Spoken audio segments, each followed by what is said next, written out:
hoe. Swear, life day to day, such a project. Living in the damn project. They wanna talk, but they obviously to me. Talk the talk, but they don't walk the walk to me. I be cooking, I be whipping over the walk. See, walk. If you talk it, then walk it. How you talk it, then hey, city life. Hey, I might sip some Ciryl like a million. Hey, city life. Say, baby, how you make your money? I said, baby, I bet fight. Listen to city life. Hey, city life.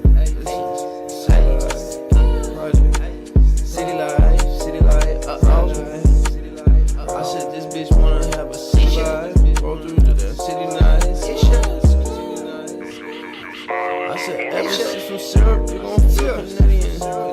Said, yeah, God bless America, I'm American. I said, pull up to the city tonight.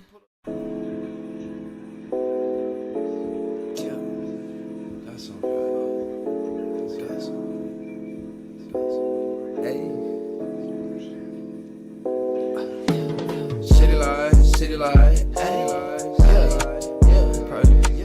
Sipping on some syrup, I feel Canadian. City life, hey. I might specify.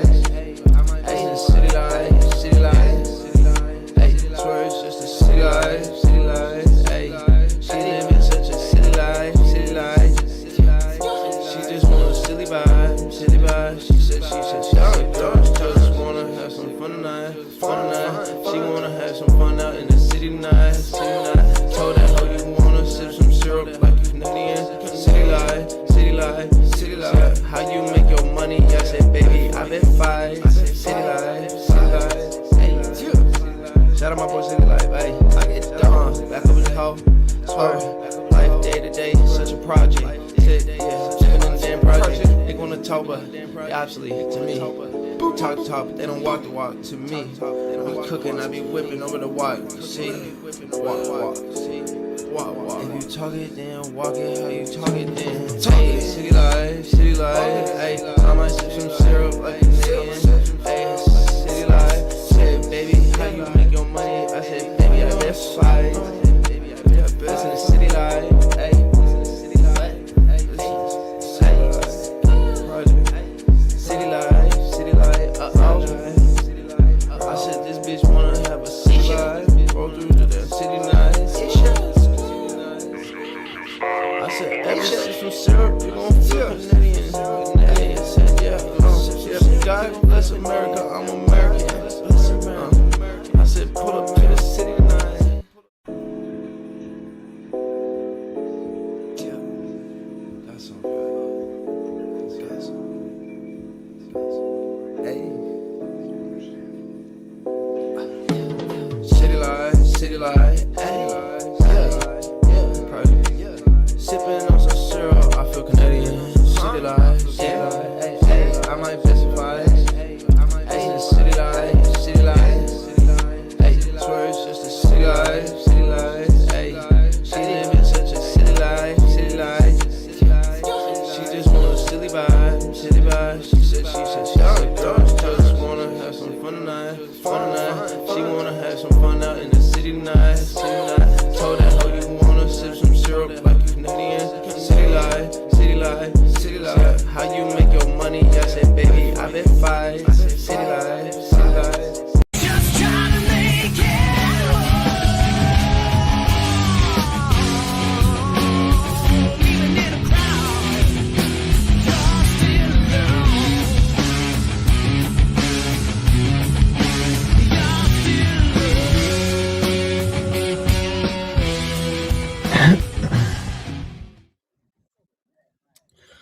What is up, everybody? Welcome back to the City Light Project YouTube channel for yet another live fight companion. UFC Freedom 255 has been delayed an hour due to rain, but you know what else is on right now?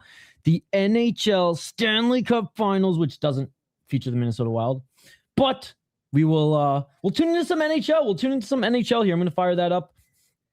Good to see everyone in the live chat. Good to see everyone. C4 San Diego, by the way, thank you so much. I know I put in the comments. Thank you so much. Opened up the stream with $10 super sticker. Let me open a YouTube tab here. I want to see what this super sticker is. How's everybody doing tonight? You ready to stay up late again? I mean, we were up until the crack of dawn watching Deep last night, which was awesome. Great card, great vibes. But I was gassed. Oh, let's go. The super pair. The super pair. Yo, what's up Friday night? I know UFC on a Sunday. UFC on a Sunday. Crazy.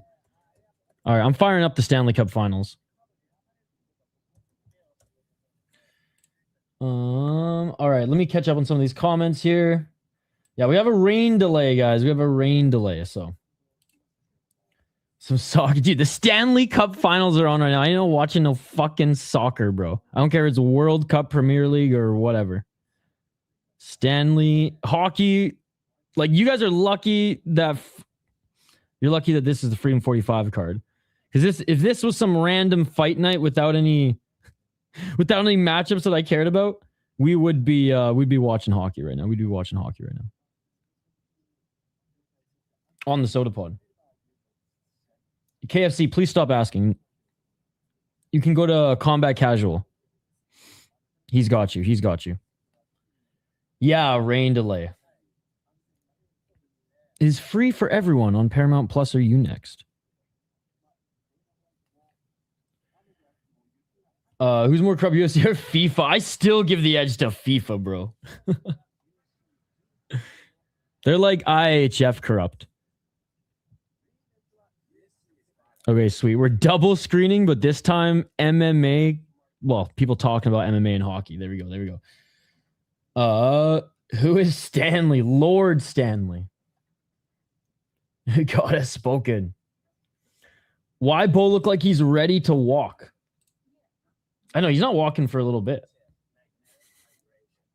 Staying in the zone. I'm surprised he shaved off those locks. That sounded good, Shane. The claw. Let's go. I'm gonna clockwork orange my friends and force them to watch this. Tell them list. Ice. Over under how many ice ads on this card? Hey, what's up, Wyatt? Good to see you. Good to see you. Oh, God, this is going to be a clusterfuck. Do you remember the last card we watched, which was outside in open air? It wasn't Octagon, which is an open air card in 2 weeks.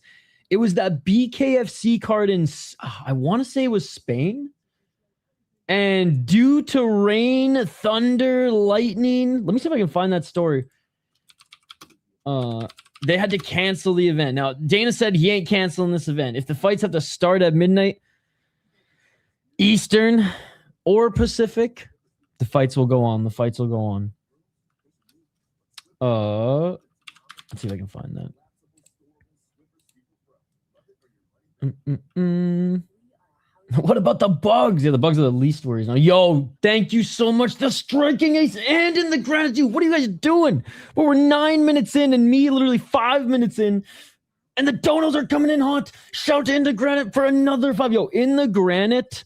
Seriously, In the Granite has been one of our top donors this fucking weekend. Thank you so much, buddy. Is the UFC card trolling? Yo, In the Granite says another one that's 10-2. Bro. This is insane. This is insane. Shout out to C4 San Diego with the 10. Shout out to In the Granite with the 10 as well. Go dye your hair blue. Go dye your hair blue. Dude, I have to find that clip, even just to have it amongst the homies here. Striking Ace, I'm going to get to yours in a sec here. Just back to back. I was already talking about In the Granite here. I'm just going to just play this quick because we got to. I don't give a fuck if the decision's rigged! We don't care if the Mother Nature's rigged. Thank you so much for the $7 Canadian, the 7 loonies. The soon-to-be Terry Fox and a toonie. Dude, how sick is it that Terry Fox is going to be on the $5 bills moving forward? Someone should tell Hank all his picks will be correct to the exact round and method if he pulls up on the White House lawn. Bro. Oh, my God. Just because you get more picks right doesn't mean you're better at predictions than me. This might be one of the best comments we've ever received. Unreal. Thank you guys so much for the donations. And shout out to Striking Ace. C4 was with us last night. In the Granite was with us last night. We had such like a hardcore crowd, man. A hardcore crowd staying up for deep. Freedom 45 up in this hole. They say an hour right now. But we're watching hockey. We got hockey on, guys. Carolina Hurricanes could win the Stanley Cup here tonight. The Vegas Golden Knights look to stave off elimination in Las Vegas. Could you imagine, like, you're Carolina, you win the Stanley Cup in Vegas? That's a fucking party. What up? Yes, go check out In the Granite 617. He is alive as well. Right now, he's covering UFC. He's covering boxing all weekend, as well as some kickboxing as well. Has anyone else seen King of the Cage? Wet and Wild halfway through the card. It went from dry to rain. Motherfuckers fought slipping across the canvas. Yes. There was also one that happened in Hawaii where it rained too. Dude, old school King of the Cage. Like, there needs to be a documentary made on that era of MMA when, like, again, they weren't as recognizable of a brand as UFC, but like they had as good of a roster at one point, man. Again, like I said, Scotty is like, he's everyone's go-to favorite promoter, but I think Terry Trebilcock is one of, if not the best, obviously behind Dana White, but Terry Trebilcock didn't have the money that Dana White had to start and push forward the UFC, I should say. Yo, euphoric notes, changing up the profile picture. Rain, my pretties, rain. Euphoric notes with the $2 this week. Thank you so much. Notes, yo, you guys, this is crazy, man. This is crazy. Thank you so much for the early donos. Like, I am shocked, speechless, and overjoyed. Thank you. Hey, salut MMA Events Vlog. How are you? Celebration of America's birthday. Celebration of Trump's birthday. Yeah, everyone's just pre-gaming with Trump right now. That's why it's delayed. They're making it rain in the Oval Office right now.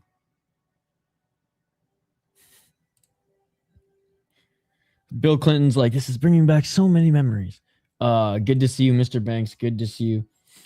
I'm good, man. I am good. I'm not actually. I'm fucking sore. I slept wrong or something, man, and my neck is fucked. But we're gonna sit in this chair for the next 8 to 9 hours, and then I'm stoked to get a good stretch on before we get some Z's. Hey, Def FIFA. Yep. What's up, Scott? What's up, fellas? I can't believe this shit is happening. I mean, I can. We are literally having this in the rain. Mama. Well, like I said, I have the NHL Stanley Cup finals on right now. I will say I can't stand Vegas, but I do want to go to a game there. This is a crazy pre-show. This is like some Ryzen level pre-show. Like, if Vegas ever play an exhibition game, like a preseason game in Japan, Lene Hart will be there to announce it, I guarantee. And like, I won't even have to like nudge them. Like, they will reach out to her. Yeah, I heard there was I heard Chimaev missed weight by like 8 pounds. I heard Dan has tried to start a brawl like he always does. What type of shit going on to see inside the White House during the walkouts? When you go to sleep, you should try to be in a position that doesn't put stress on your jaw or neck. It's a good call, Shane. That's a good call. I obviously can't control it once I am asleep. I do have a very flat pillow. I don't know what happened. It could have been, it honestly could have been me drying my hair earlier today too, and me just going a little too ham. But it's just manifesting right now. Big Dante on the way, starting soon. Is that why he's not there yet? I thought it was rain delay. Who wants it first? Hey, Mr. Grant Gregory. Yes, Mr. Grant Gregory is working right now, but he'll be listening. Can you shout out my work mate, Zach? Yo, Zach. What is up, Zach? That shit beautiful than a motherfucking. Are you ready for some Freedom 45, baby? We're going to sell enough dope to save the trailer park, my man. Yeah, pretty much brawl as usual. They just announced him and Dana walk out very soon. What the fuck does very soon mean? Bro, okay. Is this card going to have the pacing of a boxing card? a pacing of a PFL card, a pacing of an octagon with a K card, or Isha shut the fuck up. Though all three of those have the same pacing. That should have been the poll question. No, it's gonna be 8. Dude, one fight an hour, and we're already running behind. One fight. I mean, it doesn't look. I mean, there's clouds, but it doesn't look like it's raining. I'm just straight chilling. I got the hockey game on right now, and if Carolina wins the Stanley Cup, I'm gonna be fucking stoked, bro. Sorry, degenerate Dane.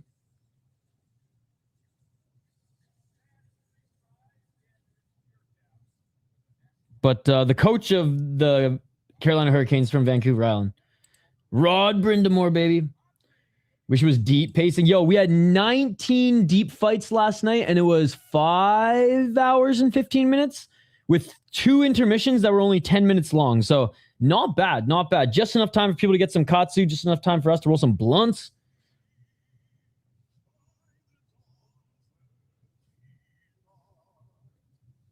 I'm sure you heard about the Knicks. I saw. Do you know DC exposed Trump's? I mean, again, I saw some things circling on Twitter. I saw the non-news, wannabe news accounts retweet it, and I read it.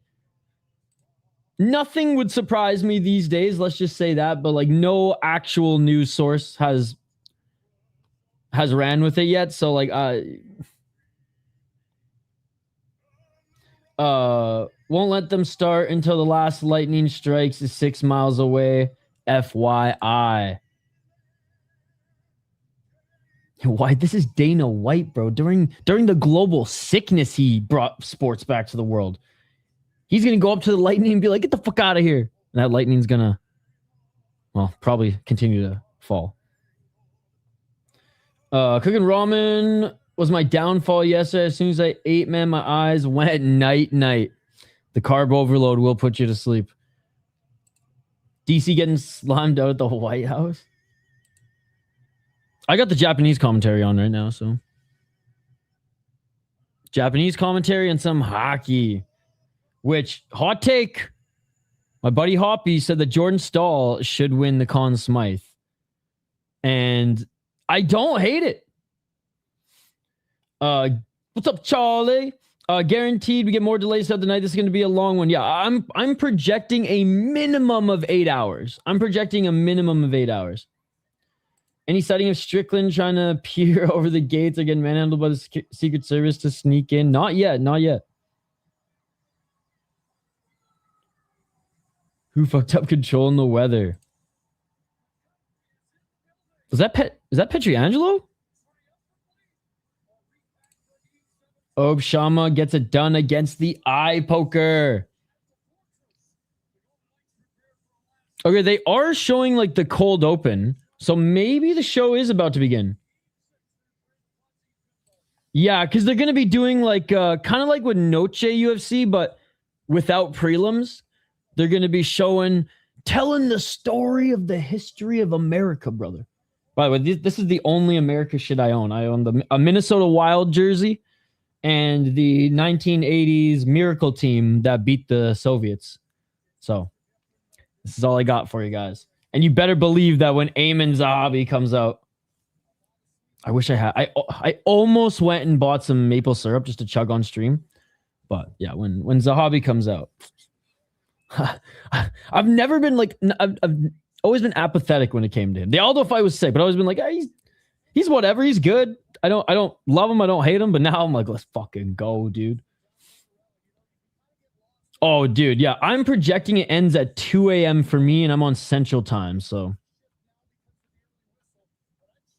I don't think we'll be covering the Ultimate Fighter tonight, guys. I don't even think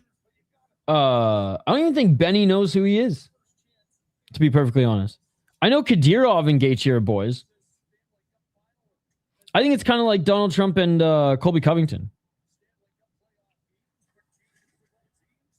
All right, dude, let's go. The Stanley Cup Finals in a game where if the Carolina Hurricanes defeat the Vegas Golden Knights in Las Vegas, they will be Stanley Cup champions and they will win their second Stanley Cup in their lifetime. And Rod Brindamore won as a player, and he's now a head coach. And yeah, what's up, Josh? Good to see you. Good to see you. Ooh, already some good forechecking by the Vegas Golden Knights. I should have been streaming on the Soda Pod here. Yo, by the way, I see some of you homies are watching on Twitch. I'm gonna be real with you. The only reason we have Twitch is to say fuck Twitch, come over to YouTube and join us there. Oh yeah, okay. I was talking about that BKFC. It was in Montenegro. That's what it was. There was a BKFC fight that was canceled due to rain. Let me see if I can find some videos of it. I know there was a lot of videos on Twitter at the time.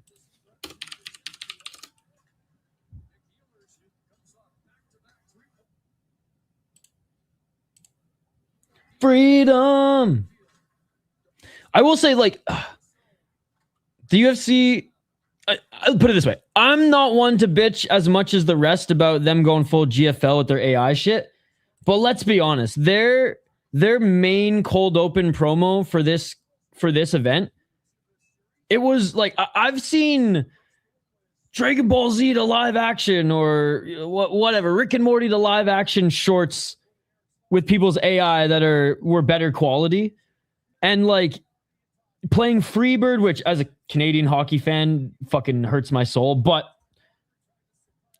it still got me hyped when they were showing actual fight footage and the narration, and then they go to this AI. Like, I will say, I hate to be a fucking sheep and a plebeian in this case, but I have to agree with the masses. Like, it just looked so bad, and I was like, the fucking, okay, put it this way, the Octagon with the C, Central Asian League, we were making fun of their AI promo for their main event. It wasn't much worse than the UFC one, let's be perfectly honest. Hey, what's up, Jaden?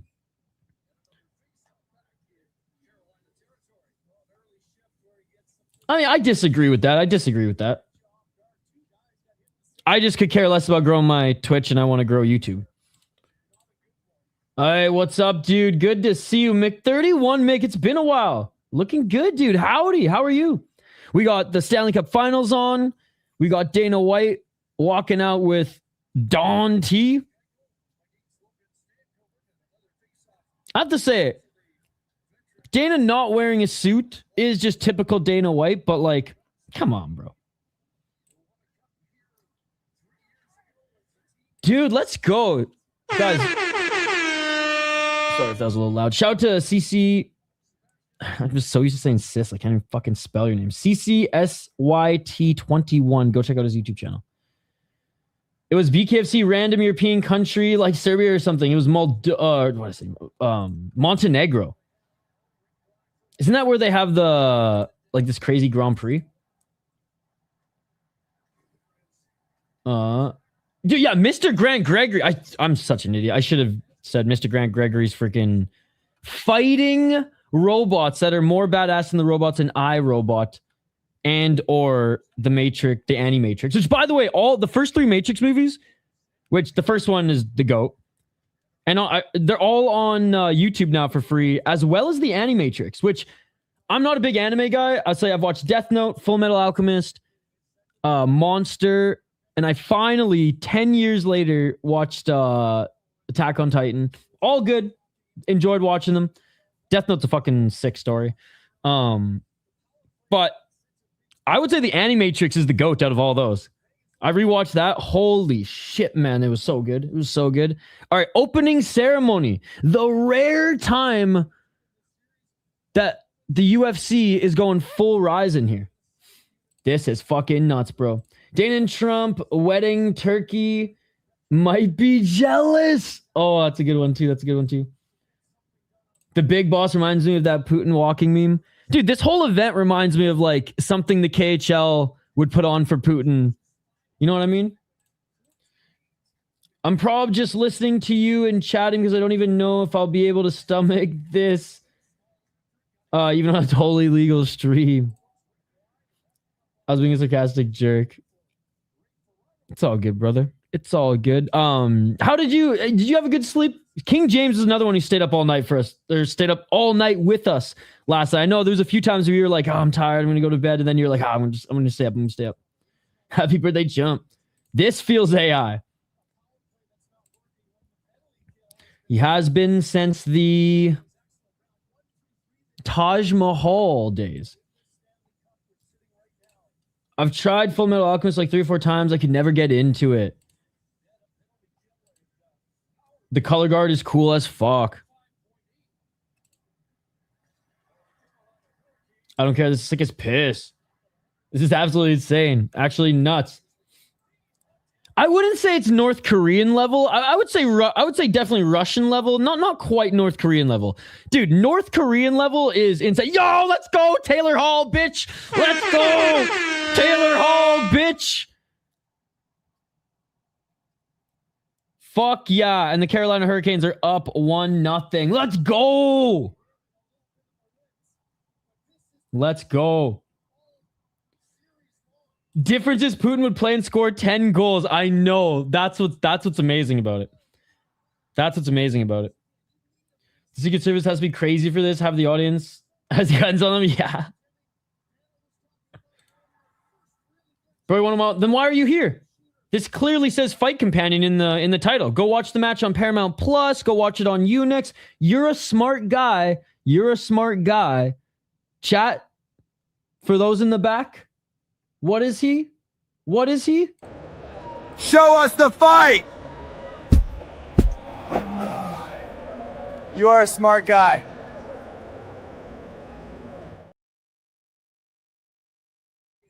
That's a smart guy right there. That's a smart guy. I just want to see some fights. It's also unnecessary. Well, I mean, this is the show of the unnecessary. So you all knew what you were about to get yourself into. Would a flyover, wow. I'll say pretty good production. Pretty good production. The Jets flying over.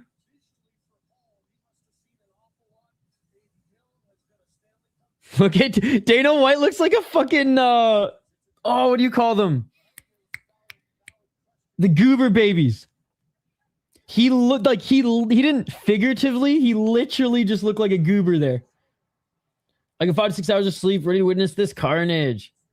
This is what the fuck.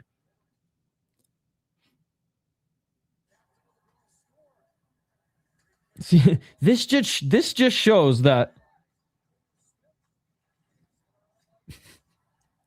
we and the Russians are one and the same. I personally love this shit's peak America. My 5-year-old son, why is Donald Trump here? It's his birthday party. A goofy goober. Hey, Canada's birthday is July 1st, baby. And it's always fun because I go hang out with my friends for 4th of July weekend, but I go there on the day before the 1st. We party for Canada. We recover. We party for America. Best of both worlds. Rising. Look, they have finally got close to what a Tokyo Dome or New Year's Eve show is like. Noche UFC was really good too. Thunderstruck. Boom, boom. Where the fuck is Kid Rock? And who the fuck was that? Oh, he has his wife with him. What's up, Django? The fight I'm most excited for is Elon Musk with a chainsaw against Steve Bannon in the full plate armor. I still think Elon Musk and Zuckerberg will fight before Conor McGregor gets back in the cage. I don't have words. 10 out of 10 wacky, 100%. What do you mean close to? They fucking jets flying over. Bro. Ryzen had friggin' Boss Rutan and Takada come in a parachute when they were at the baseball dome. With also jets flying over. Who will win this fight? Probably Diego Lopes. We'll do our breakdown soon. We have time. We have time. We have time.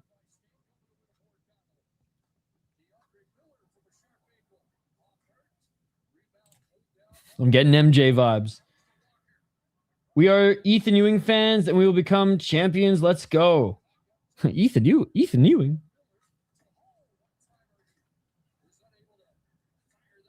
Still, by the way, for those who care, 1-0 for the Carolina Hurricanes. Where is the big watch party being held? Oh, right there. Oh, okay. Damn. I wonder if Big Red is there. He's probably got an executive suite, let's be honest. Yeah, dude. This is my favorite fight of the card, to be honest. This is the people's main event, in my opinion. This is the people's main event, in my opinion.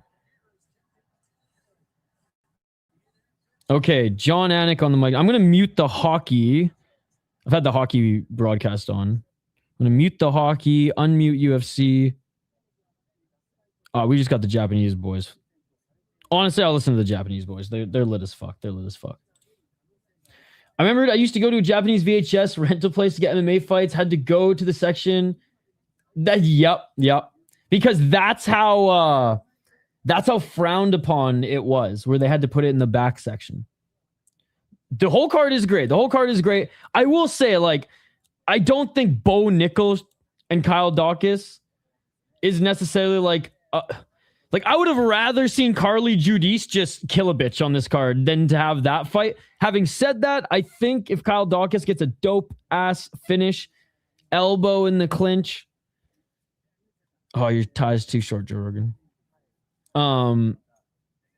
Then yeah, probably worth it. Again, understand why Chandler's on the card. Hoofy's probably gonna knock him out, but hey, I'm all right with that. Lewis Hokit, whatever. We gotta have heavyweight fights, and you know what? I'm a savage. I have no issue with this one. It sucks Derrick Lewis isn't in his prime anymore, but totally down for this fight. Zahabi O'Malley's a sick fucking matchup. And then yeah, Gane Pereira, awesome.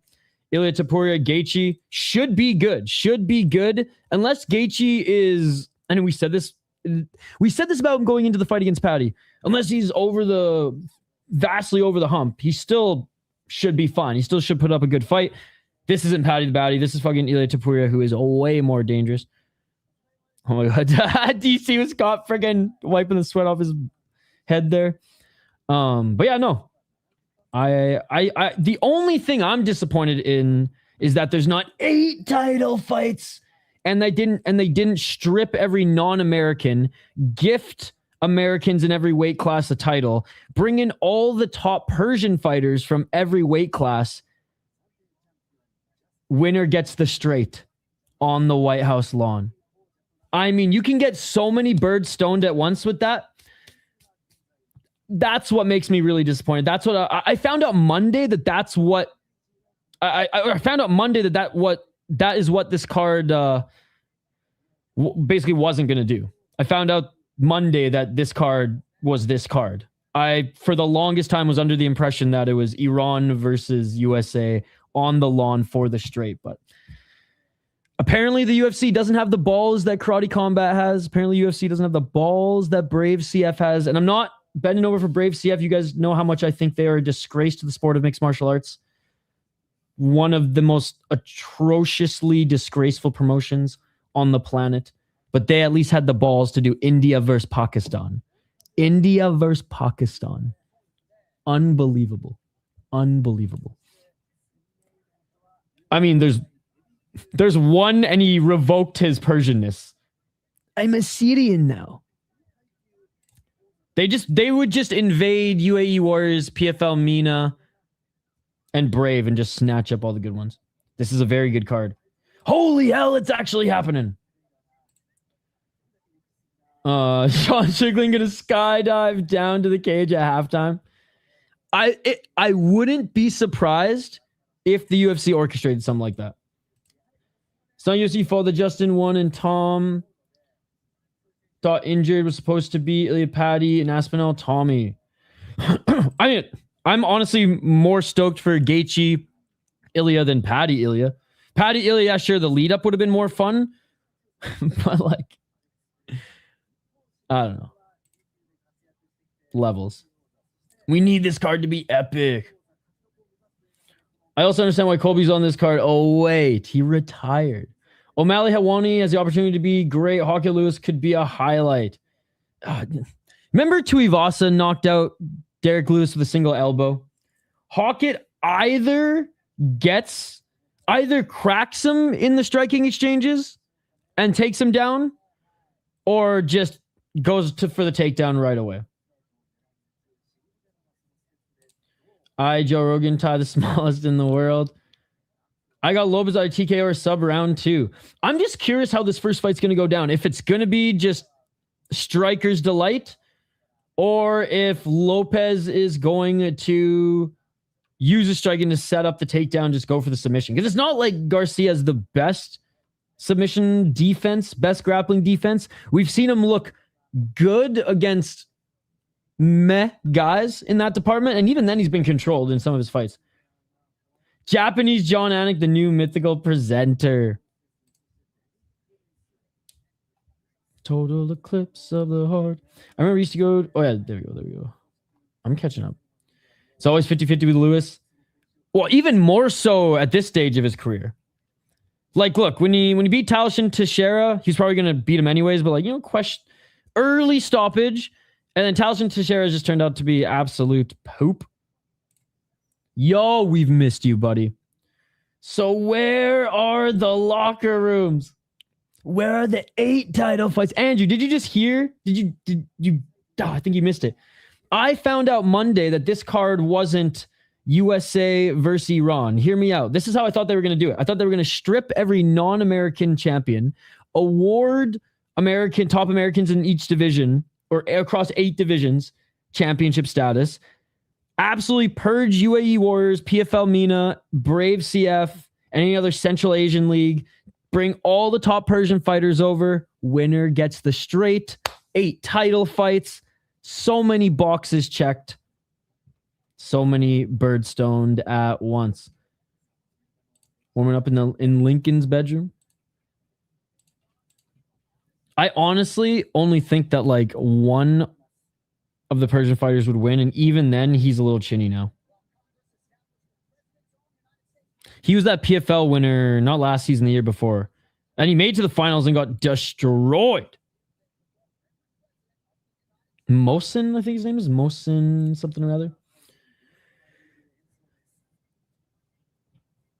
I mean, I think the US would want to stay a silent partner of that. If you want to go see those fights, just go to Lebanon. Oh my God, dude, they added White House UFC 6 now. Holy shit. Oh my God. Oh my God.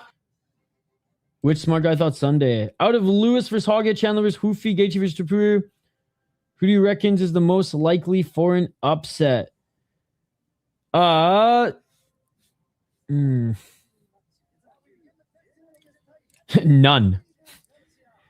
If it goes the distance, maybe Chandler, but like I'm not like I Lewis could maybe land a big shot, but Hokit showed that he could take damage well, but it's only been, I think the only asterisk in the Lewis Hokit fight is Hokit only had 2.5 months to recover from that fucking war. And like, he's human. And Gaethje Topuria, God.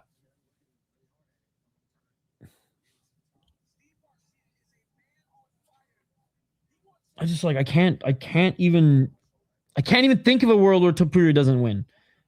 Whether it goes the distance or not. 2 rounds at most for Gaethje in that one. Like, yeah, Gaethje surprised us against Patty. He surprised us against Fiziev. Bro, I fucking love Fiziev. I love Fiziev. He's not the same. He may be a little bit of a shrimp, but he's not the same. But to answer your question, I'll fucking say... I'll say Lewis Hokit. The only reason is because Hokit took a lot of damage just a couple months ago. Oh, they're protecting the duck that is Mokaev. And lying to Diaz and Gapov about getting the title shot.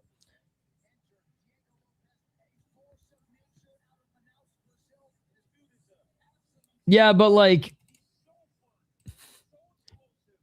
I mean, we could go down various ways here. Let's just say it's not that country that's in negotiations for the straight right now. Bandana Man is a tit. Watching the fights with my dad. He loves GSP. I'm not impressed by your performance. Go Diego Do. Or go. Steve Garcia fights like a dog. I love Steve Garcia. I've been a fan of his rise for a while. How crazy would it be if lightning strikes happens when Ilia Poton is walking up, or as they knock down their opponent, when their opponent is on the ground and they snap a picture, like Getty Images is there snapping their pics. Yo, what's up, Upper Cat? All right, first fight is about to begin. Carolina Hurricanes still up 1-0 the first period of the Stanley Cup Finals game. We're all Carolina here, baby. We are all Carolina here. We want Brindy Rod the Bod to win his second Stanley Cup, this time as a coach. Okay, let's get into this first fight. Ladies and gentlemen, we have Diego Lopes taking on Steve Garcia. Diego Lopes, 27-8 as a pro. Crazy record. He's only 31 years of age, but like 45 in Thai fight years. Has tasted gold or almost tasted gold twice, but just can't get over the hump at 145. Win or lose, there's a lot of chatter that he'll move up to lightweight after this fight, but regardless, he's the slight favorite in this one. So if you're betting either way, as underdog or on the favor here, it's a win-win. It's a win-win. 3-2 in his last 5. He did lose his last fight to Alexander Volkanovski for the title. Beat John Silva, and there's only other recent loss was Alexander Volkanovski again. Steve Garcia, the meme, or actually, I should say with Diego Lopes. 11 KO TKOs, has only been knocked out twice, but he has, he does get knocked down. He does get knocked down quite a bit in fights. He's never been submitted, 12 submissions, and it's not like Steve Garcia is going to be a submission threat to him. And 4 decisions. He's lost 6 times via decision. 6-3 in the UFC. With 2 of those losses being in title fights or title eliminator and title fight. 0-1 in ACB, went over to Russia, lost on Contender Series, ripped up Luke's, fought in Fury. He was the former Luke's champion, former Jesai FL champion, XFL champion. He racked up regional titles. He put together streaks of 7 fights throughout his career. 8 at one point as well. Yeah, he's fun to watch. Not much more to say on the Brazilian, now Mexican, Diego Lopes. Steve Garcia, a very wicked striker. Vicious style. Walks forward, wants to knock you out, and that's what he's been doing. He's out of Albuquerque, New Mexico. Jackson and Wink guy. 19-5 as a pro. And he's on a wicked win streak himself. 15 knockouts. 0 submissions. He's been submitted once. He's been knocked out once. He's lost 3 times via decision. He's won 4 decisions. 8-2 in the UFC. 5-2 in Bellator. Is Steve Garcia not one of the best Bellator crossovers into the UFC? I feel like we don't talk about him enough. People rip Bellator. We got Steve Garcia here, just saying. In only 4 years in Bellator, 7 fights, 5-2. 1-0 in LFA, and he won on Contender Series as well. Knocked out David Onama in the first round. Beat Calvin Kattar. Knocked out Kyle Nelson in the first round. Sung Hoo Choi in the first round. Finished Melky Costa in the second round. Beat Shaylin Nurdian BK. Finished him in the second round. And absolutely near murdered Chase Hooper. And before losing to Mahachete, he beat Charlie Ontiveros, who's whatever, but he beat him up and finished him as well. In LFA, he beat Chepe Mariscal. He finished him in the second round. Desmond Torres, who was 7-1 on Contender Series, a top prospect, he knocked him out in the first round. Like, sure, losing to Ricky Tercios in Bellator is not going to age well. I get it, but he was younger at that time. Look, he hasn't faced the cream of the crop in the UFC like Diego Lopes has. But he's beaten actually low-key some really good guys in unbelievable fashion. Everyone's like, oh, well, he didn't finish Calvin Kattar. I don't care if Calvin Kattar's fucking 40. The guy's not going to get knocked out. Like, he's not going to get knocked out often. He's just too Boston tough. But Nerdy MBK is a good win. Costa was a really good win.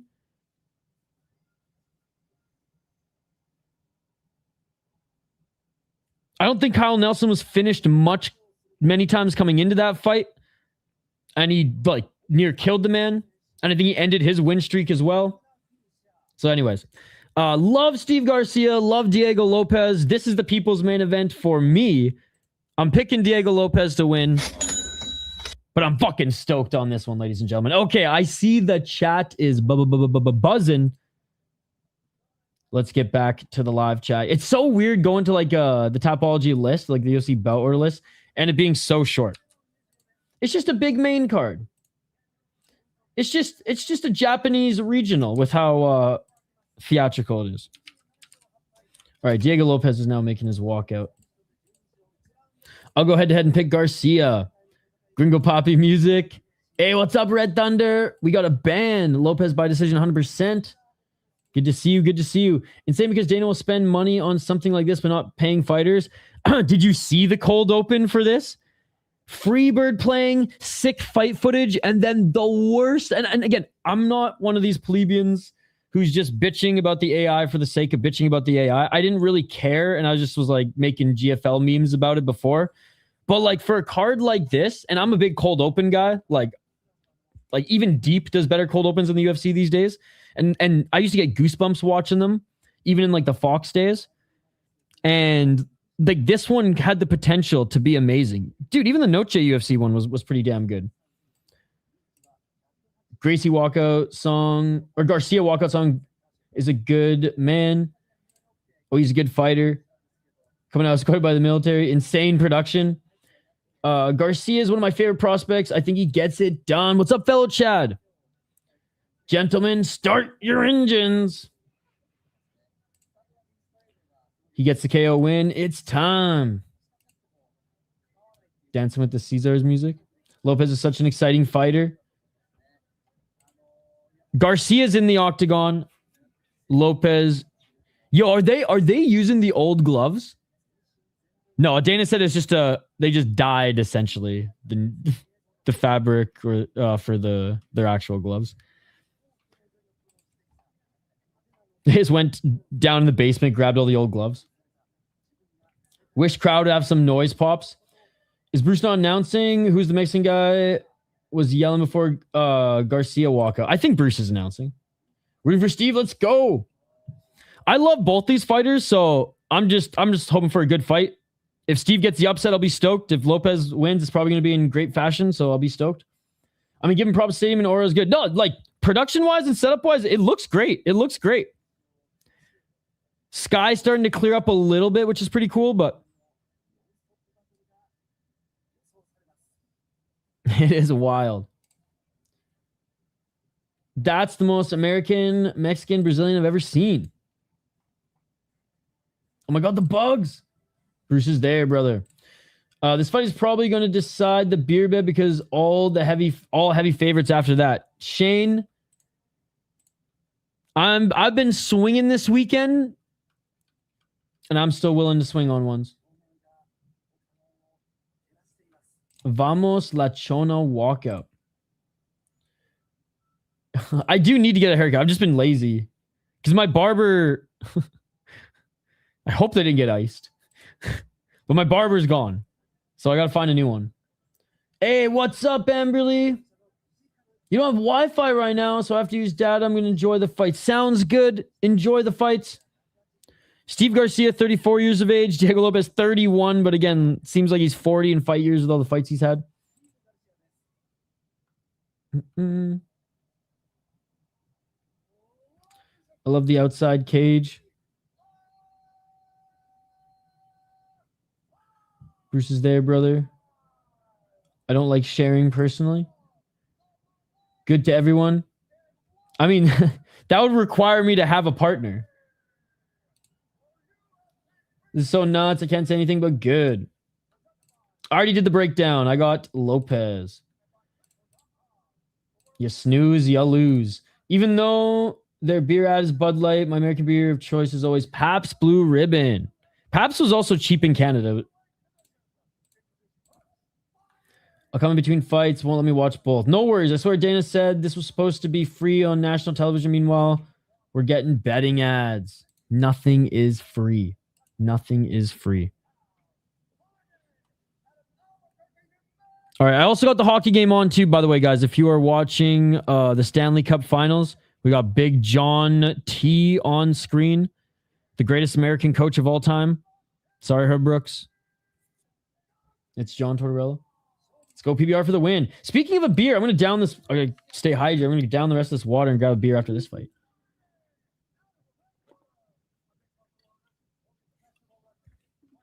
All right, 53 minutes until the first fight.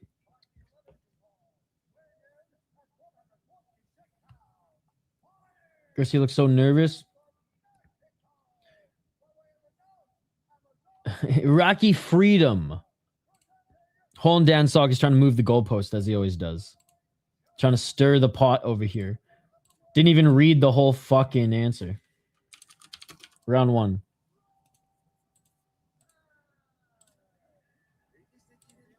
How's it going, Holland Dansok? Bruce blundered. Is Bruce going to blunder as much as Joe Rogan did yesterday at the ceremonial weigh-ins, though? That is the real question. USA chance. All right, ladies and gentlemen, here we go. Round number one. Let's get it on. Even the Monster Energy drinks America out. Nothing like America, like a giant Riyadh sign. It's Riyadh season in USA. Oh, he just had a lot of blunders on the mic. High kick by Lopes. Oh, nice left uppercut by Garcia. I will say the like the timer and everything graphic looks very Ryzen-esque. Oh, big left by Garcia. Body kick by Garcia. Right hand by Lopes. Here we go, baby. Right hand by Lopes. That cracked Garcia. Garcia with the low kick. Lopes was looking for the takedown. Garcia step back. People's main event, ladies and gentlemen. We can all go to sleep after this fight. I'm just kidding. But this is the best matchup on the card. Garcia with a nice right hook. Oh, the monster drink is real. Too much sugar for me. I haven't had an energy drink for a long time. I don't even remember. Left by Garcia.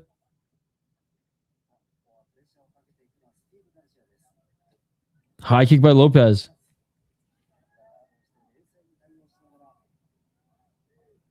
.336. Garcia moved right, evaded the front kick by Lopes.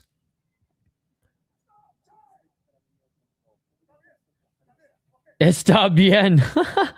Eye poke, but he's all right. Burmese jab. 317. Lopes lined up a right, didn't land. Nice step in left uppercut by Garcia. 305. Nice front kick by Lopes. Oh, high kick by Garcia, blocked by Lopes. Oh, that expired ass one. Show Women's Show, Justin, Southern Bayou, Voodoo Bug Training.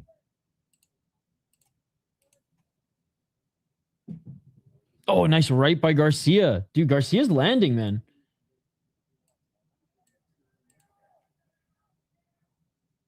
Let's not forget how Dan the ref is part of a sheriff biker gang. I mean, why? See, these are the type of things I like to forget. Let's all just remember to distract from this fight with Bandito's lore. Here, I'm actually going to find a video on it for you guys. Fuck this fight. Let's talk about Banditos. We had 1 hour to talk about Banditos.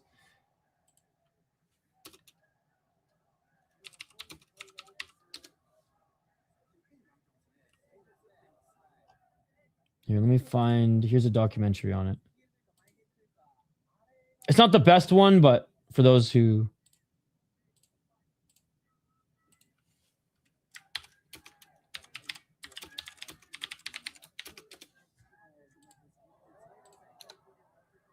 All right. Sorry, guys. Back to the fight. 136.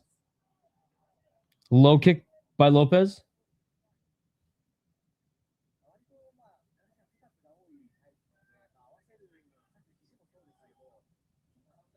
$122. He's been doing more shows overseas. And I say that only because he's allowed to have his beer hang out for those ones. I think he did one show. Was it in Mexico?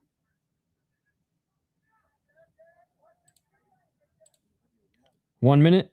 Nice counter 1-2 by Lopes.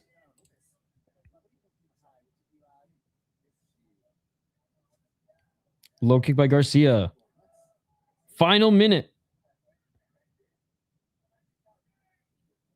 I've never had one of those.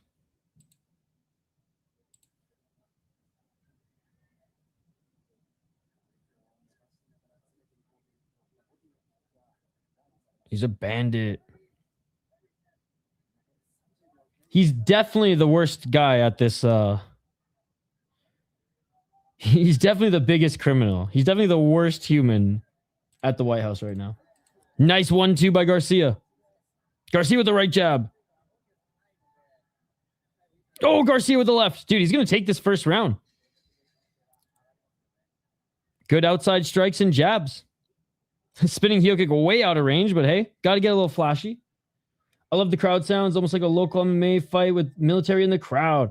Wow, love Steve Garcia won that round, I think. I think so too. End of the first round, and I'm giving that round to Steve. Bro, is this Wilkos or Garcia? God damn. By the way, I think if Beltran would shave, he'd look like Steve Wilkos. What do you guys think?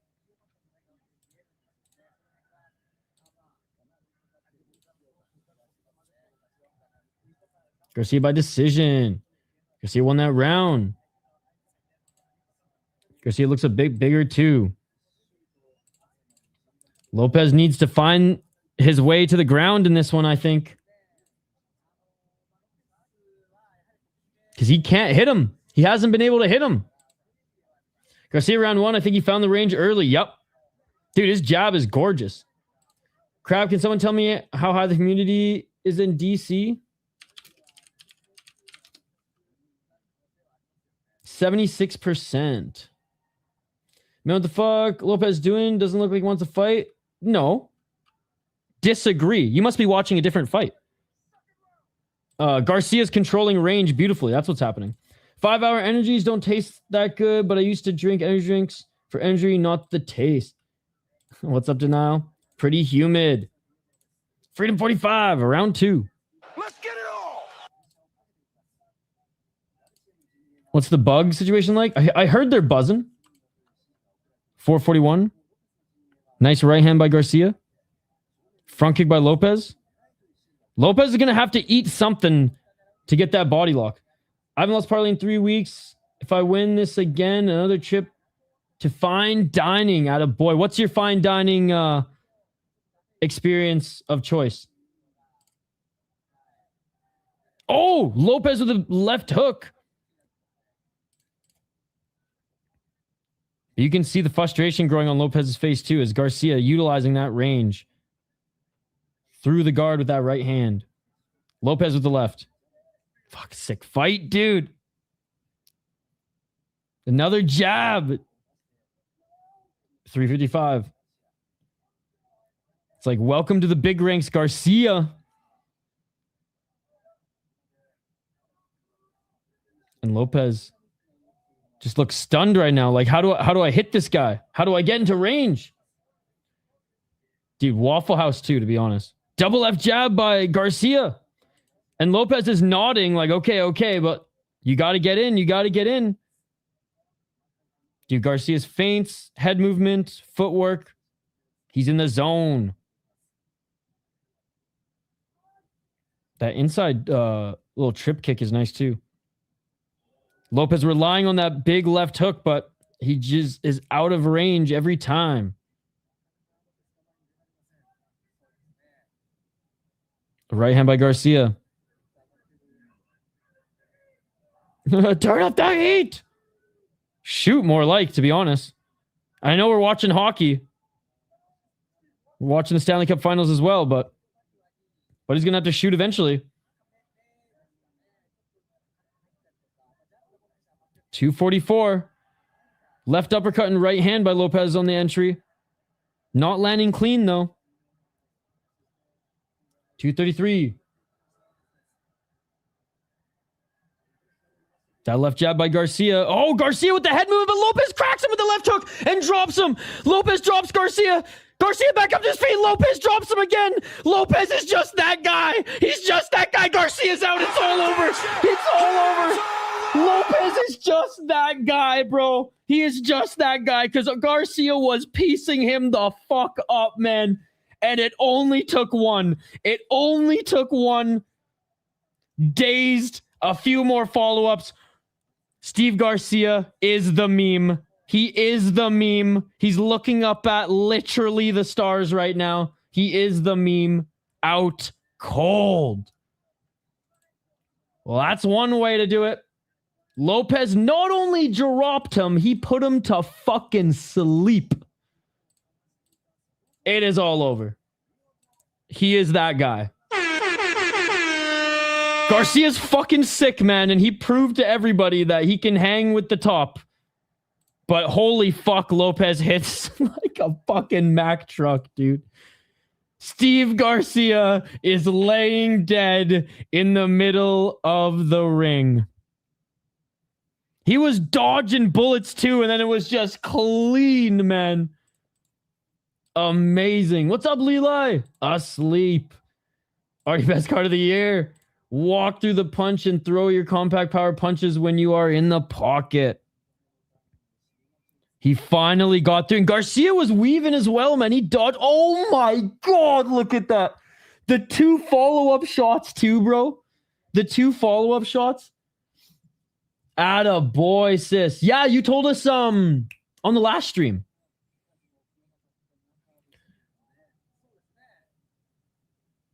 All right, now we got to wait another hour for a fight because we are watching the PFL.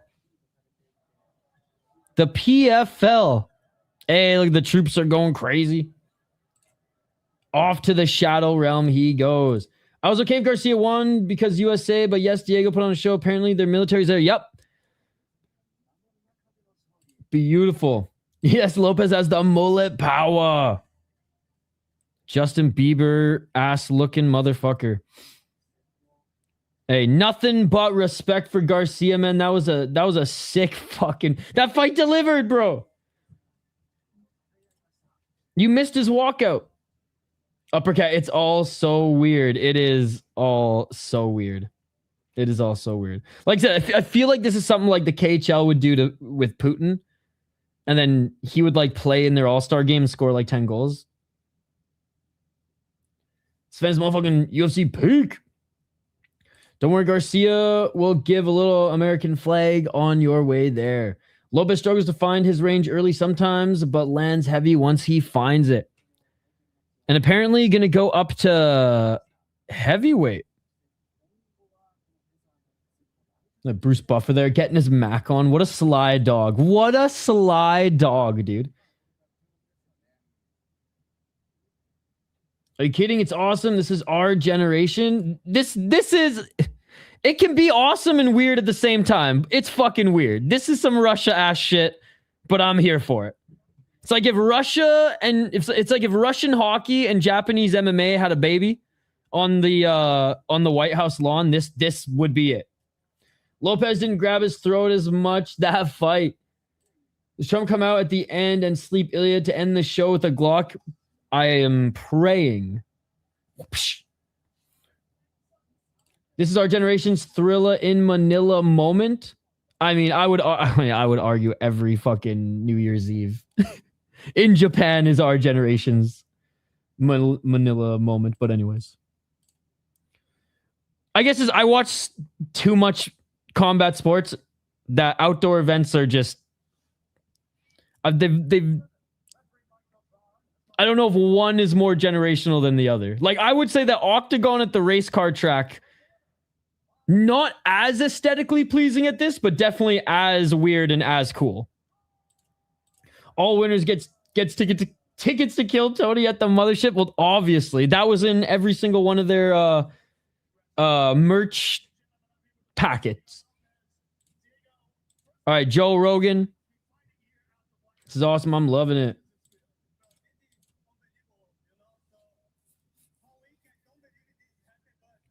Diego Lopes, all weekend he's saying, I don't believe that this has happened.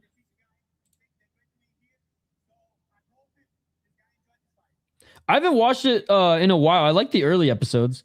I tried to go to it when I was in Austin, but it's like booked like 3 or 4 months ahead of time. And then I had some homies that were there that were like, yo, come support our local, like local comedians. And I went to a couple shows with them instead, and it was awesome. But I don't have time for TV. I watch too much sports. Speaking of sports, let's get back to the Stanley Cup Finals here. The event that really matters. Everyone's going fucking ham for this White House card when the fucking Lord Stanley is probably going to be awarded here tonight. Rod the Bod potentially getting his second Stanley Cup. First time as a player. Second time now as a coach. John Tortorella, arguably the greatest American coach of all time, takes the job 2 weeks before the playoffs, leads Vegas to the Stanley Cup Finals. Absolute cinema. Did you watch press conference where Diego was talking and Dana asked for translator even though he was in English? I saw the clip.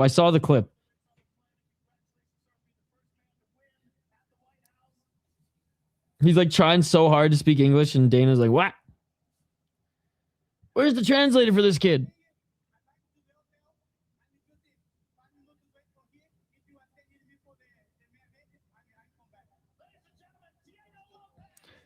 Diego Lopes told the fans, like, I got to go to the hotel and change, but I'll be back for the main event. What a beauty. What a beauty. Bo Nickal. Dana's deaf. All right. Bo Nickal warming up in the back. Do you guys think that this is going to be a well-paced card? What is your thoughts? Yo, what's up, Terrence? Or do you think it's going to be PFL? Do you think we're going to have features and shows and concerts and all this bullshit as this fight goes on? Dana White hinted at it. He hinted at some things like that, so.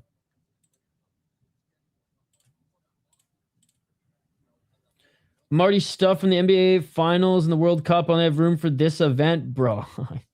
Care less about the NBA Finals. World Cup just started. Stanley Cup is where it's at. And then the U18 start in a few weeks too. It was really good, Shane. It was really good. The first 2 fights were like they went the distance. They were whatever. And then it really heated up after that. They may need to put out the fights before the thunderstorm. Bow time. I'm not sure. Dana has always had hearing deficiencies. Does he have English deficiency? What?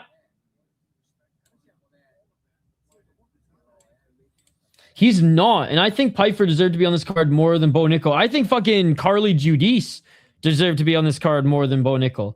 They want to see violence and they put Bo Nickal on the card? Like, what? What? Carly Judice, you put her up against any chick and she beats the fuck out of them. Even a losing effort. The other chicks are ice packing more than she is. But I actually like Kyle Daukaus. I like this comeback tour. Though he didn't face the best competition in Cage Fear FC when he went back there, he murked them all. And I like this like almost clinch Muay Thai savage version of Daukaus. Sphere was a movie, but this is so much better. It's insane. So far so good.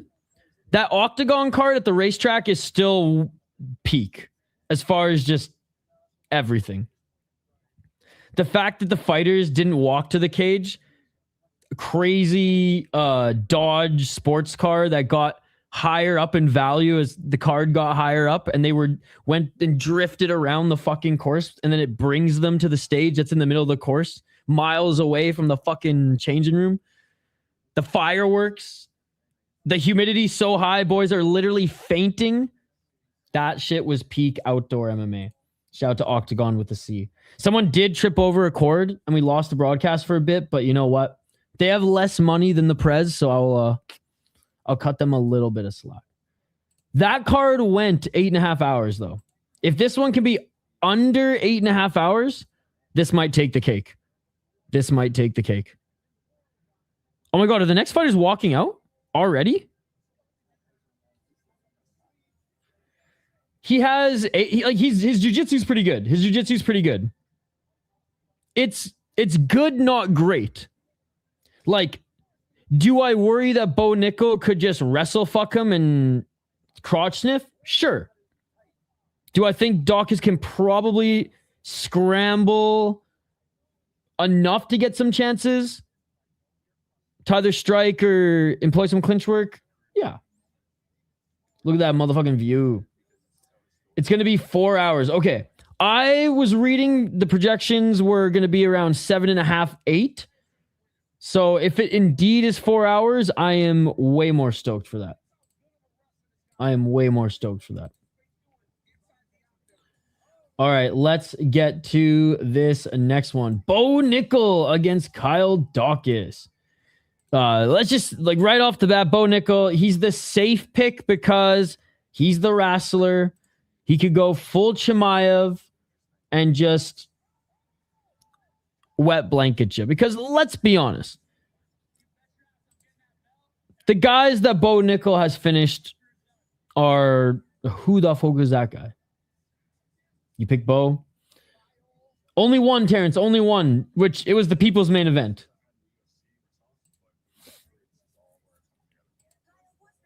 Bo Nickal, 8-1 as a pro. I will say has gotten has gotten more reps and more wins than I thought he would right away coming into the UFC. But again, they didn't Patty the Batty favor him, and I don't think I think they're gonna favor Gable probably even more because heavyweight.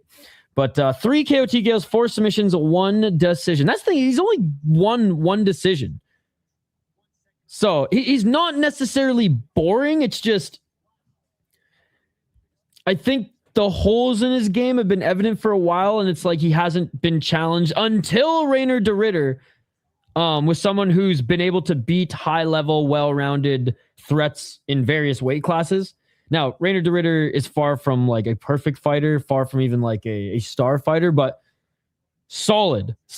And the fact that Rainer de Ridder on his feet beat up Bo Nickal and was able to keep him from getting takedown, even though usually Rainer de Ridder's game is the grappling, although Allen even made that a little moot. That was just so impressive. But like, you look at, went to a decision with Paul Craig and it was a striking match. Like, what the fuck was that? Beat Cody Brundage, whatever. Beat Val Woodburn, whatever. Jamie Pickett, I'm sorry, whatever.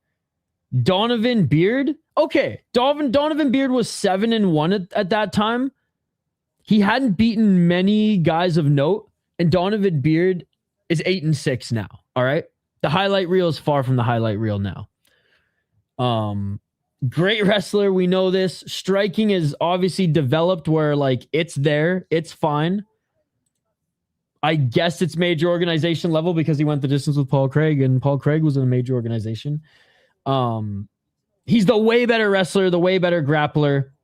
And even though I don't think his jiu-jitsu itself is on the same level as Daukaus, these wrestlers sometimes only need the elementary jiu-jitsu stuff and they can get into way stronger positions or just outmuscle you into the positions they need to get the elementary submissions. And elementary has the more simple ones. The not even straight arm bars anymore, but like the rear naked chokes, the Kimuras, guillotines.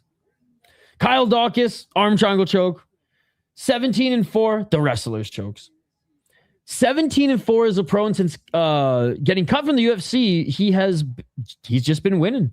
33 years of age. Awkward frame for anybody in his division. Tall, lanky, but also like not crazy skinny, like not Slenderman skinny, and actually has power in his mitts. 2 KO TKOs, 12 submissions, 3 decisions. He's never been submitted. He's been knocked out twice, and he's lost twice via decision. 4-4-1 in the UFC. He won in Contender Series as well. When he got cut from the UFC, lost to Roman Dolidze and Eric Anders. Lost to Eric Anders in a grappling match too. But went to Cage Fury UFC, beat a 7-7 guy, choked him out in the first round. Didn't he like knock him? Yeah, he choked him out in the first round. It was wicked easy. Then he beat Greg Ellis, who's a solid regional fighter, won the Cage Fury UFC champ by beating him. Unanimous decision, outboxing him, outgrappling him. Defended the title against the 17-8 guy, who he finished and choked out in the third round, and then knocked out a 5-1 prospect in the first round before coming back over to the UFC, where he absolutely destroyed Michel Pereira and then choked out the submission expert himself, Gerard Merchart. So,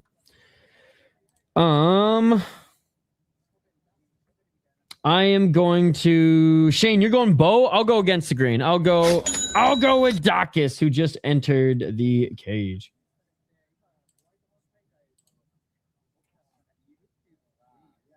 I pick Bo. TKO Fest 2 hours. It's not the fights going long that I'm worried about. Yeah, we just did the main card. I want Daukaus to win. Hobo tries to knock him out and gets a kick in the gut or knee up the middle. I mean, I don't think it's aged that badly. Allen's not a world beater, but he's not a bad fighter. Allen is like, it's weird because like, he's just slow. And I don't mean necessarily in the head. I just mean he's just slow. Like, he doesn't slow down because he's already slowed down. But he's durable, and I mean, sometimes the fight IQ lacks, but I don't know. I don't think Allen's as bad as people think, and I don't think he's as good as people think. He might just be as good as RDR. So, like, I don't even think that was bad. I mean, the fact that he, like, kind of faded in that fight, or not kind of, that he faded in that fight, and in his only other losses, he faded as well, wasn't a good look, but I don't think it's aged that bad. There's worse guys to lose to, like fucking Roman Dolidze and Eric Anders. Maybe not even Eric Anders. Eric Anders is fine. I'm not sure. I have no idea. Probably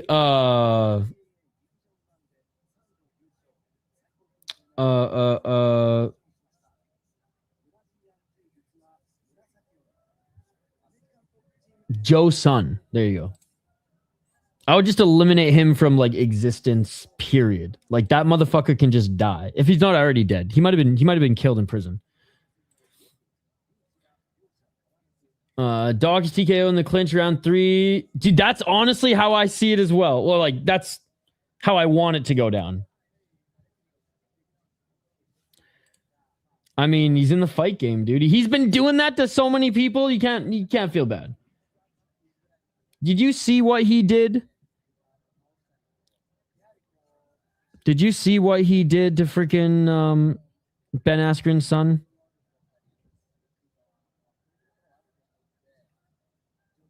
All right, Carolina Hurricanes, by the way, second period of this Stanley Cup Finals.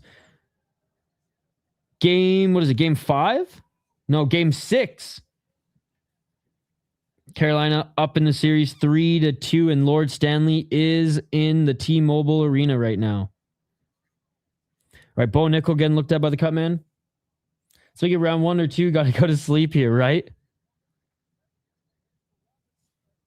Oh, yeah. He already walked out with Dana before they did the whole happy birthday, the whole 9 yards. Just wish we're going to stop talking over it. Dude, I am so happy that I haven't been forced/tortured to listen to UFC broadcasts for almost a year now. I just listen to the Japanese broadcast. I have no idea what they're saying. I don't care what they're saying. We all speak the same language. That is the fight language. They actually give a shit about fights.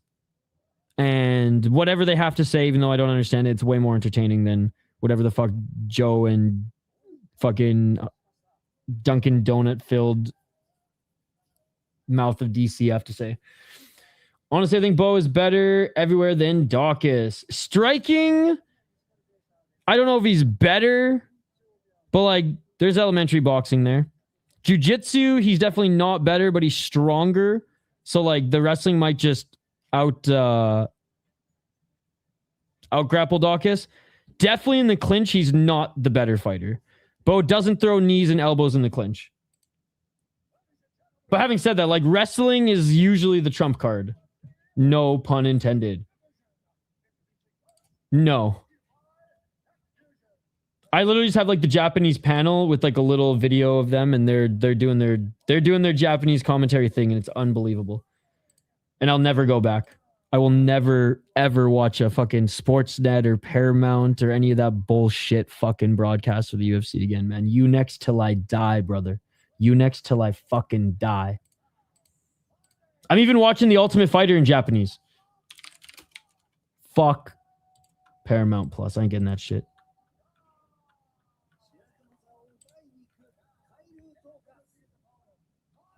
It's actually, I have nothing against Paramount Plus. It's just I just don't want to listen to fucking Joe Rogan and DC. I rely on Bo's wrestling. I go for him. Well, I could say the same thing about the Japanese panel to you there, brother.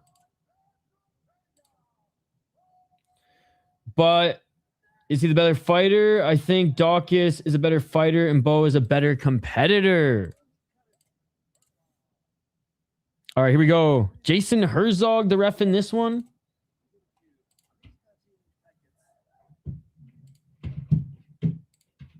Round one. Let's get it on. Let's get it on!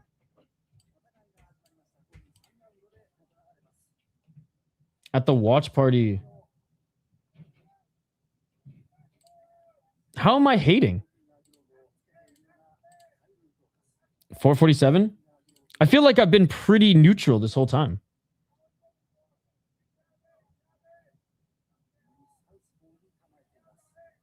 I said it's almost at the Octagon racetrack level. Oh, Bo with a beautiful takedown. There it is.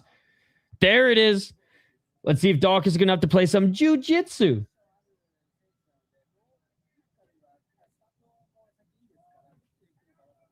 Production-wise, entertainment-wise, so far awesome, sis. I'm not going to pretend this isn't some Russian-ass shit, though. Let's be perfectly honest. And I watch the KHL crazy Putin shit, too. I love it all. 406. Not like that one deep ring card girl who had to work overtime last night. Poor gal. Bo Nickal in the guard. I did. I caught up on some of the ones I missed too, Shane. 343. Nice left hand by Nickal. I'm even wearing the only America shit I have. Shout out to Herb Brooks' 1980 team that beat the Soviets. And one of my two Minnesota Wild jerseys, even though they're not even in the Stanley Cup Finals. And I'm rooting for Carolina, America. 316.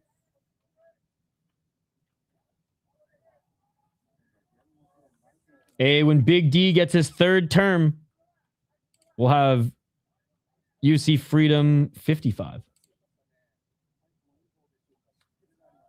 Bo still in the guard of Daukaus. Daukaus, good defense, holding his shoulder. Dude, I said this last night watching Deep. I was like, I'm going to watch UFC tomorrow.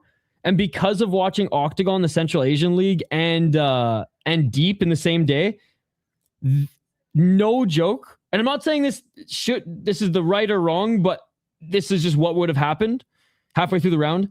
The ref would have stood them up a minute ago. It's almost too fast in those leagues. 226. Couple shots to the body. Seeing some color on Daukaus.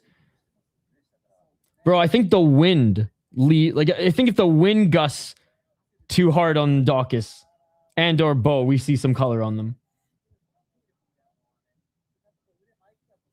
205. Oh, and a cut on Daukaus. There we go. Above the left eye. 155. Daukaus would be great in Japanese MMA. Taken down, just pull guard. Trap the arms for a little bit. Oh, nice elbows. There we go. There we go, Nickal. Nice right elbows. And Daukaus hasn't been able to crawl to the wall just yet.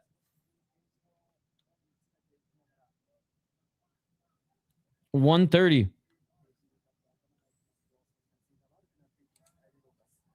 Oh! He does stand him up. Beast! Beast! This is what reffing in Japan does to you. This is what reffing in Japan does to you. Bless you, Herzog. Bless you. 1 minute on the clock. Swing and a miss with the 1-2 by Bo Nickal. Daukaus eats a right hand, and that a little bit of blood got in his eye, I think. Nice right hand by Bo Nickal. Daukaus ate a bunch of elbows there. Daukaus missing with his hooks.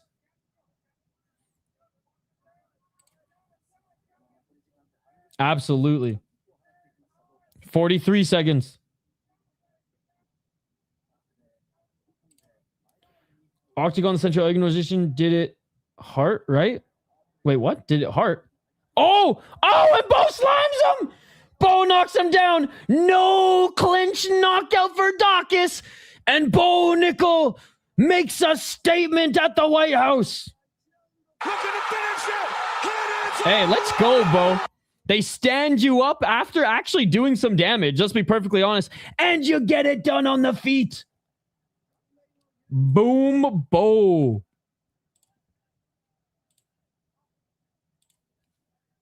There we go. What a statement. What a statement. He said, okay, watch this. Herzog, you know what? Respect. Respect. TKO. Hey, just what we need to get us into bed early. Keep them coming, boys. Keep them coming. His mom was supposedly a sick boxer. Do I think Dana lets Don slap his wife? I don't think Don... Wait, I don't understand. I'm very confused with that question. Card looks little. Yeah, it is. The great scammer. Who's more of a scammer? Melania or Khabib? Told ya. Bo got some Canelo hands. Bilal would be jealous. I've seen enough. Bilal at 185 against Bo. Little surprise. I lost 2K Melania coin. That's I honestly don't even feel bad for you if you invested in that shit. Khabib.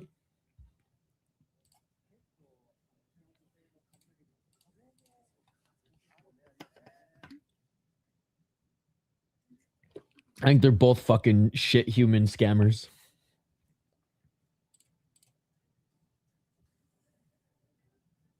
All right. Being announced. Khabib crypto scammer. Khabib has no shame when it comes to it, too. That he is a shameless crypto scammer. Yo, uppercut. Did you also order your Trump phone? No, they're all scams, Amber. That's why. They're all rug pulls. They should just run Bull versus Hamza.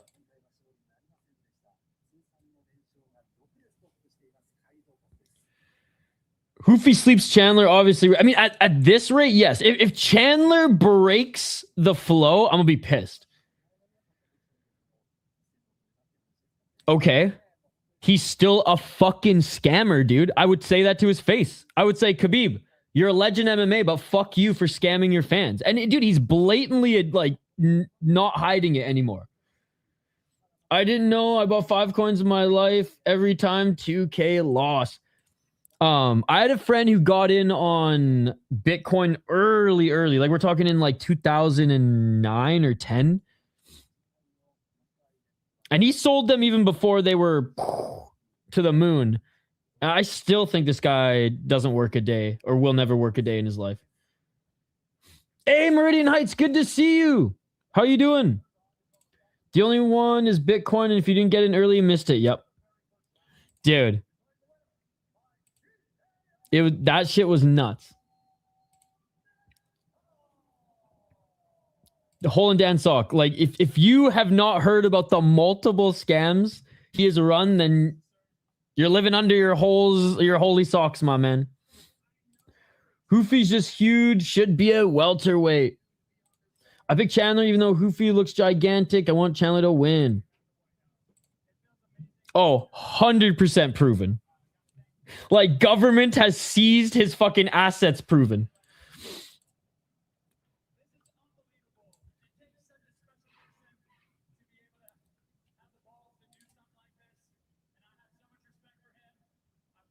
I think you're taking this way too personally, Hole and Dan. It's like, it's actually kind of comical. Nobody is criticizing him as a fighter, yet you're going to bat for him scamming everyday folk like yourself. I don't know why you would defend someone's actions like that. America. Amber, see you at the top. Personally, he's just my guy. Okay, personally, he's a crypto scammer, but personally, he's a great fighter. Who's your best pick for internationally unseen fighter? Yeah, who's going to pop up? Mine is Matej Panache. That is a pretty good pick, actually. That's a pretty good pick. I would say Shadulaev. He's in Ryzen, and he's got 2 more fights left on his contract. I imagine he's going to get another layup opponent before his last actual challenge, and then he's coming over to the UFC, and this guy's going to be sick. I never really truly trust cryptocurrency. If you can't buy everyday things, it's a scam. Him and Jackie Chan. Sweet going, Zahabi, you know it. I like Bitcoin. It will at least double in the next years, probably. What about Bo Nickal versus Atiba Gauthier? Ooh. Honestly, I wouldn't hate that. Joe Rogan would be Joe Nickal. I was a fan of him in Bellator. He's a great guy too. Plus, I feel bad he waited and Connor screwed him. Yeah, Jackie Chan. At least Jackie Chan has come out and admitted that he's I recognize that I was a piece of shit early in life and I've tried to be better. Whereas Khabib's I put on this scam's not as bad as the last one.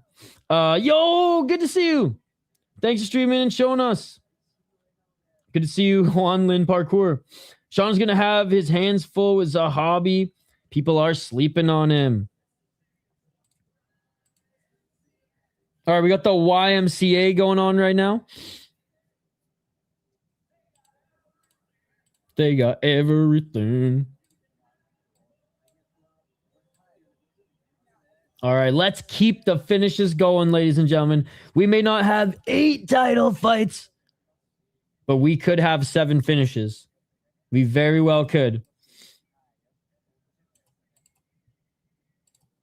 YMCA.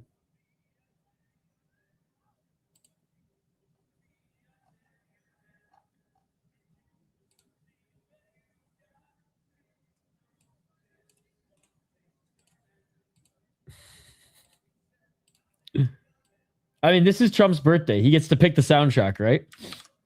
You knew YMCA would be on there.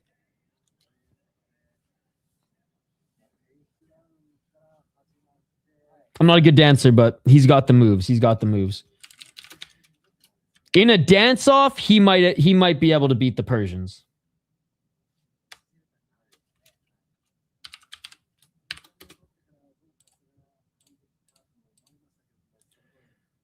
We are witnessing history, folks.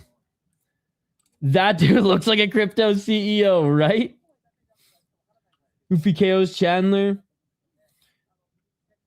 Nothing is going on right now. Bo Nickal just absolutely destroyed Kyle Daukaus. I mean, the first 2 fights are exciting. I still think the first one, if it didn't go 3 rounds, unfortunately, but if it went 3 rounds, it would have been the most exciting fight.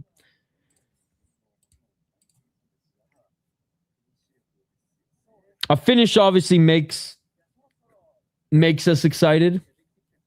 If that would have been 3 rounds until 2.5 rounds until the finish, I wouldn't have been okay, it wasn't an exciting fight, but the first fight was great. And the second one, Bo Put us out of a wet blanket misery. Okay, good. Since I want to see Ilia vs. Justin and Alex vs. Gane is why I'm here. What's up, Isha? I'm watching on Paramount right now, and the event is incredible so far. Dude, the production has been amazing. The visuals are amazing. The fights have been great so far. Freedom 35, baby. Freedom 35. When Nickal started wrestling, I was like, oh, they fucking. All right, I think it's beer o'clock, ladies and gentlemen. What do you think?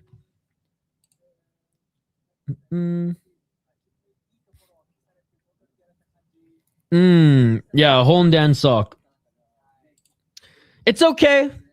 Like I said, sometimes we don't want to know that Beltran is in a biker's gang. Sometimes we don't want to know that our heroes aren't good people. Stay under the holy sock. I would be there. I would stay there too. America. Fuck yeah. Dude, I'm feeling so American right now. I want to watch I almost said American History X. I want to watch Team America World Police after this. I've been working Saturday night for a while, but had to watch the event so far. Awesome. Drink for our freedom. Hoofy should take this. He had the superior athletic explosion. No, it wasn't Bitcoin. I never said it was Bitcoin. I said he had his own crypto scams.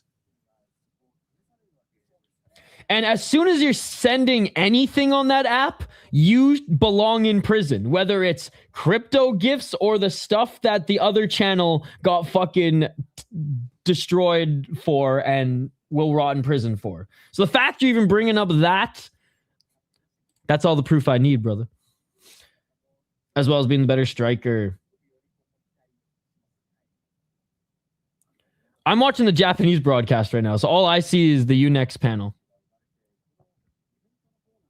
Bitcoin is a type of crypto, yes. But no one said he was peddling Bitcoin. You know what? Hold on, dance. You love derailing from the fights. I encourage you to go to another stream to talk about Habib.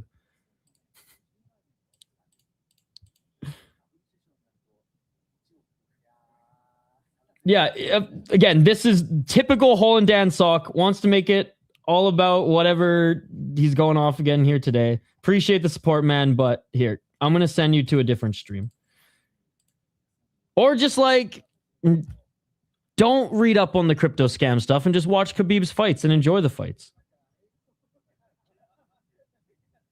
All right, who else is streaming right now? Helwani's even covering this event. Here we go. I got a couple for you here, buddy. I got a couple for you here.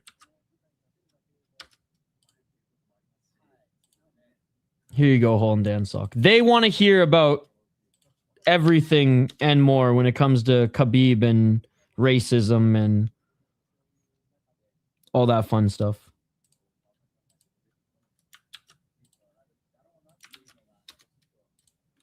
Give me 1 sec, Chris. I see you. I see you.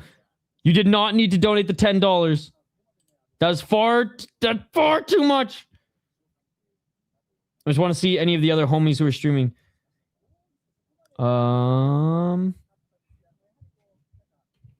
Wait, is Main Card Minute not streaming? Yo, shout out to Main Card Minute. They're streaming. Their channels come such a long way. And they're great. How many live viewers do they have right now?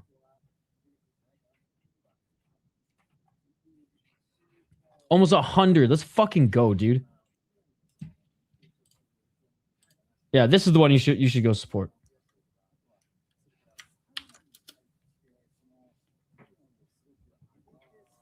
Not that cliche, but like we're pretty hardcore too. All right. Speaking of coins, damn, Rick Rubin sold out to do a Polymarket commercial. Yo, Chris Cushman, you did not need to do that. Thank you so much for the $10. Slam a beer for Canada and the Knicks. God, I don't have any loggers, so like if I slam a fucking IPA, it's gonna come out of my nose. I'm probably gonna sneeze. But I'm gonna grab a beer. Thank you so much for the $10, Chris Cushman. That is way too much. First of all. I think the last time I slammed a beer on stream was from a fucking hockey skate. Thank you so much for the $10. Yo, shout out to Chris Cushman.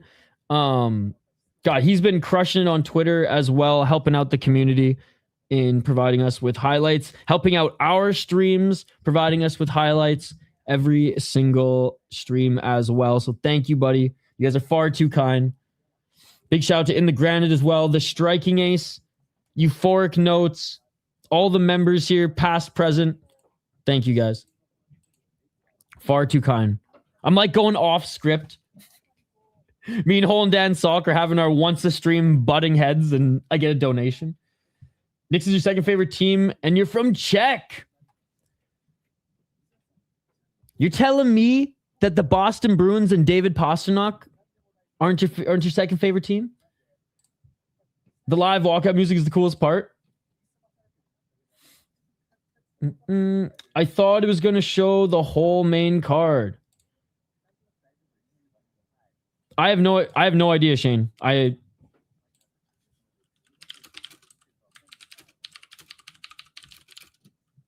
Shane, it might come back on in 15 minutes. This just might be like 20 minutes of buffer time.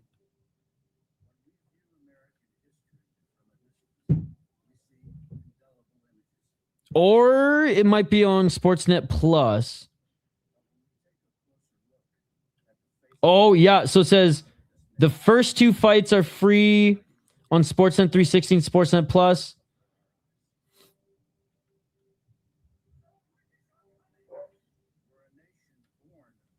Oh, it's a fucking pay-per-view, Shane. That sucks.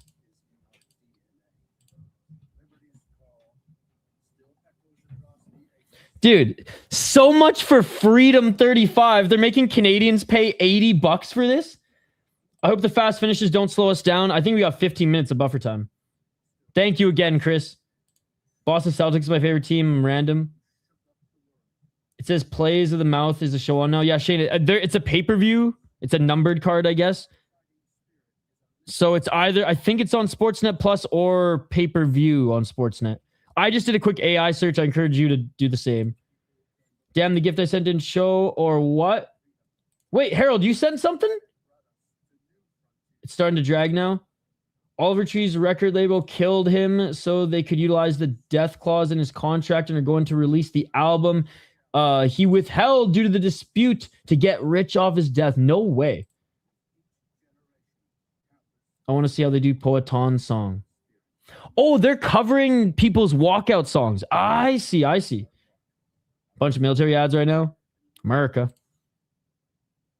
Oh, thank you, Amberly. I appreciate it.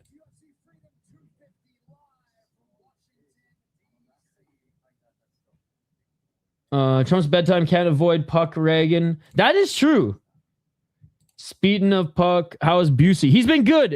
Actually, speaking of it, it just froze right now. So let me refresh it. He's been good so far. Last I checked, we were like 10 minutes into the second period.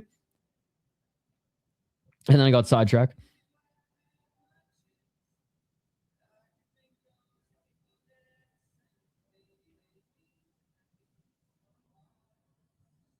But Carolina was up 1-0. All right. Okay, Fury's there. A American Patriot, right? Tyson Fury walking out.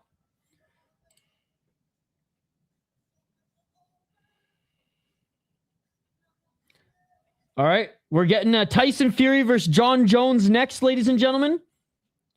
Occupied 250 featuring Tyson Fury.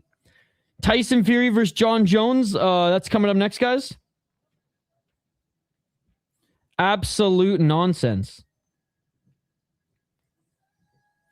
Where's Conor McGregor? Fury, Adana Shill. May he sign his last fight to Zuffa. By the way, Carolina Hurricanes still leading 1-0. 7 minutes and 17 seconds remaining in the period. I got that up on my second screen here. Tyson Fury? Tyson Fury. Start the heavyweight Zuffa title. Sean Strickland invasion went. We're waiting for Sean Strickland to come down via parachute. I do like Kings of Leon, though. This is a good song. Mute. The song said the S word. Uh-oh. Uh-oh. Sis, he better be fighting John Jones. He better be fighting John Jones. It's like a bunch of show. Sean was arrested, bro, and charged. He's free now, but he got a charge. Even more incentive to parachute. Oh, shit. Did I just miss the goal? I think my stream's just a little bit behind. But let's go, Carolina! My stream's a little bit behind. I got 6:50 still on the clock. Why is Tyson Fury get such a big entrance? Because he's boys with Trump, dude. This is idiocracy at its finest. I know. This is the most Russian American shit I've ever seen. But the fights have been good. The production looks good. Chandler could win this. At the White House? Dude, Tyson Fury versus John Jones at the White House. Oh, there it is, baby. There it is. Jackson Blake. Dude, he looks so much like Jason. It's insane. AJ versus Fury. Zuffa, baby. Him and AJ via Dana. You don't hear Sean got arrested disturbing the peace and not even kidding by 20 marshals. No, I didn't see that. What the hell? Did John ruin the surprise? AJ versus Fury Zuffa, baby. Well, that story's going to make the next membership stream. We're going to get AJ versus Fury with Dana promoting. Conduct win for Dana if he is the one that gets AJ versus Fury done.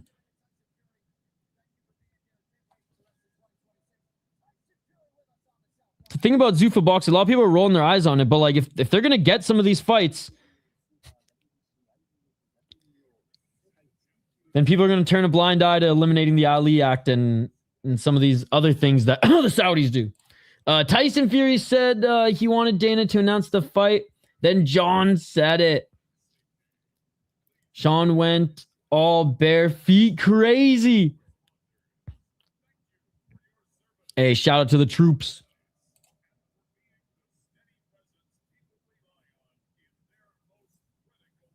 Dude, 2-0 Carolina. They're going to win the Stanley Cup, man. Fuck the Knights, bro. Fuck the Golden Knights. Let's go. And fuck Carter Hart. Fuck Carter Hart, bro. Fuck Carter Hart and fuck Howden, dude. Let's go, Carolina. Dude, Andrew, did you hear what the chants were in Carolina? No means no. I shouldn't be laughing. I about died. I was at the I was at the brewery. I was at Dangerous Man and we were watching the game and like the speakers were on and everything. And oh my God, dude. I was dying. Zuffa by Riyadh season. Speaking of championships, Donald Trump for Prime Minister, world class knob polishing. The Knicks win the title is like a reverse 9/11. House. Wait, what? What did I just read?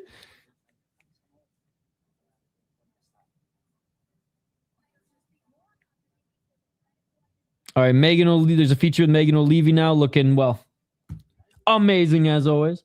Okay, I do think it's beer o'clock. Keep the comments coming. Guys, this has been such a fun broadcast and stream thus far. Keep the comments coming.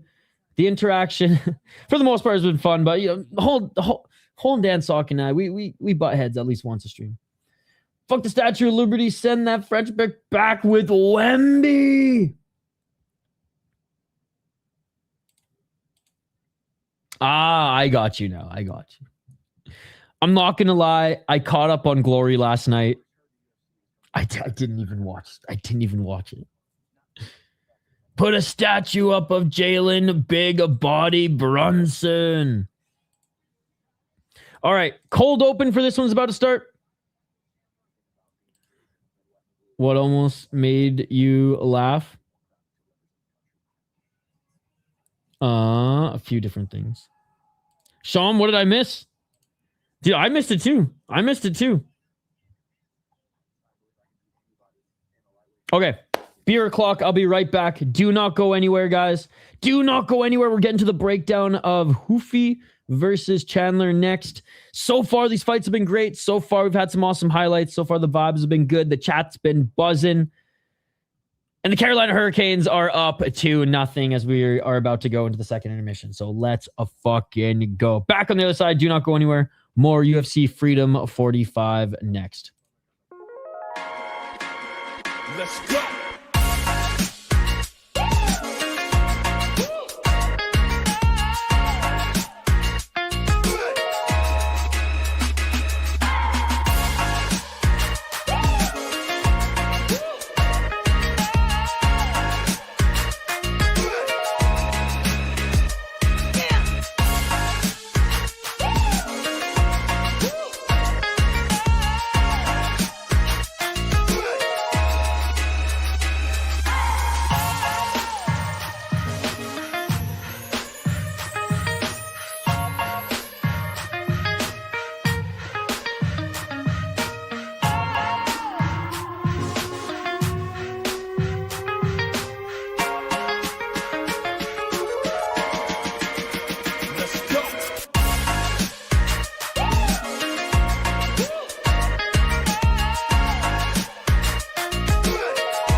Let's go.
Let's go.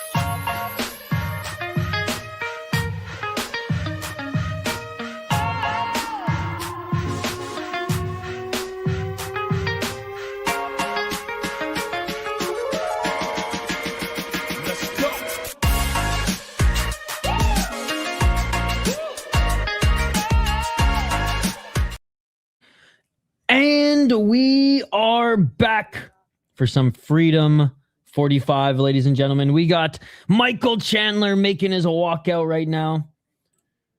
And we got a gift from my friend. Shout out to Brent from Loose Line, one of their distributors there, friends of the channel, Loose Line. We're actually going to be brewing a lager with them for the start of the hockey season. So that will be the third beer that the Soda Pod, my other YouTube channel, has made with a local brewery. I actually met the combat casual man himself, Idaho Skatesman, when he visited Minnesota at this brewery as well. Shout out to Loose Line. And I'll be riding the Loose Line Trail this summer, which I'm really stoked on as well. This is a 5% Animal Style XPA, some fancy shit. I've just been mostly on the lager train and dark beer train these days. It has Mosaic and Galaxy hops. This is like reading all the new like fucking weed stats where it's just like that scene from The Office where it's like, do you know what that is, Creed? And he's like, that, my friend, is Northern Lights Cannabis Indica. And Dwight's like, oh, no, it's marijuana. That's kind of like all these fancy beer stuff. But anyways, Mosaic and Galaxy hops. Pilsner and white wheat malt, which I am curious what the malts are. Chico yeast. And it has a flavor of berries and peach with a little hops twist. All right, all right. The extra pale ale. Cheers, everybody. America.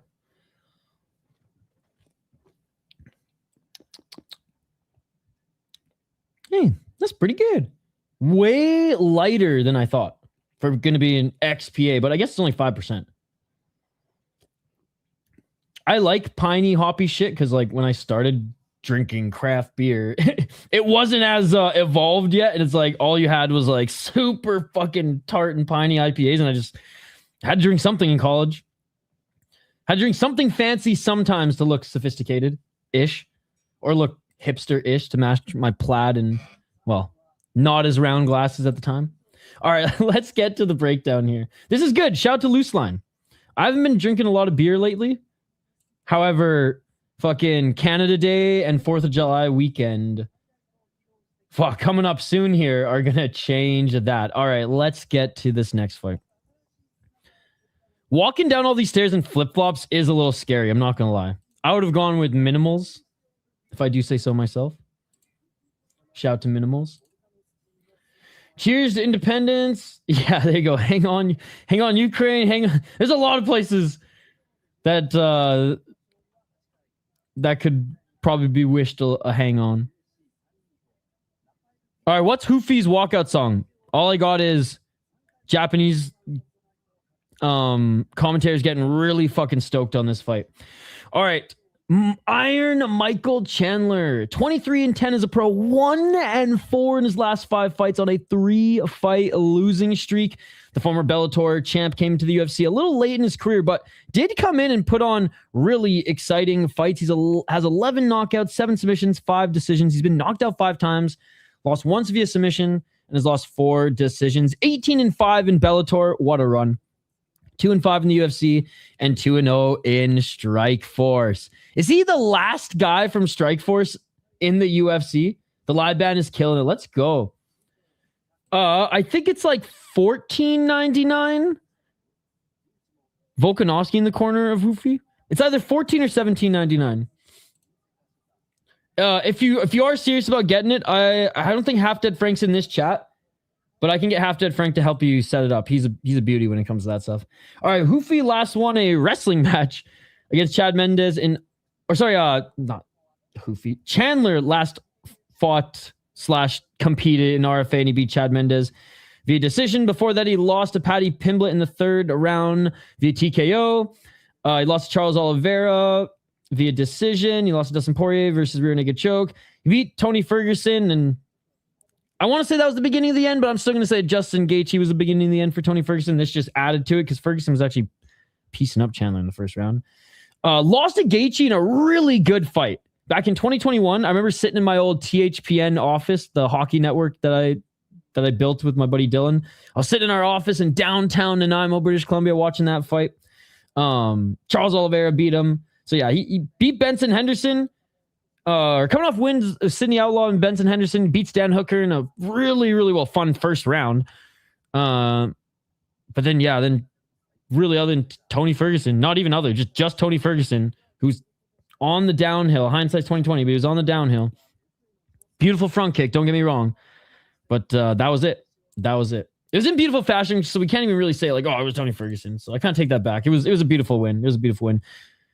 Even Tony in his heyday, I don't know if he'd been able to take that. He would have. He took how many punches from Justin Gaethje?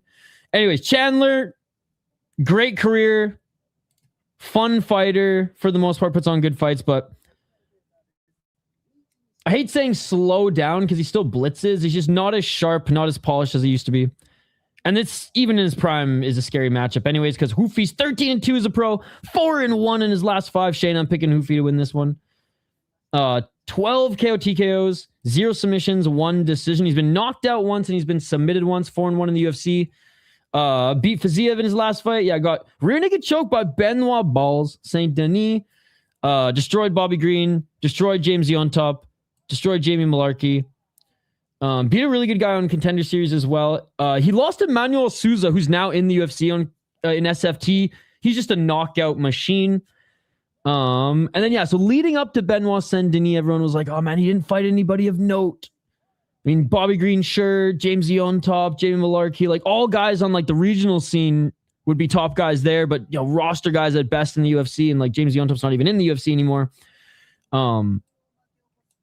Benoit Saint Denis, I think, helped him reevaluate just how he's going to train, things like that. Obviously, left fighting nerds. Fiziev's long in the tooth now and has faced a lot of injuries, but that's still a really good win, especially since he finished him. I think he should beat Chandler here. TKO or 3-round. I mean, TKO or submit. I don't know. He could beat him anyway. 3 rounds, but probably likely a TKO or submission. RIP Michael Chandler. Go to delay. Didn't miss too much of the card. Let's go, Mikey P. Hey, well, there you go. There you go. You got to rewatch the first fight, though. It was awesome. Second one, there's just the highlight, basically. Yeah. By the way, Buffer Suit is 9 out of 10. One of his best ones so far. I got Hoofy TKO round 2. He's not with the nerds anymore. Hoofy been training with Volk. He left fighting nerds. Yep. All right, round 1. Let's get it all. 4:56. Hey, look, guys, we got custom shorts tonight. 4:46, low kick by Chandler. Dude, the red and blue glove, Chandler just must feel like he's back in Bellator. Doesn't this just remind you of Bellator? Boo! 4:32.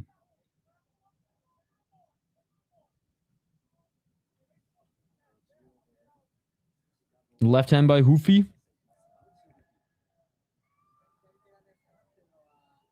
We need the Souza Hoofy rematch in the UFC.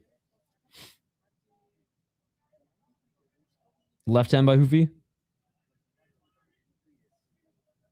Low kick by Hoofy. Oof. Chandler with that wide stance. Hoofy keeping his hands low here. 3:55. Hey, what's up, Slim John? Good to see you. Nice shot by Hoofy that sends Chandler back. How's your weekend going? Right hand by Hoofy. Dude, we got a great group watching with us. Appreciate you guys. Don't forget to like. Don't forget to subscribe if you haven't already. Vote in the poll question. Oh, Hoofy missing with the right hand. Chandler. Looking for the takedown.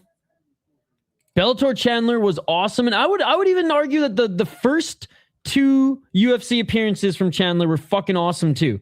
The Justin Gaethje fight and obviously the Dan Hooker fight were tremendous. Like correct me if I'm wrong, but he at least won one of the rounds in the Gaethje fight, right? It was like 2-1 for Gaethje, but they each cracked each other.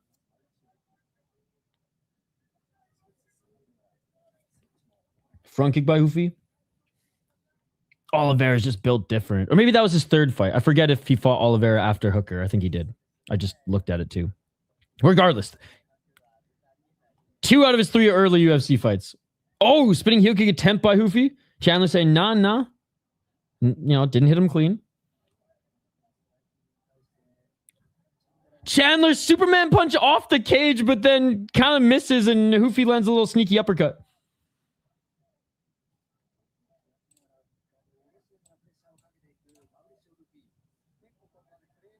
Chandler with a sneaky left hand.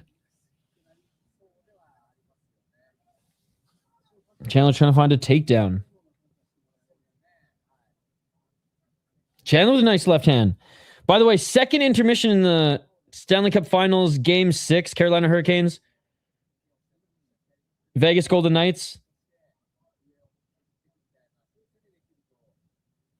152. 2-1 for the Hurricanes. Vegas was able to score 1 late.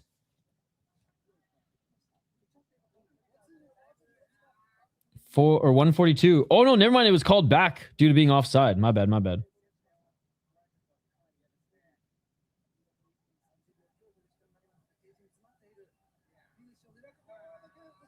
130.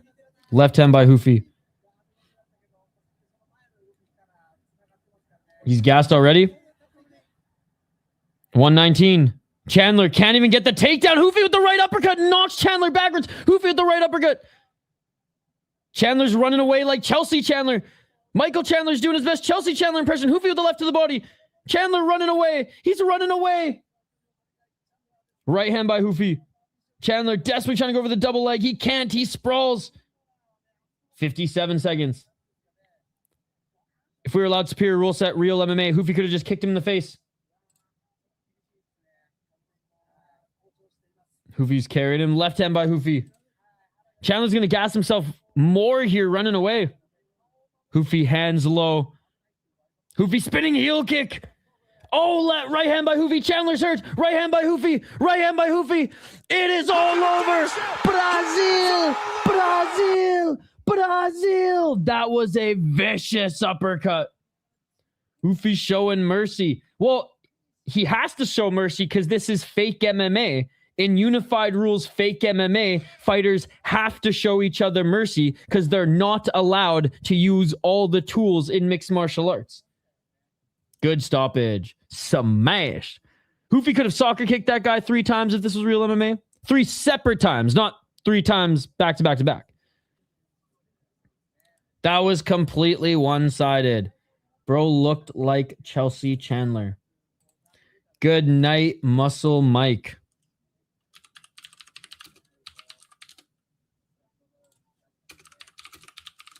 Three finishes. And end of the second period for the Carolina Hurricanes. They're up 2-0 on the Vegas Golden Knights. Lord Stanley in the building. Carolina could win their second Stanley Cup in franchise history tonight. As long as Vegas doesn't come back in this third period. I mean, I don't know if that looks scripted. I think that's fucking father time, man, and typical Michael Chandler. Ruffy did hit him with some big shots.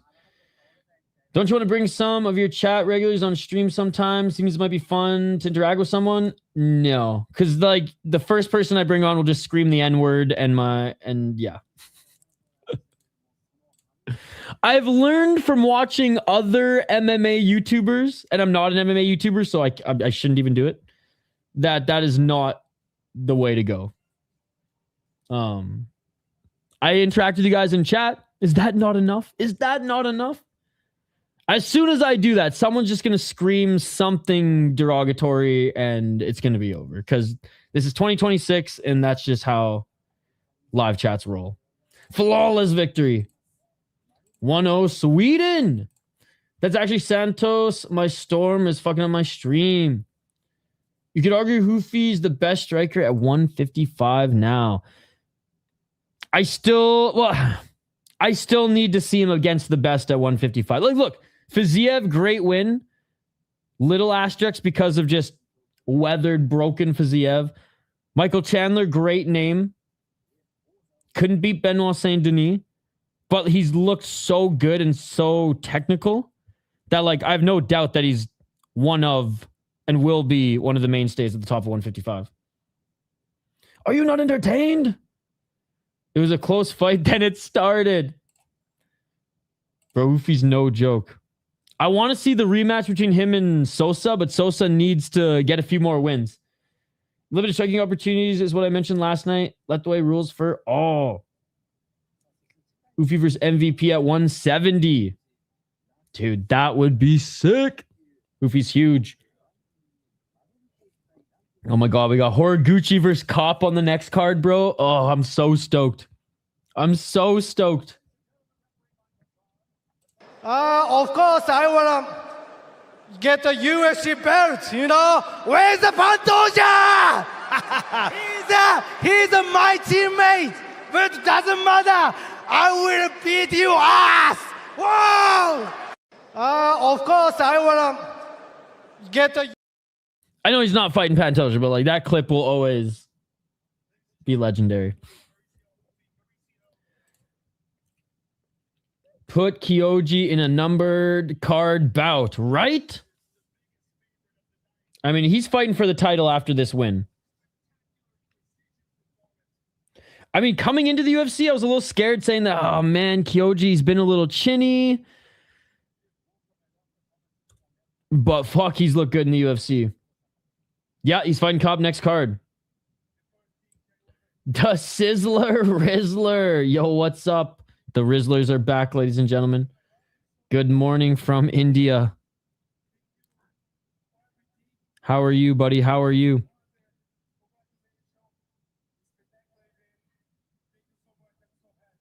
Oh, it's getting a little windy outside by the looks of it.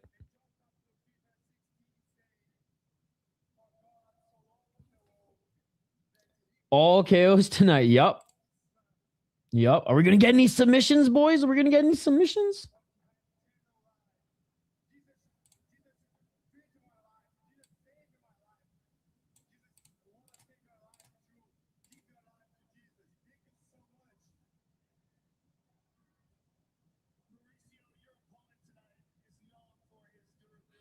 Joe Rogan saying your opponent tonight's known for his durability. And you beat him up. Ilia submits Justin. Who will win Ruffy versus Max? Oh man, that's a great question. Like, I don't know. I'm inclined to say Max, but Ruffy does have some fancy ass tools in his tool belt. Oh yeah, Cobb is my favorite fighter, man. Horiguchi's a dog too. It's gonna be a good ass fight. Yeah, I've liked Cap for a while. But he was way more fun in Ryzen. Horiguchi's one of my favorite fighters. Like when he was in the UFC, when he was out of the UFC, when he was in Bellator, it didn't matter. He was always one of my favorite fighters. So like I am 100% on the Horiguchi train here. Getting a little bit older and been in a lot of tough fights, but God, if he could get a UFC belt, man, then he won the Shudo tournament, Bellator champion, Ryzen champion. Like that would be insane. Yo, what's up? Balti Mega. Good to see you. Good to see you. All the main characters will win. It's going fast. Yes, it's going fast because there's been a lot of finishes, but we did have an hour wait. But yes, it's not the hour in between fights, which is good. Chandler has to retire after that. As a fighter, I really like him. His shtick it's not for me, but like it's getting people talking about him, so I understand it, and I'm not going to hate him for it. And there's some things that are kind of funny. But I've been watching Josh Hokit since he was in Bellator and LFA, so I've known about this guy for a while, and he was a little bit more based than he was cringe on the regional scene. Feel so sorry for Chandler. Chandler's now 2-6 in the UFC. He might be knocked out of the rankings. Bro, the rankings make no sense because this guy's 2-6 in the UFC and he's still in the fucking rankings. The rankings mean nothing in mixed martial arts in any organization. They mean absolutely nothing.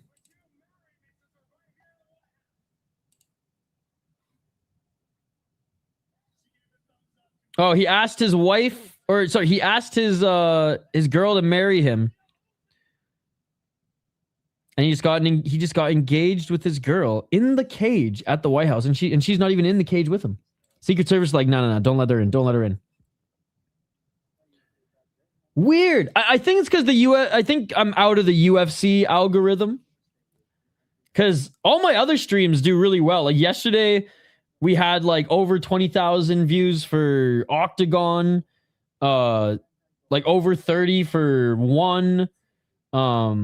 Deep is whatever. Deep, there's like 5 of you who are hardcores like me, but I think since my Arizona trip and I didn't stream for like a few weeks, I didn't stream UFC or anything for a few weeks. I think YouTube went, you're getting the boot. Team Canada, yes. And I'll put some games on in the background. I'm way more into the Stanley Cup Finals and potentially the last game of the Stanley Cup Finals is going on right now. And the third period should be starting soon here, actually. There is Kill Tony.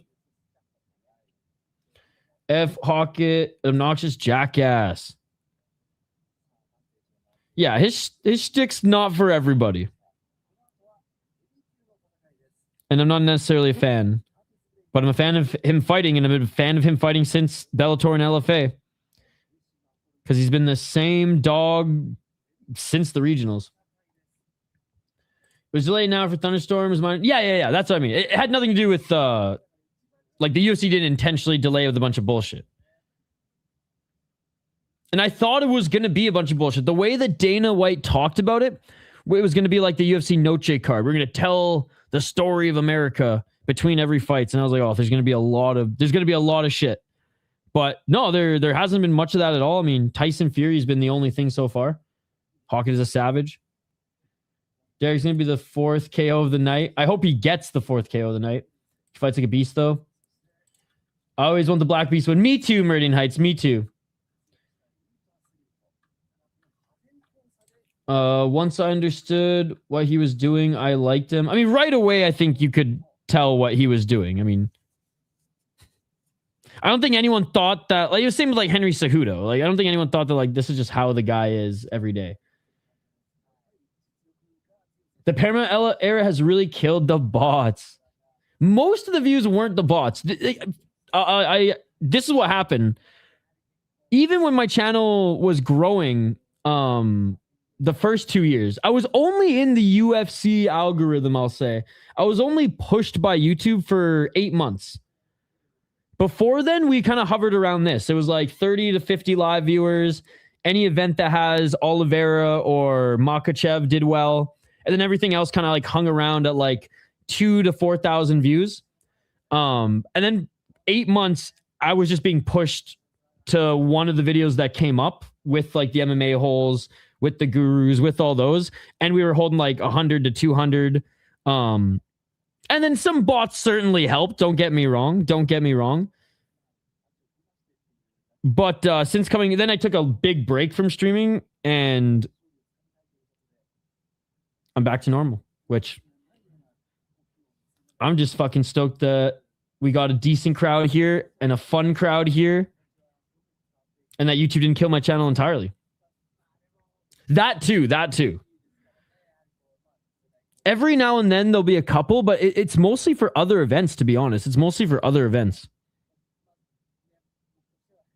Not much UFC anymore. Josh is going to be smart, get in his face, fight close up and dirty, go for ground and pound and push him up against the cage. Yeah, because I think if he gets him in the clinch, he can do some good work. I mean, look what Tai Tuivasa did to Derrick Lewis in the clinch. And/or just take him to the ground and pound. No need to go for a submission because Derrick Lewis, Jelton Almeida couldn't even submit him. I think Josh Hogg can be... Again, you think the rankings mean something.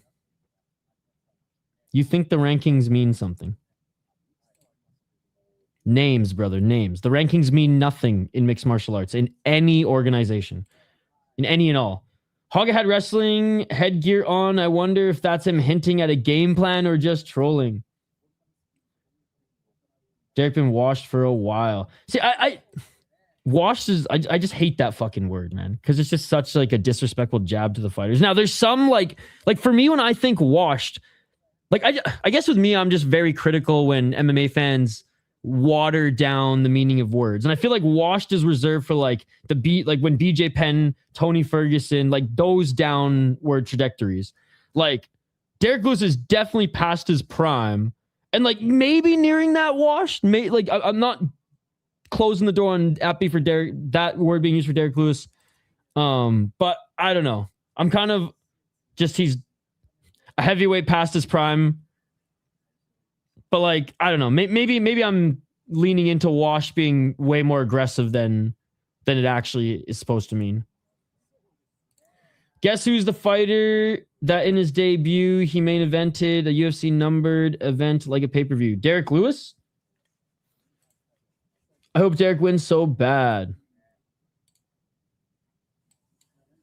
All right, they're showing Ilia and Gaethje arrive now. All right, speaking of the big boys and a washed and or past his prime Derrick Lewis. Thing about Derrick's like, oh man, like He's always been slow, but he's like really slow now, and he doesn't recover quickly enough. He doesn't move quickly enough to get back up to his feet and doesn't recover quickly enough. And yeah. I guess maybe it's just a heavyweight factor too, where these guys can just last a little bit longer. As a washed snowboarder, these motherfuckers don't know how to use the term. As soon as he got in the UFC, main evented a numbered card pay-per-view. Salutations. This card is flying by. Okay, they are telling the story of America here. Okay. With this beautiful, likely artist-made and hand-drawn non-AI art. It is Kai freaking Asakura. That is true. He came in right with a title shot and main evented.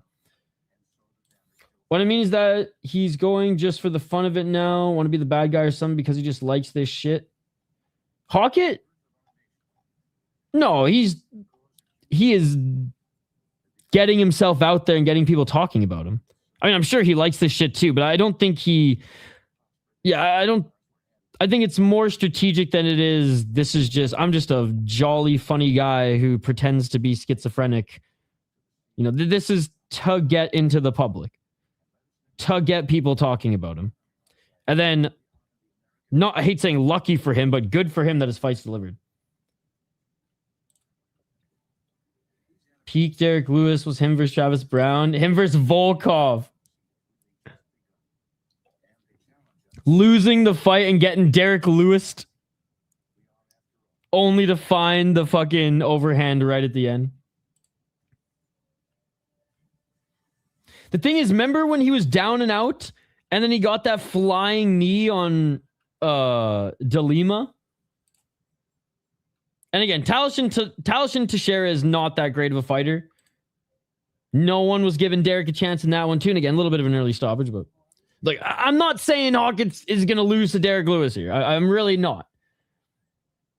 And maybe I'm just too much of a fan of Derrick Lewis, and that's why I can't throw him in like the Tony Ferguson, BJ Penn category just yet. That comeback was Hall of Fame fight worthy. But I will say, Derrick Lewis, he's slow as fuck. He was always slow as fuck, and he is slow as fuck. And you know what Hawkett isn't? He is not slow. He's one of the quickest little bunny rabbit heavyweights out there.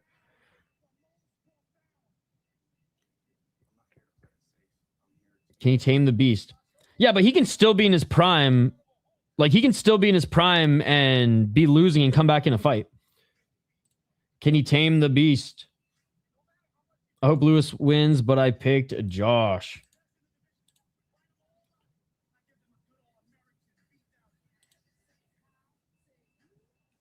All right, the cold open and promo for the Hokit fight with Lewis is on now. Oh, man, I'm having a tough time double screening UFC and fucking the hockey game right now.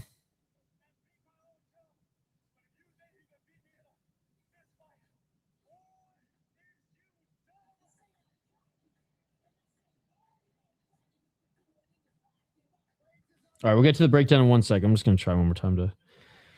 I know you guys like Isha, no one cares about the Stanley Cup, but I do, motherfuckers. More than Freedom 45, I'll tell you that much. Okay. There's only 15 minutes left in the game anyways. I just want to see Rod Brindamore, man, hoist that cup one more time. Won it as a player, and I really think he's going to win it as a coach. From my hometown, baby. Fuck that Blades fight. Let's watch the fight after this card. The Blades fight was awesome. Hello, butt munchers. I said hello. I remember Biden held a whole ass LGBTQ event at the White House. This is a million times better. I don't remember the LGBT fight card. You'd think that me being the psycho who watches everything, that I would have covered the LGBTQ fight card. Trans FC. Let's watch that fight after this card. It was so good. Legitimately top 10 heavyweight fight of all time. That fight like cleared 80% of the Pride FC heavyweight Grand Prix legendary fights. Yeah, it was like Steve Asplin set the bar for heavyweight fights this year, and Hokit cleared it.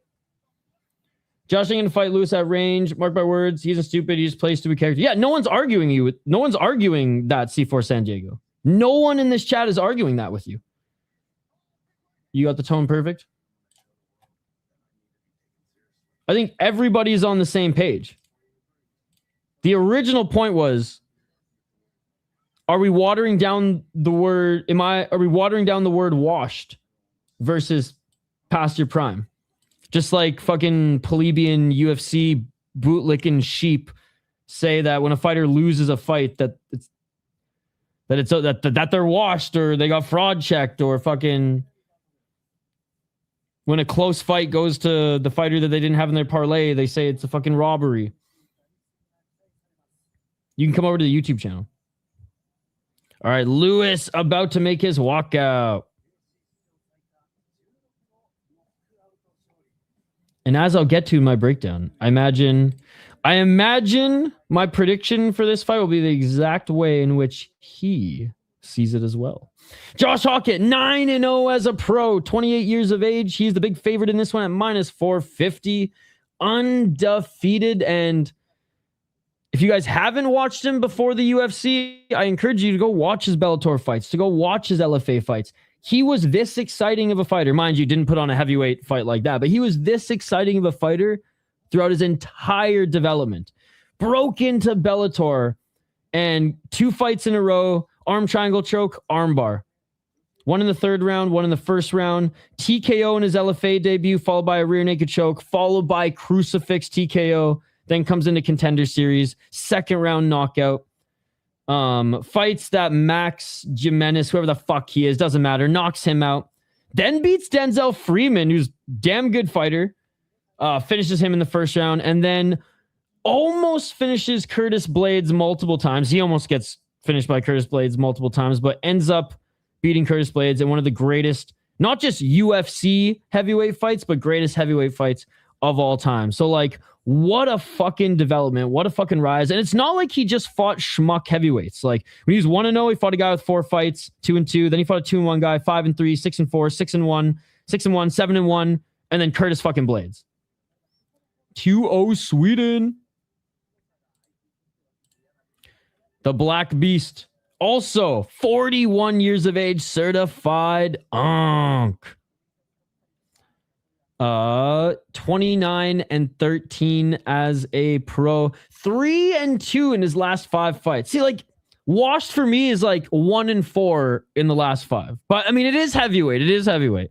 24 knockouts. He's been knocked out 8 times, bro. And when he gets knocked down bad, it's just over. He just kind of flops, and he's like, I don't want to say Bob Saps it because he's not there yet, but I mean, there's been times. Although it's funny how later in his career he's looked like the most in shape.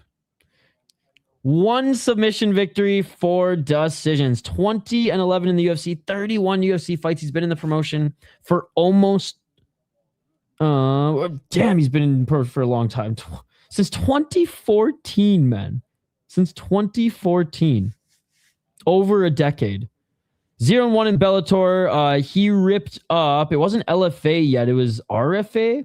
No, Legacy FC. He was the heavyweight champion, Legacy FC, before it bought RFA. Big Red always grills me for telling the story wrong because they didn't merge. One bought the other. But yeah, he was the champion there. Defended the title once, then came over to UFC in 2014. 2-fight win streak, and yeah, I mean, took out a ton of guys in the UFC. And famously went on a 2-4-6 fight win streak where he beat the likes of Gabriel Gonzaga, Damian Grabowski, Roy Nelson, Travis Brown, then lost to Mark Hunt, and then beat Tybura, Francis Ngannou, Volkov. Obviously, the Ngannou fight was one of the worst fights ever, and Volkov was a comeback. But that earned him a title shot against Daniel Cormier. Lost against him, lost against Junior Dos Santos, then went on a 4-fight win streak again against Blago Ivanov, which is he was always been a solid heavyweight. Latifi, Olenek, and then knocked out Curtis Blades. That was back in 2021, though, man. That was back in 2021. Since then, he's lost to Ciryl Gane, lost to Tai Tuivasa, lost to Pavlovich, lost to Sergey Spivak, lost to Gelton Almeida, and lost his last fight to Waldo Cortez Acosta. He did have 2 wins in there where he had that flying knee against Lima that got him a contract. That got him a contract extension. Beat Rodrigo Nascimento, which, you know what? That was a pretty damn good win. Nascimento was 11-1 coming into that one. And then obviously beat the undefeated Teixeira, which, whatever. I personally was never super high on Teixeira. And then, yeah, lost to Waldo Cortez Acosta, which Waldo Cortez Acosta is a very, very good heavyweight. But I think Josh Hokit is a very good heavyweight as well. I think Josh Hokit, if he wanted to be a light heavyweight, he'd be a good light heavyweight too. I got Josh Hokit winning. Either gets in the clinch and throws those short elbow shots or the trip takedowns. I don't think he's going to go for submissions. I think he tries to fight this in the clinch or go for the ground and pound. American. They're playing real American. This card is gas. Scenery's best ever. Vibes are immaculate. Do, do, do, do, do, do, do. The Marine band has to remember every single walkout song. Well, I mean, they're a band. That's literally their job is to play music. Lose better last 2 rounds, man. I need strikes from Hokit. Hog with the best walkout show so far. Lewis wins in less than 3 rounds. Lewis is going to get it done. Don't turn your back on your faves. I'm not turning my back on my faves. So Imperial Cub. So you think that logic overrides fandom? You can say things that are smart and also cheer for the fighters you like. I'm not a sheep. I'm not a plebeian. I'm not a bootlicker, my man, and I never will be. So this comment means nothing to me. Absolutely nothing. Hey, good to see you. Good to see you. Thank you. Thank you. Yeah, for anybody who's watching on Twitch, the only reason I have a Twitch account is to say, fuck Twitch, come over to YouTube. Fair enough, man. The heavyweight division is not exactly Townfield, so maybe I need to grade a curve. Hawk kick by psychic, middle finger to a gas Lewis in round 3. I picked Josh, though, so I can go. Come on, Lewis. Over under Lewis. Fucked his lady in the White House pre-fight. Oh, 100%. When do the Fedor chants start?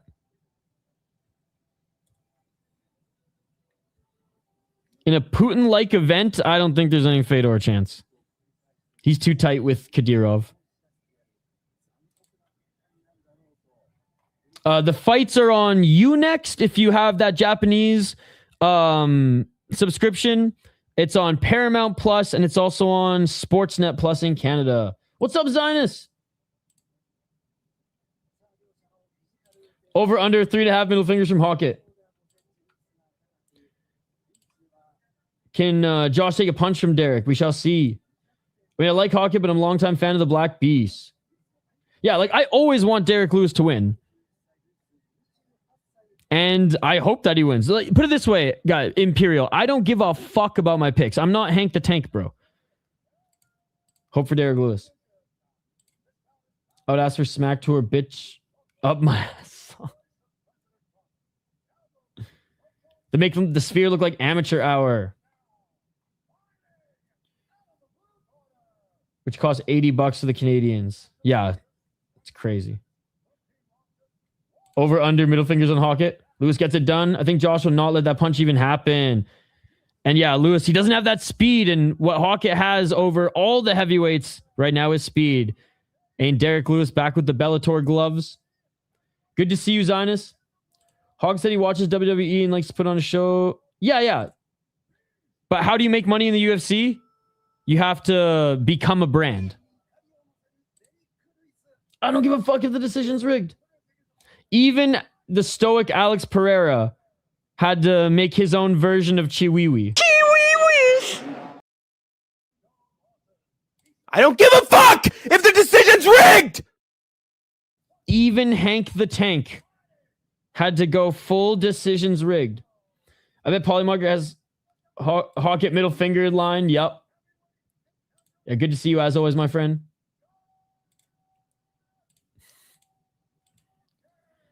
And Hokit. There's the middle finger. There's one. There's one. We need the middle finger counter. God, I should have made a middle finger counter before this. I will do that for the next Hokit fight and every Hokit fight moving forward. Joss is a classy American. Yeah, we got the middle finger counters. This is why you guys are the best chat ever. All right, here we go. Round one. Let's get it on. Let's get it on. Bro, the Carolina Hurricanes are 7 minutes away from being Stanley Cup champions. I saw some tweets about it. No actual news sorted it. Any news source mentioned anything about it, so it's just whatever Twitter bootlicking MMA fan garbage until an actual news account reports it. 441.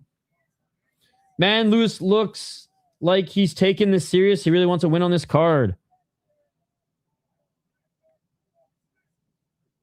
430. Spinning heel kick attempt by Hokit. Lewis by banana split, calling it now. That's a big dude compared to Hokit, yeah. Like I said, Hokit could probably fight at 205. Hokit with the spinning shit, and he falls. It's a little too moist in the air for that spinning shit right now. Oi, oi. 407, Hokit with a nice left jab. Hokit just fell on his ass. He slipped a little bit. It's a little moist in the air. God, I'm letting this beer get warm. Yo, shout out to the best podcast on the planet, the Bacon, Egg, and Cheese podcast. Good to see you, buddy. 345, Lewis with the feint of a right hand.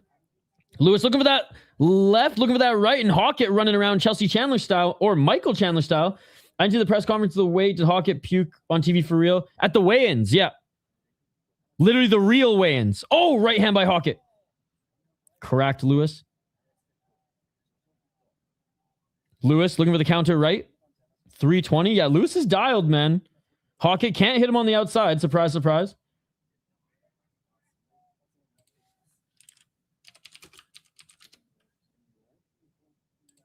Hokit pressuring Lewis outside that center line. Here, I'm sending you the link. And there's the takedown. And that's what we expected. That's what we expected. Hokit with the takedown. Damn, that was a nice takedown. He's like 5% to win. 5% in our hearts, baby. 248. Hokit on his feet, landing some shots. He's controlling the ankles of Lewis. Up kick him, Lewis. This is wild. Hey, there's Herb Dean. I just want to see Lewis stand and bang. This is like Fedor versus Tile Salesman in Bellator. 227. Damn, C4 San Diego with all the disrespect to Lewis. Oh! Good ground and pound here by Hokit. Staying on his feet too, just in case the Black Beast somehow Black Blitz is up. I want superior rule set. Derrick's getting whooped. The big boy's trying to get back up to his feet, and Hokit settling into half guard. He's too old to stand up like he used to. Hokit's keeping him down. He's too old to stand up like he used to. Derrick Lewis tries to get back up to his feet, and Hokit picks his ankle. Derrick's still on his back. This fight's like Fedor versus Zulinzo, but if both guys were Zulinzo. Or Zuluzinho, sorry. 123. Oh, nice little sneaky knee to the body by Hokit. Hokit with the left hand. Forced Lewis to turn. Lewis is cut. Oh, it's cut on the back of his head. Is it back of his head? Back or side of his head here. But Lewis is cut. Lewis is rolling. And Hokit's in full mount. This is how we thought it would happen, ladies and gentlemen. It's happening before our eyes. Hokit with the 1-2. The Black Beast surviving, but for how much longer? Black Beast up to his feet, but Hokit's going to drag him back to the ground. Hokit with some serious grappling pressure. Damn, already hit my parlay on Hokit. Thank you, Menace. 42 seconds. Left hand by Hokit. Armbar attempt by Hokit. And I didn't think he'd try to submit Derrick Lewis, but he's going for the arm. He's going for the arm. How much longer will he last? Lewis doesn't seem to be bothered yet. It's hard to submit the Black Beast. Weirdly enough, easier to knock him out or TKO him. Okay, the cut is above his left eyebrow. And that's going to do it for round number 1. He survived until the end of the round. Definitely a 10-8. I swear the main characters are just having fun out there. Derrick Lewis got his ass beat. Hokit screaming during the armbar. Holy shit, Josh is having fun. He lived. We go to round 2. Hey, and if Michael Chandler, if 40-year-old Michael Chandler gassed halfway through the first round, you know Derrick Lewis is tired at the end of this first round. Hokit gas time for a Lewis scissor kick to start the round. Poor armbar technique. Hokit is like McGregor hype, but more funny. Beast cardio down to 0. Damn, at least I know he can put up an armbar. Hope Hokit tries for another sub in round 2. Heavyweight submissions are underrated. Bro, we need the Peach Boy to come in and fight Derrick Lewis.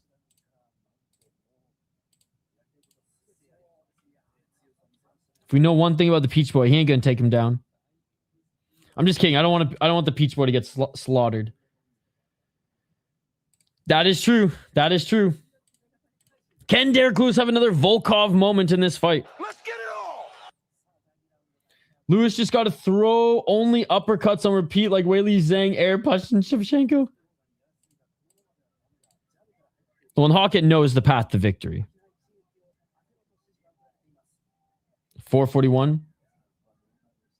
You heard it first. Hokit is McGregor. Oh my God, it's totally him. He's off the steroids, so he's just a little tubbier, that's all. 420, smoke him if you got him. God, I need a cush-up break soon. Left by Hokit. Hokit trying to go over the takedown, but he can't. Oh, uppercuts by Lewis. Lewis cracked him. Lewis cracked him. Oh my God. Oh my God. Hokit felt the power.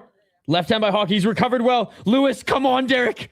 Come on. Dude, I'd be darned if Lewis tried a low wrist jab. He's too slow for the jabs. He only can throw uppercuts and hooks. Dude, C4 San Diego, plot twist. Derrick Lewis is the main character. 344. Those uppercuts might have fucking tired out Derrick, though. He's over swinging now. Hokit's going to duck under one of these shots and get a double leg eventually, but 336. Great single leg takedown defense by the Black Beast. Black Beast underhooks in the clinch. I do think Hokit can be dangerous in the Oh, Hokit almost tripped Derrick. Oh yeah, dude. Derrick was gassed after coming off the bench of the first round. Oh, Hokit with a nice 1-2. Derrick with the left. Derrick missing with the left hook. Hokit with a beautiful 1-2 on Derrick Lewis. Pushes him back against the cage. 1-2 by Hokit. Derrick did not like that. 255. Lewis overswings to the right. Misses with the left. Hokit's huffing and puffing too, but he's just still quicker of a striker. Lewis overswings to the right. Hokit cracks him with 2 rights. Lewis is going to go timber soon. The cardio's killing Lewis, man. Couple right uppercuts in the clinch. The humidity. Oh, a short shot to the belly of Derrick Lewis. Tie clinch. Hokit going for the knee. Derrick Lewis, at least, dude, that is a veteran move there. At least he blocked that tie clinch knee, but another 1-2 by Hokit. Lewis may have had a good moment in this. He may be defending takedowns, but Hokit is now outstriking the Black Beast. Lewis overswings to the right. Lewis is dead gassed. All he can do is just throw hooks. Imperial Club, we know, brother. We're watching the same fight. 155. Right hand by Hokit. Another right hand by Hokit. Squeeze some more lemon juice in the cut, why don't you? Oh, it's the bug, sorry. Was about to get KO'd. Hokit doing well to avoid those right hooks. Damn, take your head off. This is worse than Colorado, baby. Wonder if he had a Greg Hardy inhaler. Someone get him a Greg Hardy inhaler. Oh, right uppercut by Hokit. The only saving grace is that Hokit's tired too. Did you see that Oliver Tree died? I thought it was a troll comment. No, he actually passed. He actually passed away. Like, tragic shit too. Hokit fight IQ is elite. Oh, Hokit with the right. Lewis is hurt. Lewis is hurt. Left hand by Hokit. Lewis is going down. The Black Beast is down. Hokit, left hand, right hand. It is all over.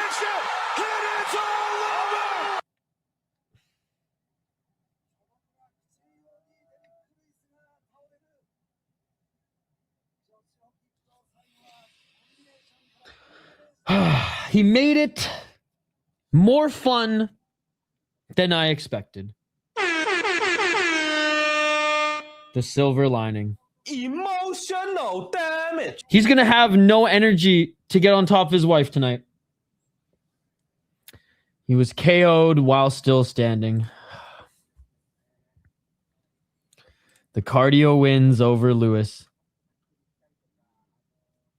Hokit, no, yeah, Hokit's legit. I thought Hokit was going to beat him ground and pound, but Lewis was able to keep it on the feet, but to his own demise. 4 knockouts in a row.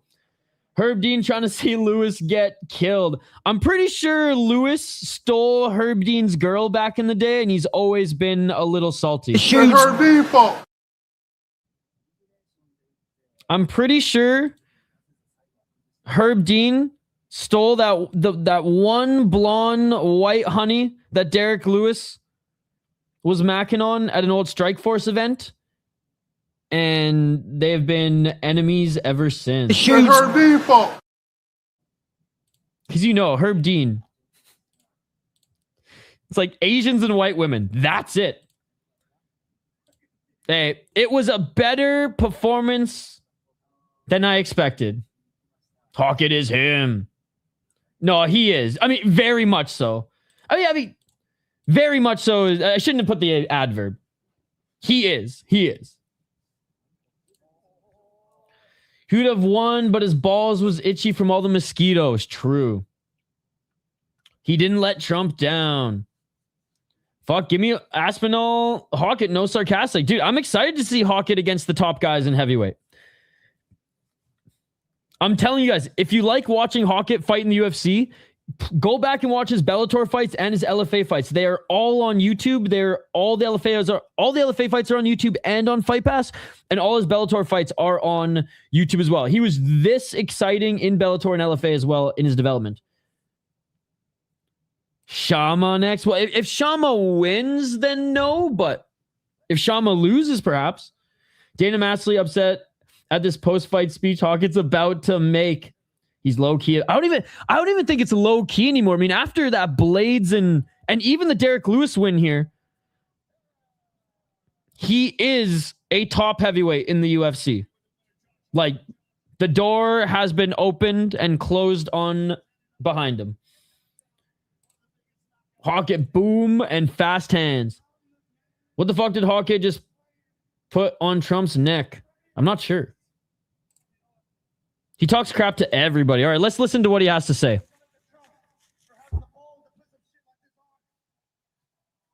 What a card. Indeed.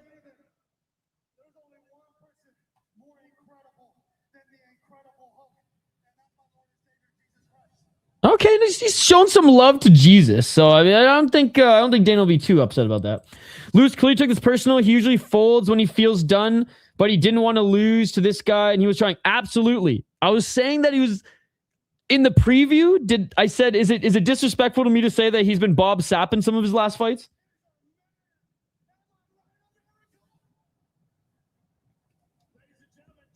The Hurricanes are the Stanley Cup champions.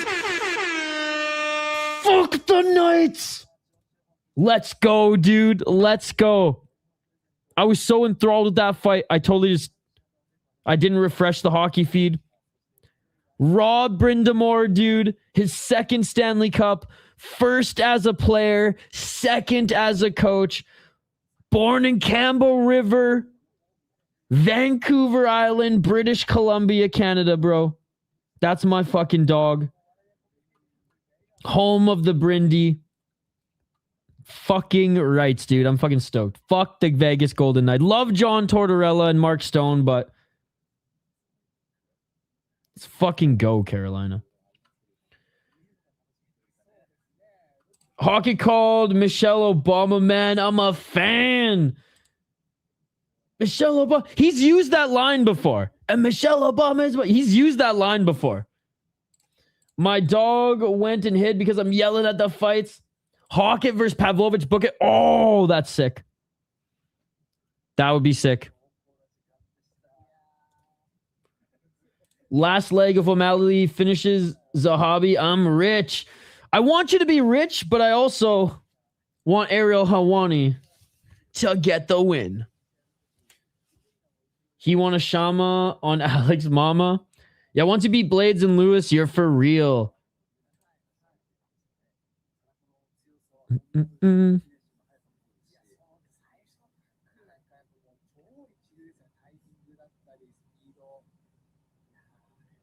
I think just all my hockey feeds are cooked. It went from like kind of bugging out to like freezing all the time to now just not even wanting to load. So that project is Ariel Helwani. Battle of the nose. I will say, my nose used to look normal. I've broken it so many times. It's just completely deformed and fucked. Yo, let's go. Could you imagine shutout victory for the Stanley Cup? Oh my God. Unbelievable. All right, we are at the... Is this the featured fight already? We're already at the featured fight. Not bad. 3 hours in. 4 fights. Actually, that's... With 1 hour of rain delay. Come on, O'Malley. Bore me to a decision. MMA on a Sunday is nuts. I got to get about like 5 to work. I mean, we've watched MMA on a Sunday night before. Tough Enough and Fury do cards on Sundays, but usually not this late. I am old enough to what? To party? Yeah, why are you ignoring Amberly? I was about to be like, Amberly, he clearly doesn't want to talk to you, but you know, I was waiting for him to respond. 1 minute and 25 seconds remaining in the Stanley Cup of finals. There's no way the Knights, even with their goalie pulled, are going to get 2 here. There's no way.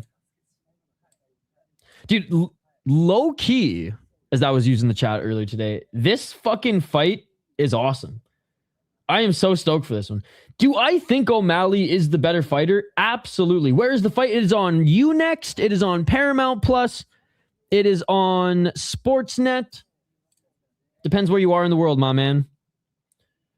Judges are currently being laid off at this pace. Dude, the judges are fucking asleep right now. I'm off all week with my shoulder, so late card is okay. How's it healing? I like literally fucked my neck up today. Oh, I'm excited to stretch after this stream. I'm super excited for O'Malley versus Ariel lookalike. Zahabi, the suit king himself. You know what? Li Jingliang must watch Zahabi press conferences.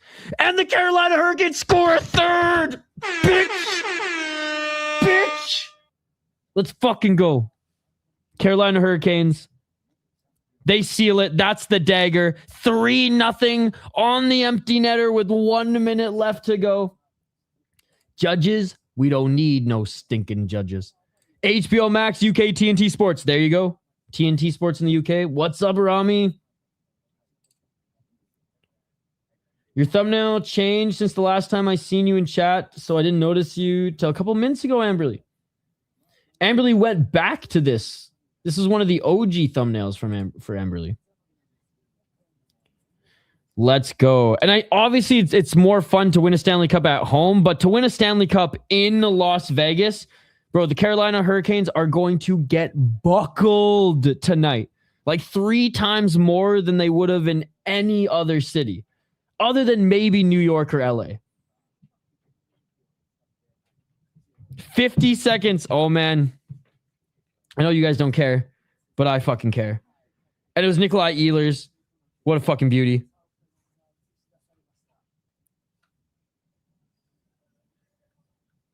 $30 seconds. Rob Brindamore, dude. Oh, I'm so fucking proud of him, dude. The Vancouver Islander himself. 2nd Stanley Cup now as a coach. We'll get to the breakdown in the fights here. Back to the fights here in a sec, guys. But like, it's the fucking Stanley Cup. It's the greatest trophy in sports. The greatest trophy in the hardest tournament to win in sports is the Stanley Cup Finals. 4 grueling rounds, best of 7 games in fucking hockey where the refs put the whistles down. 2nd Stanley Cup ever, baby. Let's go! Jalen Chatfield has a fucking Stanley Cup, guys. My boy Jalen Chatfield, Jordan Stahl with his 3rd now, right? Did he have 2 with Pittsburgh? No, he only had 1 with Pittsburgh.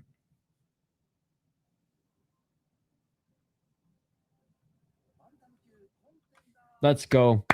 Hey, shout out to the Carolina Hurricanes. What a fucking season. What a fucking season.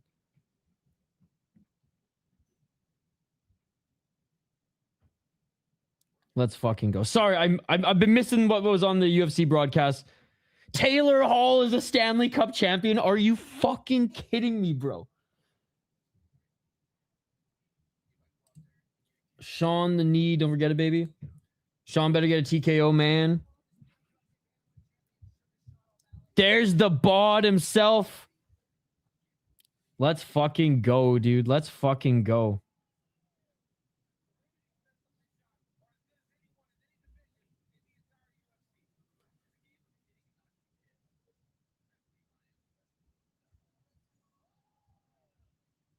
Carolina finally did it. They finally did it. Fuck you, Carter Hart, you piece of shit, bro. Fuck you, Carter Hart, you piece of shit. All right, let's get back to the MMA. I am buzzing now, dude. Fuck the Vegas Golden Knights. Oh my God. Fuck Howden. Fuck Carter Hart. Love John Tortorella and Mark Stone.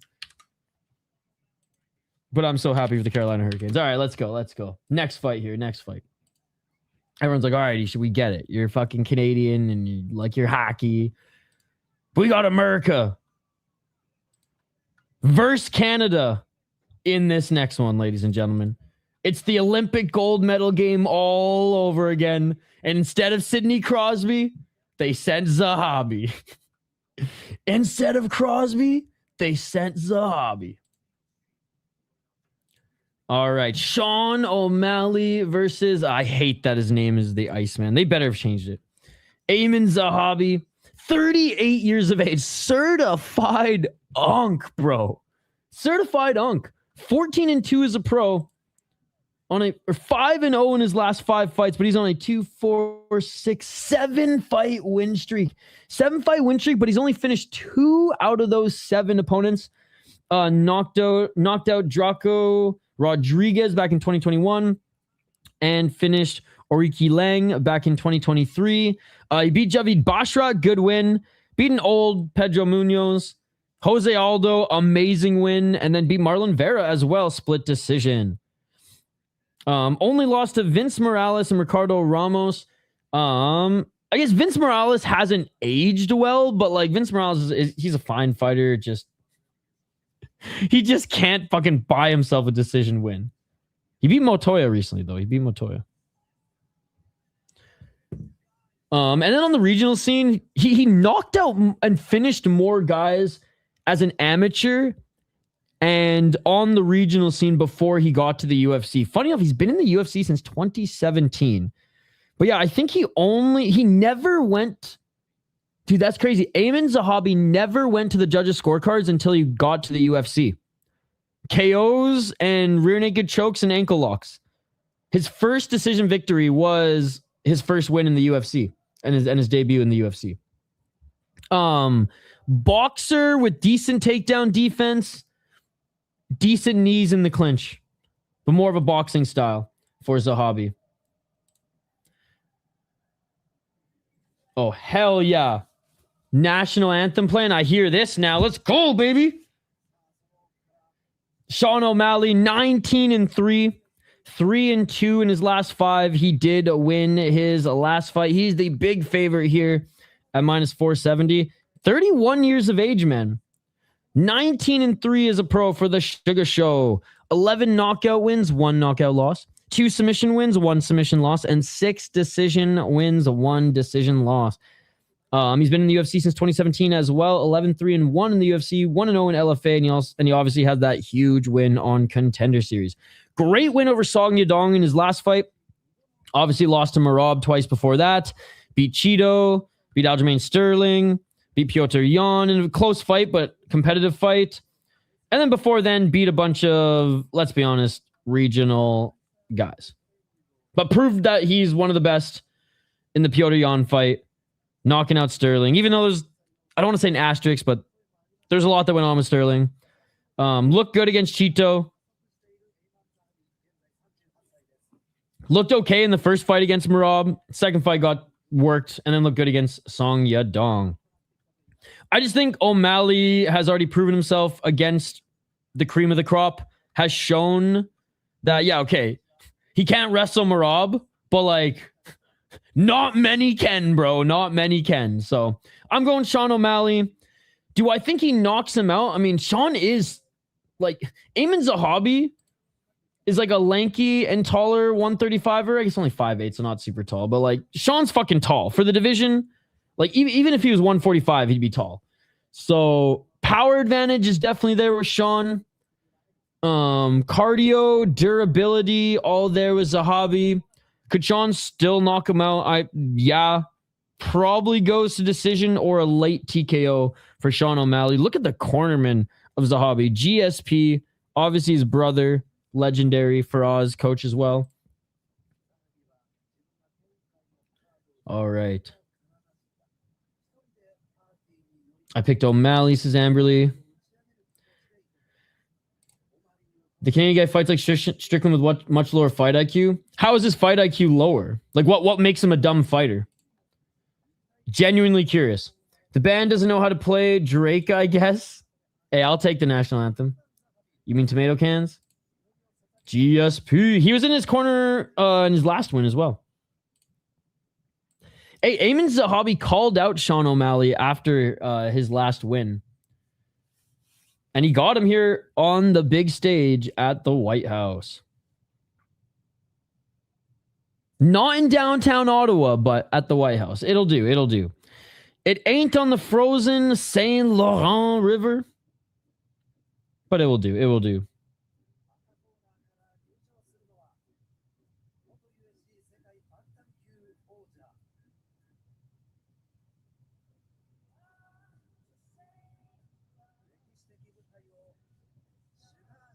Hey, the live performance of Superstar is pretty sick.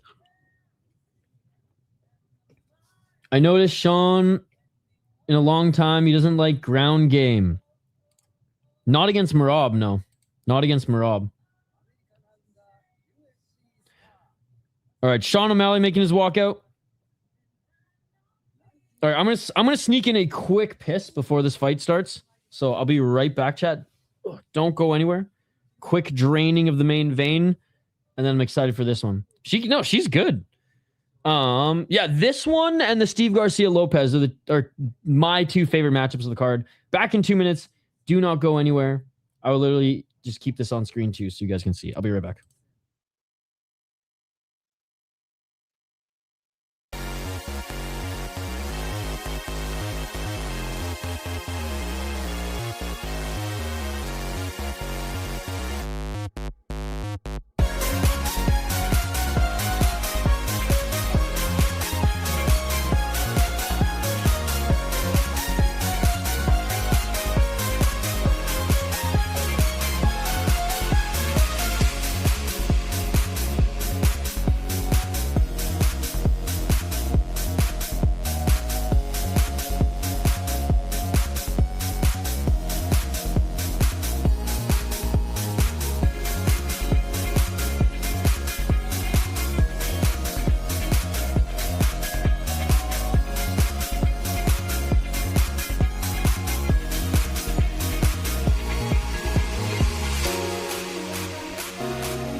That song may have fit the fucking deep stream vibes. Does not fit the America vibes. All right, all right. Ooh, that's way too loud. Okay, here we go. Had to watch the walkout. Sean was sweet. Hey, I appreciate you hanging out in the chat here, Amberly. A couple years ago, I thought O'Malley was all hype, and then he put on a couple great performances. Now I just don't know. I think he's a solid fighter. Well, I think he's a great fighter. Look, you get out-wrestled by Merab, I don't think you're a bad fighter. He proved that he was top level in that fighter Piotr Jan, whether you think he lost or won it.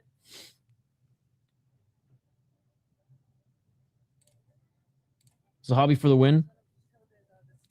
They're playing the Hans Zimmerman a lot. I do like Hans Zimmerman. I go and watch like local, what do you even call them? I guess they're just bands. Performance groups playing like Hans Zimmerman night, always around Christmas. Oh, Canada, terre de nos aïeux. Dude, I love Bruce Buffer's suit. It's Don Cherry-esque, eh? Not as loud, because Don Cherries were loud, but it's Don Cherry when he decided to go sleek. All right, they're being announced right now. Out of Montreal, Canada, or Montreal, Canada, Tabarnak de Callis. All right, guys, so I'm just going to call this whole fight in French. I hope that's okay with you. Not the fucking Paris French. The gross, disgusting, like southern, like bayou, southern, 10 people living in the village, town, maybe 100, not 10, we'll say 100, South English. That's what Quebec French is to the French. So we wear it with pride. Tabarnak. Nous parlons comme ça avec le pride. Ew, Black French. No. The Bayou. Actually, most of them came down from Quebec, actually, funny enough, and it's made the gross French even grosser. La toilette une mouche par. 38 years old, he's fighting an old man. Again, uppercut. Age is but a number in this sport. Now, 38 is old, but he did start later, and he only in the Aldo fight and the times he got knocked out earlier in his career did he take a lot of damage. Look, 38 is getting up there, and obviously you're going to lose your fast twitch movement and stuff like that. But some guys are anomalies in the fact that they just haven't taken a lot of damage, so they can tough out fights. But for the reason of just age, experience, speed, and power, I'm going with O'Malley. 445. Glover Teixeira won the belt at 42 years of age. 42, right? 41 or 42. Round one. And he wasn't a heavyweight. 38 is very old, especially when your name is Zach. Je le crois, j'aime bien les outsiders aujourd'hui. Hey, thank you. Yes, smash that like button. Either Sean catches him earlier, wins unanimous decision. That's what I said. Well, actually, I think late TKO. So end of the second round or third round or unanimous decision. I think Zahabi awkwardly prances around and tries to get his left jab going. But we'll see. O'Malley definitely has the power advantage. I mean, look at, like, we thought Merab and O'Malley, there was a size difference. It's with everybody. Even the long torsoed Zahabi. 344.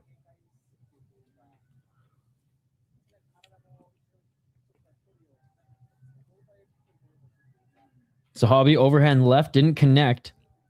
Good pressure by Sean.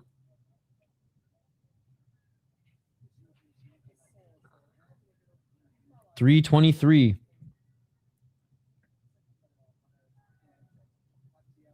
Sean missing with the left. Sean with the feint. Sean missing with the left jab. Sean overhand right blocked by Zahabi. Those kicks are available for Sean. That inside low kick. Zahabi's got that lead left leg open, and he keeps moving to the left. 2:53 in this featured fight, first round. Ooh, Zahabi bit on that feint. Big time. All right, boys. One of the people's main event here. Pretty timid so far. They respect each other too much. All right, O'Malley getting the kicks going. We're getting a kick going. Let's see if he can continue it. Right hand by O'Malley.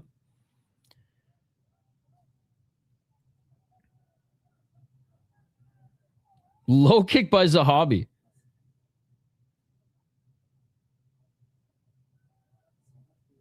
O'Malley, a lot of feints, and he can't really get, and I shouldn't say he can't. He hasn't got his jab going yet. Okay, there it is. There's the right jab through the middle. He's just so much quicker. Like Zahabi, you can kind of read what's coming. O'Malley, so quick. 157. O'Malley doesn't land with that straight left. Zahabi, he's funny looking the way he fights, but he moves well. Nice left by Zahabi. He moves well in the fact that he's evading these shots. Low kick by Zahabi. Right to the body by Zahabi. Low kick by Zahabi. Another low kick by Zahabi.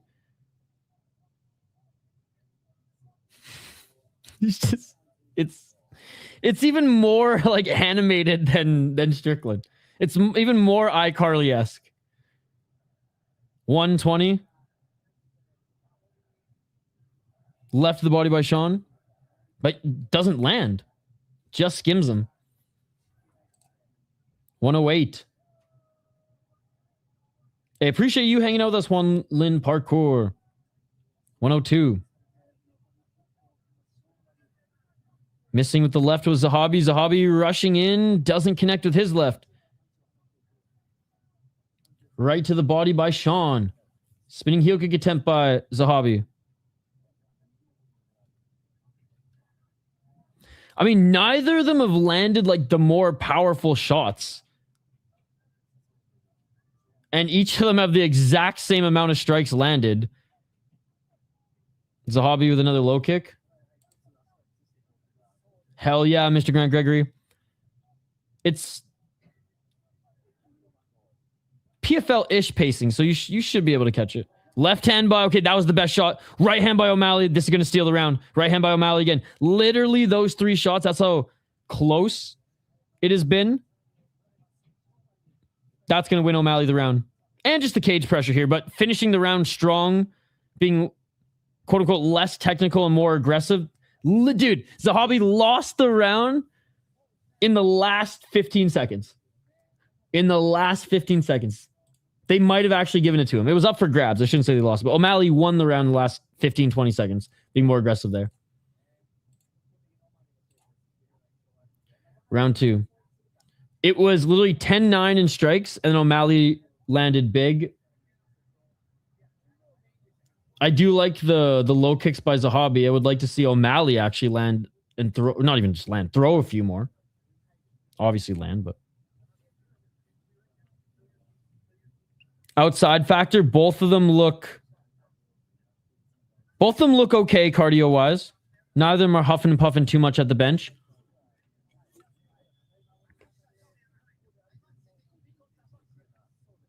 Uppercut, neither of them did until the last 15 seconds. O'Malley landed 4 additional strikes. Zahabi was up by 1 and landing more leg kicks, but neither of them were doing anything. You can't be watching the same fight and tell me that O'Malley, until the last 15 seconds, was landing more and throwing more.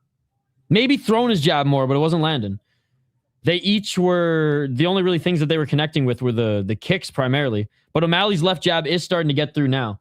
I think my neighbor don't like Sunday fight cards. Round 2, by the way, Zahabi with the right. Let's get it all. 433. O'Malley's had a lot of feints, though. I'll give him credit for that. A lot of feints.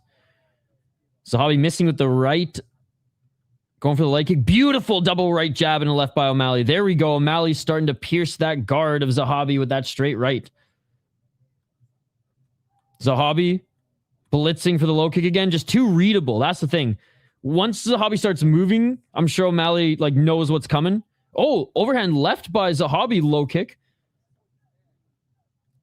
O'Malley, I imagine, will start setting up a counter if Zahabi does that again. But that straight left that O'Malley wasn't able to get through the guard most of the first round is starting to pierce pretty much every time he throws it. Right hand by Zahabi again. Zahabi with the low kick. Zahabi is absolutely tearing up that lead left leg of O'Malley now, though, forcing O'Malley to switch stances for a moment even.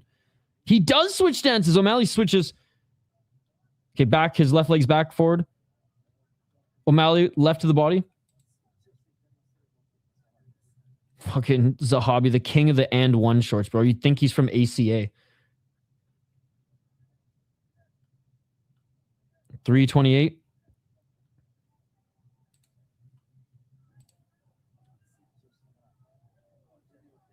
O'Malley with a feint. Zahabi tried to call his bluff and land an overhand left. Another low kick by Zahabi, now on the right leg of O'Malley. Zahabi landed some huge shots on the left leg of O'Malley. Now attacking the right leg when it's forward. O'Malley missing with the left jab. There's the low kick again by Zahabi.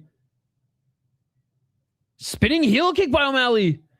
Beautiful stuff. Blocked by Zahabi. The second round's really starting to heat up. Low kick by Zahabi. O'Malley doesn't seem to know how to adjust. 1-2 by O'Malley. All right, now he's starting to dodge those leg kicks. He was just eating them early. Oh, outside low kick by Zahabi. Is this checkers or chess, ladies and gentlemen? Another low kick by Zahabi. He's trying to take down the praying mantis. Another low kick by Zahabi. 216. Another low kick by Zahabi. Well, he did his homework. Nice left jab by O'Malley. Missing with the low kick. That's where Sean has to capitalize. When he's a little off balance, putting a lot into those low kicks. Nice 1-2 by O'Malley. Mostly blocked by Zahabi, though. The best work from O'Malley so far has been that left jab, but there it is again. Low kick by Zahabi, bro. Those shots are doing more damage. 26 fucking low kicks. Trying to chop the tree. 27.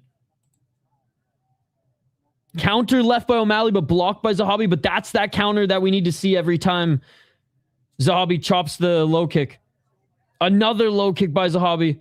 Another low kick by Zahabi. Oh, and Zahabi might have kicked O'Malley a little too low, but he's saying we're good, we're good. 116. Missing with the low kick by Zahabi. All right, O'Malley starting to adjust. Nice right hand by O'Malley. Zahabi with the right. O'Malley, right hand, but blocked by Zahabi. O'Malley should start going to the body because Zahabi... Oh, O'Malley dropped him! O'Malley dropped him! O'Malley now with another right hand. O'Malley with the walk-off KO! With the walk-off KO! Damn! End of the second round TKO. I hate that I called it. I hate it. Great fight. First round... not exciting. Second round really heated up. Good game plan by Zahabi, but that counter was waiting. That counter was waiting. Beautiful stuff. Beautiful stuff. Boom. Knocked him down. Wobbled him with the second one and just walked off. And Herzog went, meh, I'm okay with it. Yep, he was spamming. He had it coming.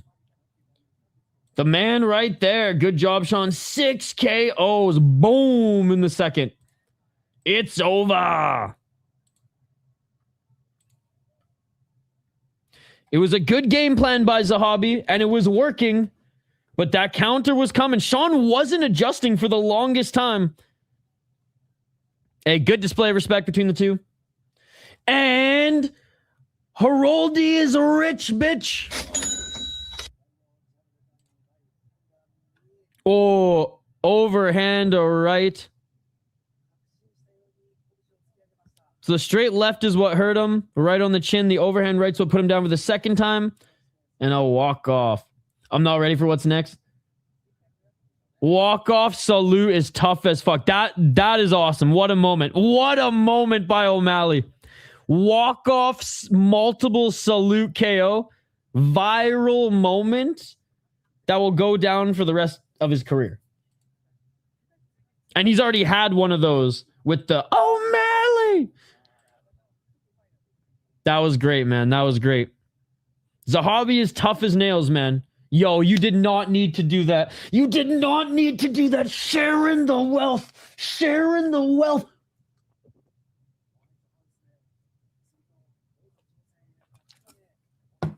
Let's go. Thank you so much, buddy. You did not need to do that. Where are you fine dining tonight? Where are you fine dining tonight? Chubb is happy for Sean. Whew, I just took down that. I wasn't really drinking much of this beer. I was like kind of sipping on it. I took it all down. We really might go finishes only. They're telling Noche UFC to hold my beer. He wasn't out. I felt like Jalen Turner, honestly. He nor the ref. I mean, I think the ref reacted well. And he did not. He was on his back for too long and he looked more dazed than coming to my guard sort of thing. I don't hate the stoppage. I do think not on the White House lawn with Sean O'Malley about to salute the crowd or mid-salute the crowd that maybe Herzog lets it go 3 to 4 more seconds, but yeah, there's going to be some mad bonus money tonight. Great combinations from Sean. Finally, co-main event though, Alex versus Gane. What am I excited about? Especially the main event. Woo, that was awesome. I mean, Herzog is the king of the of the quick stoppages, but no, Zahabi wasn't even arguing it at all. I'll get to it. That was fun. Yeah, first round was like,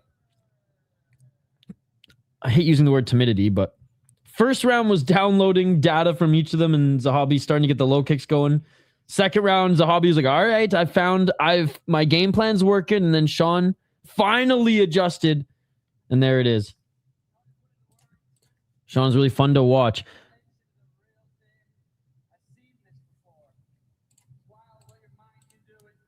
Sean is saying, I've seen this before.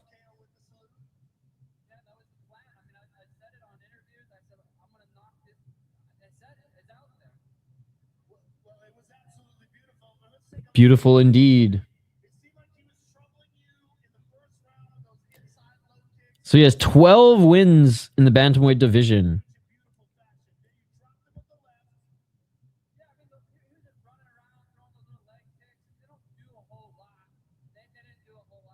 He's saying the leg kicks didn't do a whole lot. I mean, you were switching stances because your left leg was getting a little cooked, so.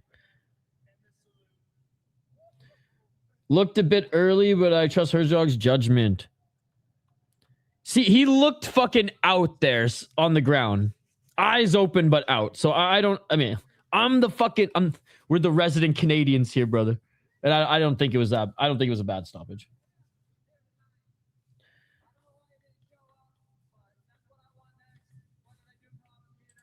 Didn't do it at all in the first round.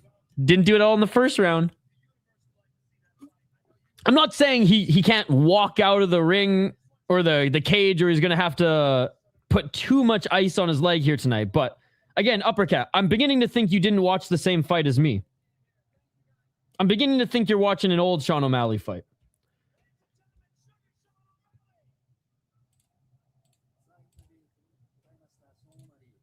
Because it took him a while to adjust.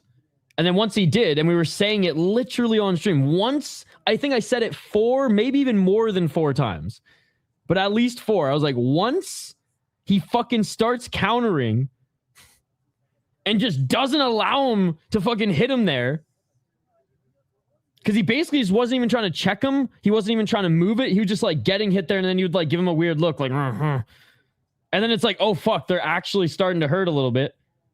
Forced to actually get some things going on with his right leg forward. Finally finds it. Beautiful. Stanchers got him in the right angle for the cut. Absolutely. It absolutely did. It absolutely did. Getting his legs chewed up for the whole first round delayed that process. Again, I don't know what O'Malley fight you were watching.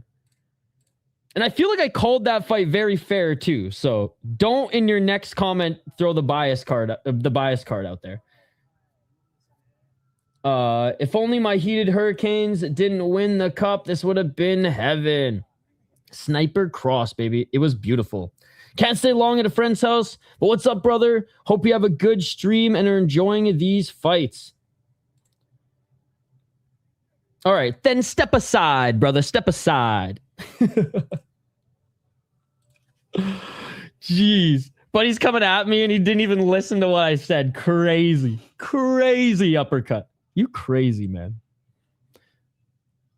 Didn't even listen to a word I said. Crazy. And I demand that Ryzen playlist. Dun dun dun dun dun dun. Dun dun dun dun dun dun dun. Dude, I probably am getting copyright strike for that. It's coming when it comes to mine. It's not against you. Hope Poatan knocks out the pathetic eye poker. The Myanmar fighter, the Burmese jab. Pulse up that whiskey tonight. Let's go. I am drinking one single beer tonight because I'm either going to do a Ultimate Fighter episode 1 watch party after this card or crush a workout. Here we go. I'm not ready for Poatan KO'd. For Poatan to get KO'd. Ciryl Gane head kick knockout on Poatan. Because Poatan at heavyweight is actually more chinny. I don't know if you guys knew this. Poatan at heavyweight more chinny than at 185. Breaking news. My money is on Alex, and I do want him to win. Poatan Brazil by sub. All right. Our questions will be answered. In all seriousness, our questions will be answered. Because say what you want about Ciryl Gane, like, he is a legit heavyweight in the UFC. Does he leave a lot to be desired? Yes. Do I love his style of fighting? Absolutely. Do I know that there's fucking more aggression there? Yes. Does he not fucking follow his game plans? Yes. And did he get robbed? Or did Volkov get robbed in this fight? Capital yes. Fucking Arial, bold, italic, times 100 size, yes. But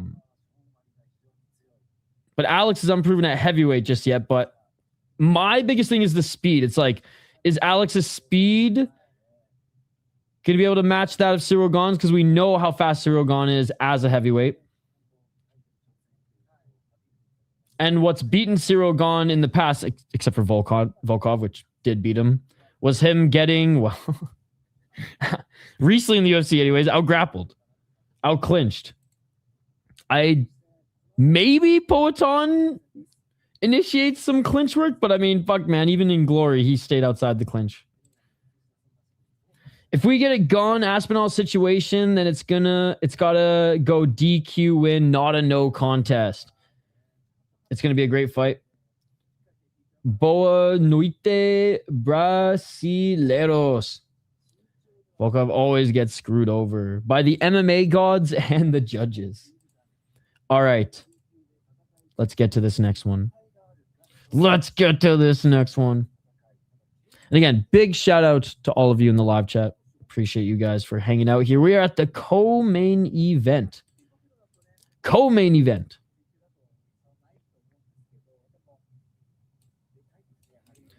For the interim heavyweight title. You versus Theo Vaughn, that's how it goes. Gane has been training with Weidman. He's going to get the triple eye poke back-to-back head hammer fist KO in round 2. Don't say these things because you're going to manifest them. All finishes so far. Yo, what's up, Scribe? How do you guys think this one's going to go? Poatan going to eat up his calf and catch him with the left hook in an open stance. I just checked all my picks out right so far. Let's go, Amberly. Yeah, Gane is naturally more mass and quick. Lots of movement. Shama by massive counter shot. I picked Alex. Who'd you guys all pick? I know In the Granite thinks he's going to land his patented switch knee. All right. Ciryl Gane.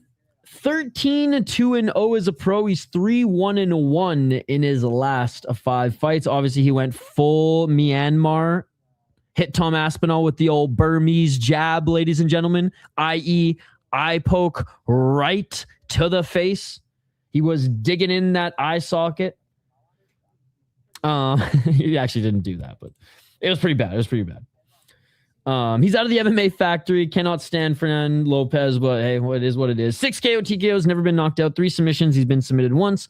4 KO TKOs, 4 decisions, he's lost once via decision. 10-2-1 in the UFC, 3-0 in TKO. Again, his last win was in December 7th of 2024, where he fucking lost, bro. He fucking lost against Alexander Volkov, okay? He beat Sergey Spivak, good win. Sergey Spivak is a fine heavyweight. I'll give him that. Lost to John Jones, easy guillotine for John Jones. Beat Tai Tuivasa in the 3rd round, though. It took him 3 rounds to beat Tai Tuivasa back in 2022. And Tai Tuivasa did knock him down, though. And then before then, lost to Francis Ngannou, who out-wrestled him with no knees. Dude, he has not been an active fighter. It's kind of annoying. Since his John Jones loss, he's had 3 fights. The Volkov, Spivak, and Tom fight. Since 2022 and his loss to Ngannou, 5 fights. Goddamn. And he won the interim title once before against Derrick Lewis, where he beat him in the 3rd round via ground and pound. He has good wins in the UFC. He did beat Volkov legitimately once before he fought Derrick Lewis. He beat Jairzinho Struck. He beat Junior Dos Santos. Beat Tanner Boser. Dontel Mays. Although Tanner Boser is way better at light heavyweight. Dontel Mays, who's awful. So we'll just say his first 2 UFC fights, whatever. But Junior Dos Santos, even a weathered Junior Dos Santos, finished him. Rosenstrike, good win. Volkov, good win. Lewis, great win. And then obviously, Francis Ngannou. Good kickboxer, light on his feet, good rangy striker. You'd think he'd be more of a dangerous knockout artist, but he'll drop guys, fall into the ground quick, and finish the fight, sort of thing. But yeah, fun style. I just wish I had more to talk about when it comes to Ciryl Gane. It's like one of those things where like there's a lot of great tools there to be a top MMA or top UFC heavyweight. It's just we got an in-shape yoked heavyweight here, and I'm not confident in picking him in most of his fights to win. That's the thing. But at least he is a legit heavyweight. Poatan, taller and seemingly bigger than Ciryl Gane. How the fuck did this guy make 185, bro? 13-3 for the 2-division champ, Alex Pereira. 185, 205, and he's here to snatch that heavyweight title as well. Slight favorite at -115. He's also, both of them are certified unks. Ciryl Gane's 36 and Poatan's 38 with a whole kickboxing career before his UFC career, but yet nobody in the live chat goes, oh, Pereira, he's too old. First thing Upper Cat says in the live chat about Aiemann Zahabi, he's old. No one says Pereira's old, and he's taking way more damage. I'm just saying. But he's getting up there in age. 4-1 in his last 5 fights. Only losing to Magomed Ankalaev, who couldn't even finish him, and Israel Adesanya, and back in glory in 2021, Artem Vakitov. Those are his last 3 losses. Comes to MMA, got some reps in LFA and on the Brazilian regional scene. He was still a full-time kickboxer at the time. Lost his title in glory, comes over to the UFC, lands that beautiful flying knee against the Greek fighter Andreas Michailidis. Then beats Bruno Silva, and Bruno Silva wasn't in his BJ Penn washed phase of his career. Then beats Sean Strickland, then beats Adesanya. obviously loses Adesanya, then beats Jan Blachowicz in a close fight. I will say, fucking love Jan Blachowicz. He's just getting fucking old now, dude. He can't even go through a camp without getting injured.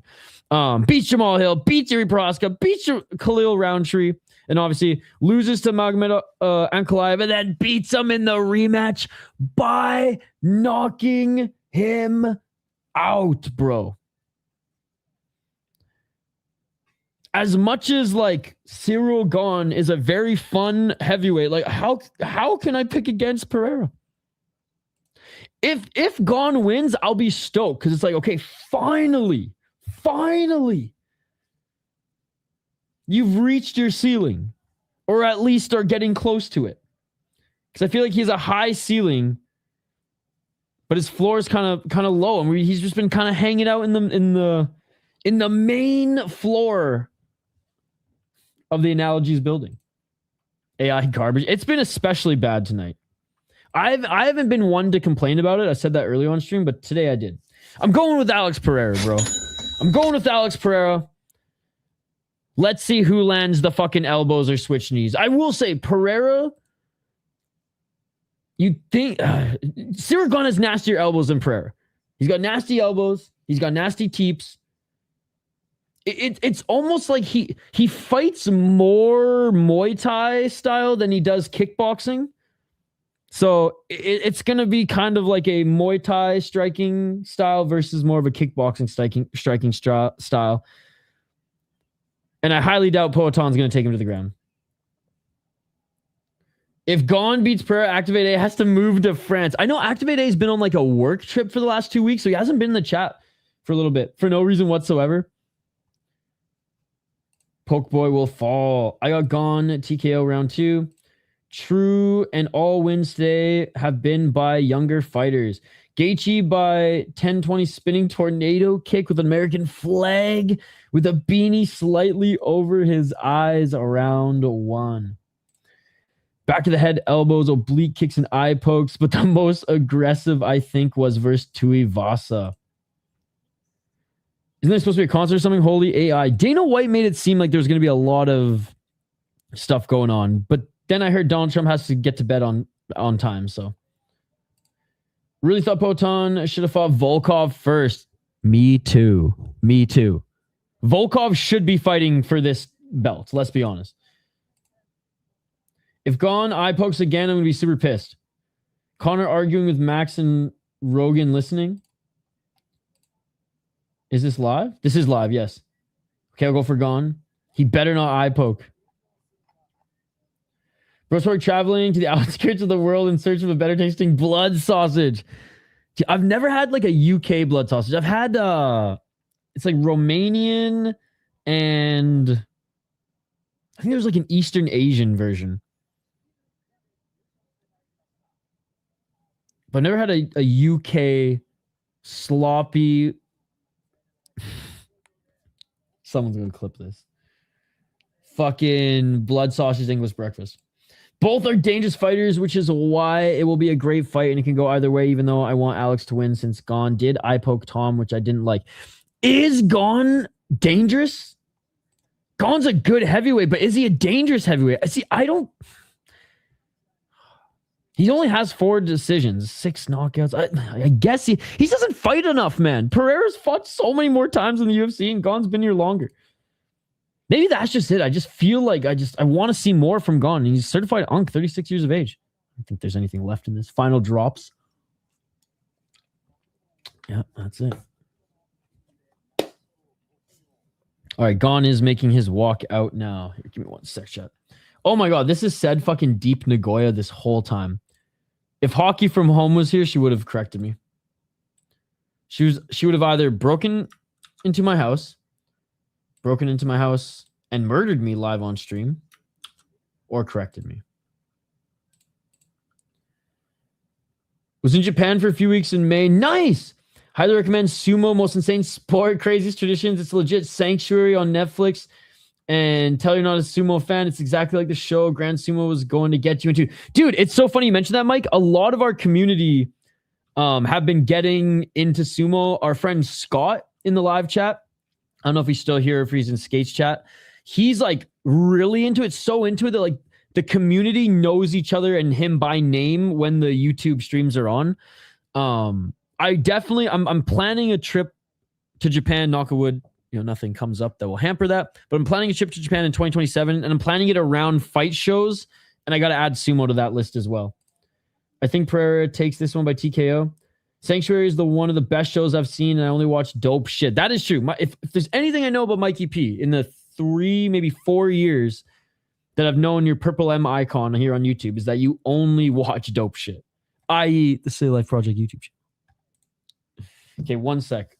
I'm not going to take a break until the start of the main event, but I am going to twist one up right now as Ciryl Gane gets looked at by the cut man.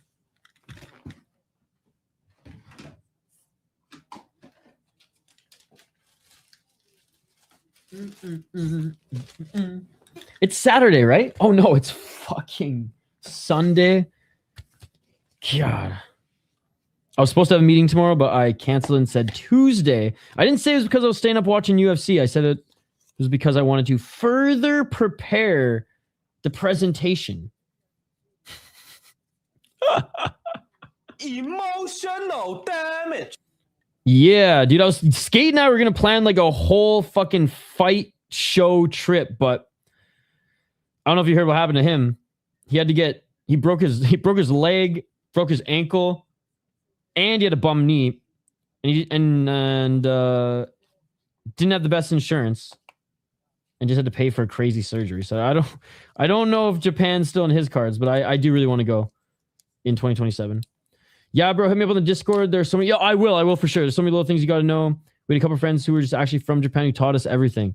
Dude, yes, I will let you know. And I'm hoping to meet up with a friend in Japan for a lot of like the travels as well. How long before Ciryl gouges Pereira's eye? 1 second. But yeah, literally like midsummer, I'm going to start ramping up my plans and getting stuff together. I need to raise prices for one client's weekly, or not weekly, monthly contract with me. And then I also have to sell a couple things. And that will get me there. And then I'm good once I'm there. If he eye pokes again, I'm going to be super pissed too. Ciryl Gane just dancing his way into the cage. All right, here comes Shama.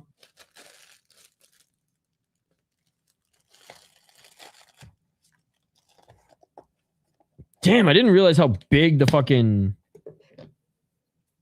watch party yard was. Or not watch party yard, but I just didn't realize how big this fucking thing was. I finally saw the biggest aerial view. I will say the top 3 aesthetically pleasing UFC or combat sports events have been this one, Noche, actually not even Noche, this one, that race car one of Octagon, and then honestly, fucking the dude from Karate Combat's mom's house when Rick Ross was there. Do you guys remember that? What's his name again? Captain Awesome or whatever. He had a fucking Karate Combat card at his mom's house, which was apparently she's rich as fuck with some crazy mansion in Miami or something. And Rick Ross was there. Rick Ross, amongst other celebrities. And they ended I think they did the main event, but they had to end the broadcast early because literally the cops are like, there are way too many cars in this neighborhood. This is so fucked up. Rad Beats. Oh yeah, what is Poton walking out to? Dude, this is my broadcast. Champion Magomed Ankalaev. 217 was lit. I'm just talking about like outdoor / aesthetically pleasing events. Ryzen will take the cake for like anytime they're in the Tokyo Dome or Saitama. It always is dope as fuck. I couldn't believe how nice their last landmark card was. All right, who do you guys got in this one? We did the breakdown. Pereira's making his walkout. This is just so fucking wild. Walking through the White House. All right, you know what? I do have like 2 minutes. I am going to fucking go puff on this. Why not? It's still the weekend, right? It's still the weekend. Oh, Shama doing his march. Glover Teixeira there as well. Arrow out facing the cage, and there it is. There it is. All right, one sec, chat. I will be right back. Let me know your prediction for this one if you haven't already. And again, big thank you to everybody hanging out with us here. Love the back and forth. Love the conversations. And thank you guys to everybody who donated as well. Chris Cushman with the $10. We had Euphoric Notes with the 2. In the Granite with the 5. Striking Ace with the 7. In the Granite with the 5 as well. Thank you to you guys who go above and beyond, but thank you to everybody who's just being here as well. I'm leaning Poatan, but Gane is very tricky on the feet. Indeed. Like, I understand why and it's Pereira's first time at heavyweight. I understand why the odds are the way they are, but I'm also picking Poatan. Back in 2 minutes. Don't go anywhere. Grab another beer, refill your snack bowl, as we have the first of 2 title fights coming up next. Let's go.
Let's go.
And they're being announced right now, guys. We are back. Co-main event next for the heavyweight title, then main event next for the lightweight title, unifying it. And both fighters are being announced right now. The stare down by Shama, as menacing as ever. Belt time. Yo, shout out to Banjo.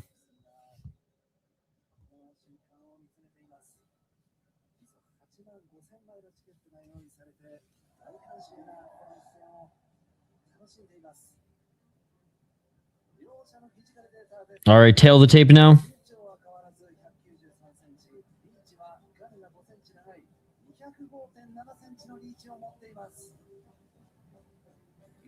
Let's go. Juanlin's so stoked.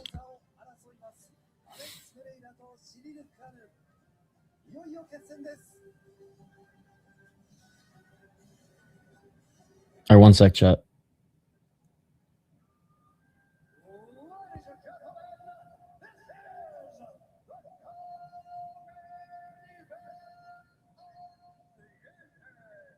My buddy's a new father, and he's texting me. He's like, I finally just turned on the UFC event. It looks sick. He was just watching hockey.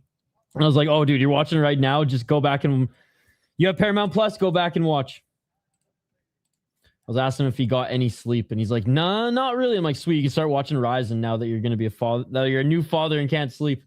All right, I picked Pereira, but there is a big question mark at heavyweight. There is a big question mark at heavyweight.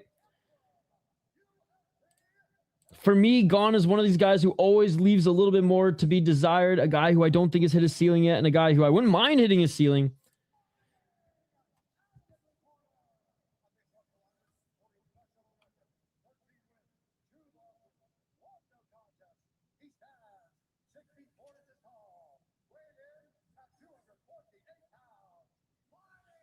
It's crazy. 6'4", 248, and absolutely yoked. And fucking Pereira's still bigger than him. It is actually like insane. Like MMA on Point has to friggin' collab with Poatan to do a third part in the series of like how the fuck he was weight cutting. Because he's the one to study, bro. He's the one to study.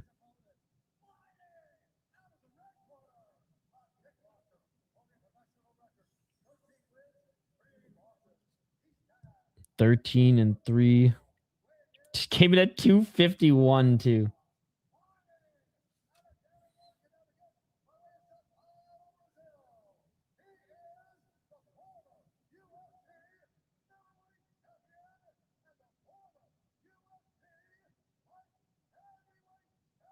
All right. Poatan being announced.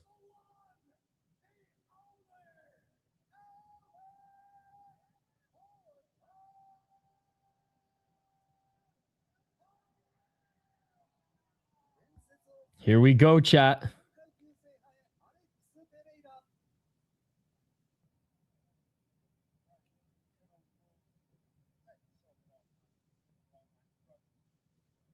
Yes, keep telling us every detail. I will.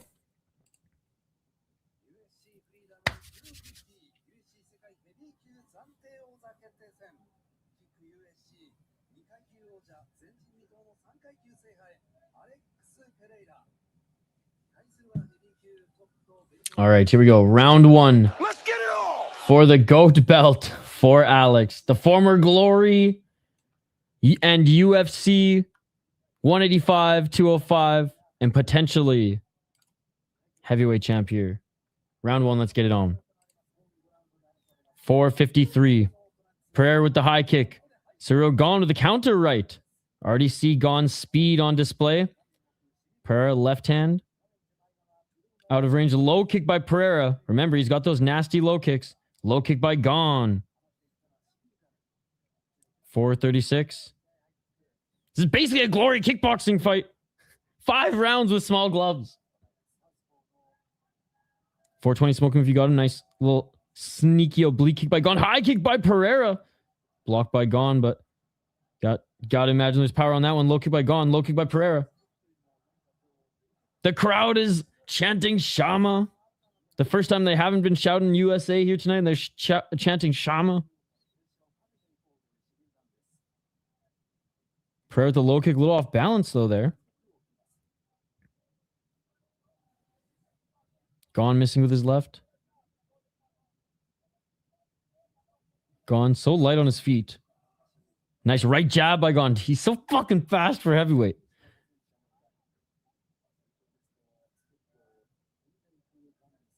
.341. Left to the body by Poatan. Poatan low kick. Damn, he's thick. He's bigger than Gane. It's crazy. He weighed in, what, 6 pounds heavier? 326?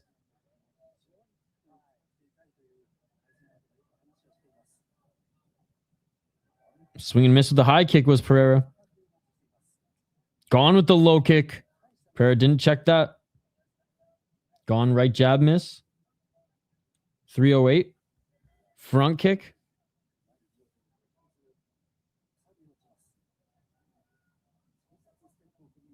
.258.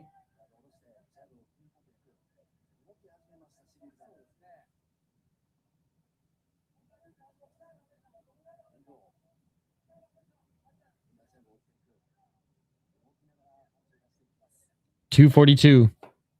Right by Gane.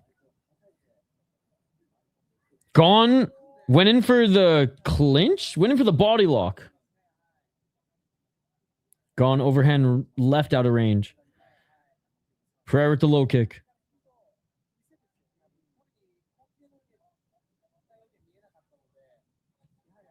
Front kick by Gane.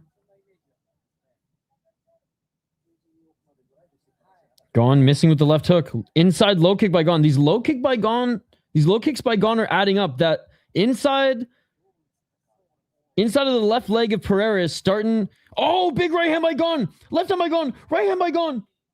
The inside of the leg of Pereira, the lead left leg of Pereira, is starting to swell. And Pereira just got chewed up by some shots there by Gane. Right jab by Gane. Pereira not reacting well to these shots. Oh, big inside low kick by Gane. Look at, they're swelling.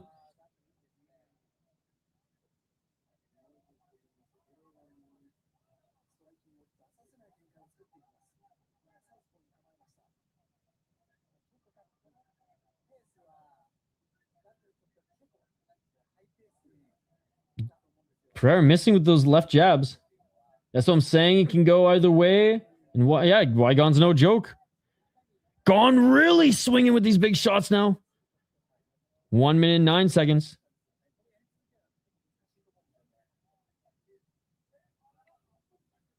One minute.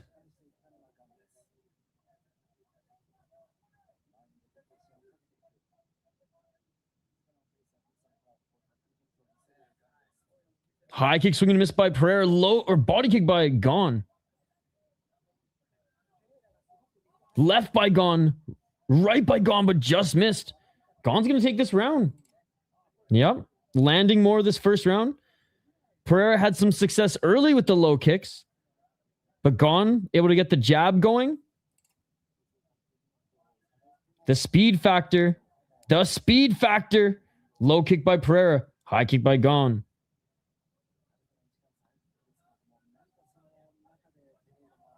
Pereira missing with the high kick.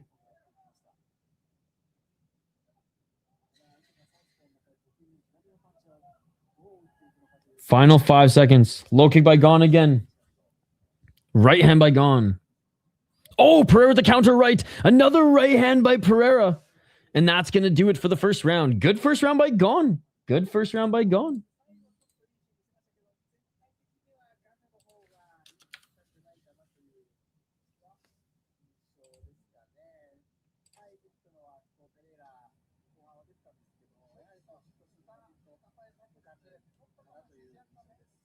All right, both them on their feet.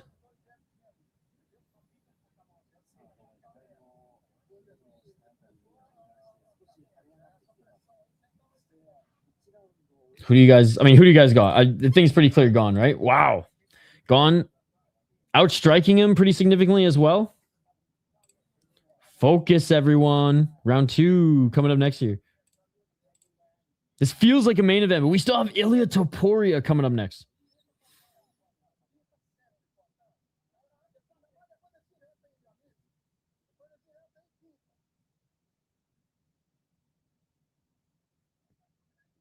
Gane picking Alex apart. The speed factor. And that inside leg. Inside. Oh, and an oblique kick by Gane round 2. Yeah, those inside low kicks by Gane are doing damage. You can even see some swelling on Pereira. Gane doesn't like having to keep his fingers in. Doesn't have reach advantage. Close round, 10-9 Gane, but honestly could go either way. I think it was pretty clear for Gane. Good round for Gane. Gane with an overhand right. The first half of the round, like, neither of them was clearly winning. But the second half, oh! Gane got him! Gane cracked him! Gane cracked him! Pereira's down! Pereira's down! Pereira's going for a single leg. Elbows by Gane. Elbows by Gane. Pereira's hurt. Pereira's hurt. Pereira's back up to his feet, though, somehow, some way. He's seeing the Tweety Birds. Gane swinging. Pereira's hurt. Front kick by Gane. Pereira with the counter left. Counter right by Pereira. How is he still standing? How is he? Well, how did he get back up more like? How did he get back up? Gone with the left. Pereira going in the clinch. Gone with the razor right elbow. Gone with another right hand. Pereira just eating shots. Oh! Pereira's hurt, desperately trying to get in the clinch. Pereira's wobbling. It's only a matter of time. Right hand by Gane. It's over. And new. Tabernacle. Let's go. What a performance. What a performance. That's that fucking ceiling, bro. That's that fucking ceiling. That's that fucking ceiling I'm talking about. Let's fucking go, man. Let's fucking go. Did not think it was going to be that one-sided. But he's the fastest heavyweight striker on the fucking planet in mixed martial arts, dude. Yes, he's faster than Josh Hokit. He's the fastest heavyweight striker in mixed martial arts. It's insane, bro. No more eye pokes. He beat the shit out of him, dude. Yo, you did not need to do that. You did not need to do that. I'm so happy to be wrong. $20 from C4, bro. Are you kidding me? Are you kidding me? Great stoppage. Herb Dean did a good job there.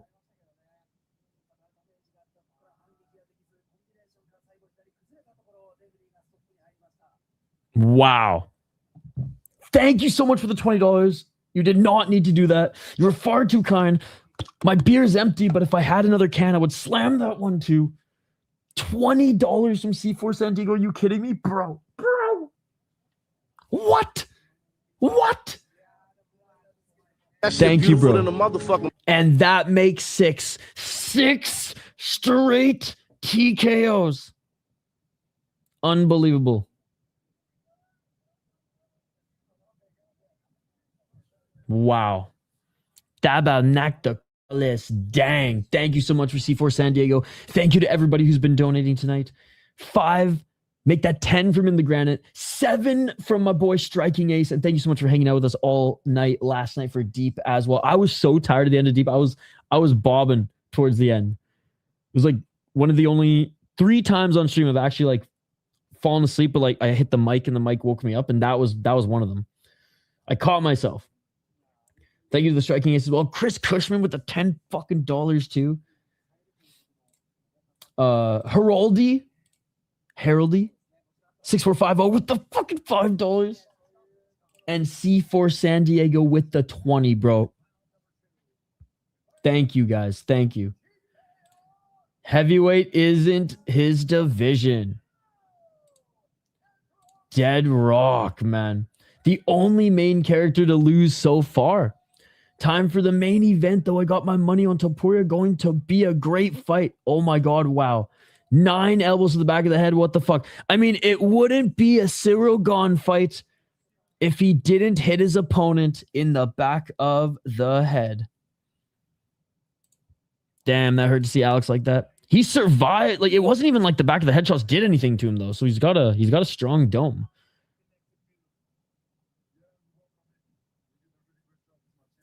To be honest, Zionist, Pereira's bigger than him. I think, but I get what you're saying. There were question marks to see if Pereira could do it at heavyweight. Ciryl Gane is so fast. And I think he like this was one of the best versions of Ciryl Gane we've ever seen fight. Certainly it was for me. Cyryl's just so fucking good and he doesn't show it enough. That's the thing. He just doesn't show it enough. High ceiling and a low floor, and he just like, I don't know. He hasn't put it all together enough. And it's because he hasn't had that many UFC fights too. And he's a little bit of a cheating fuck. He may not grab the cage. He loves hitting guys in the back of the head. Cyryl's so fucking good and doesn't show it enough. Been on him hard since his first Volkov fight when I counted him out. He may not have poked, but he was punching him in the back of the head over and over. Dickhead. Is Shama over? Pereira def fighting Hokit now. Oh my God, please, Shama, don't have a fucking Max Holloway, BJ, or not Max Holloway, what am I saying? BJ Penn and Tony Ferguson decline. Crazy thing is he looked good against Aspinall too. If not for the eye pokes, but maybe he could have been champ. That's true. He did have a good first round. They will fight again. Back of the head strikes need to be looked at a little more closely.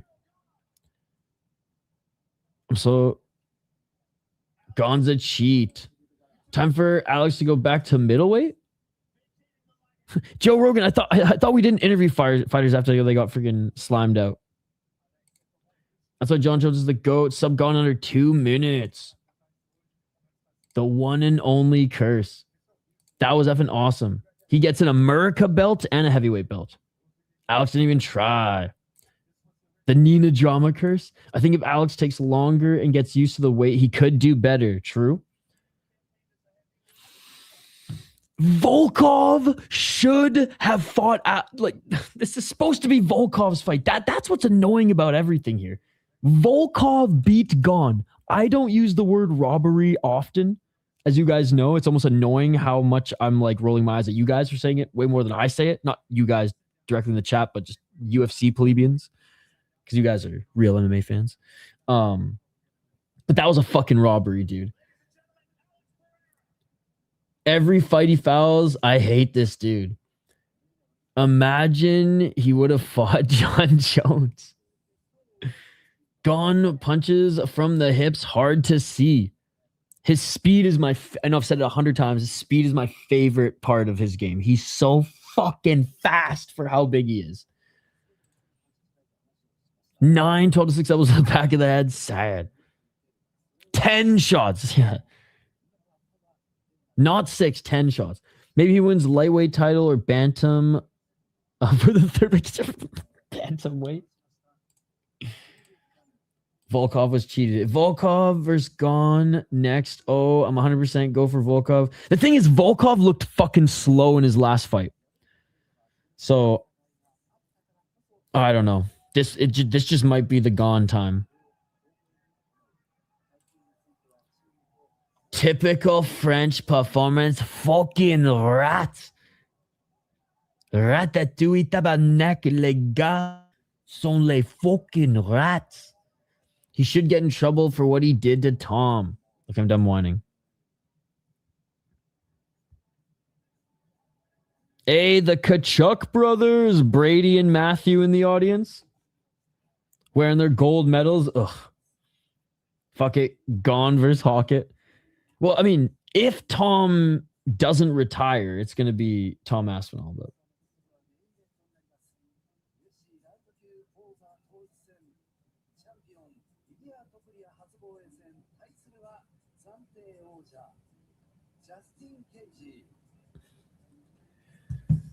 man, if Ilia gets slumped, then it might ruin the card for me.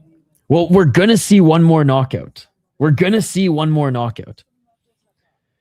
Once Volkov caught you by his clinch, dang, his knees are coming non-stop.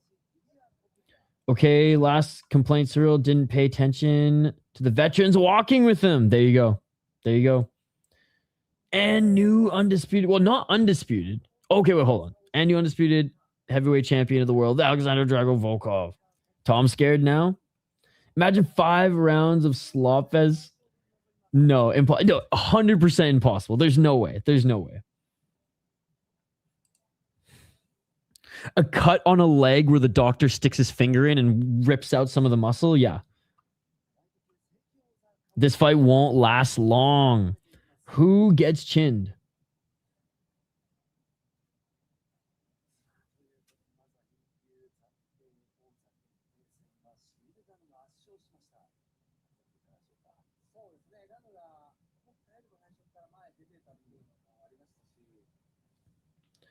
Ooh, man, I'm scared, says Amberly. Why are you scared, Amberly?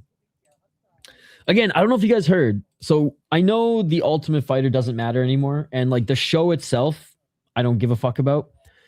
So much so that I'm going to be watching it in Japanese. But the fights are still awesome because, let's be honest, MMA is just so much more polished these days, especially on the regional scene. But we still get high-level fights because there's a tournament, there's a competition aspect to it, kind of like Contender Series.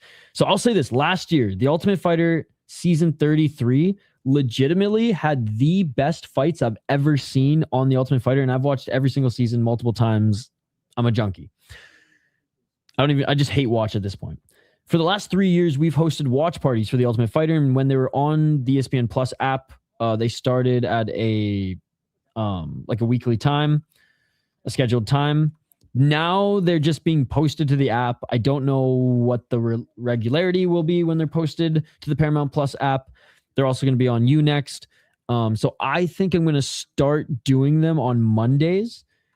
I'm going to make a post tomorrow. I'll probably set up a stream for Monday night. I think they're going to be posted either Saturdays or Sundays. They might go back to a Tuesday cadence. They might have just posted today because of the card.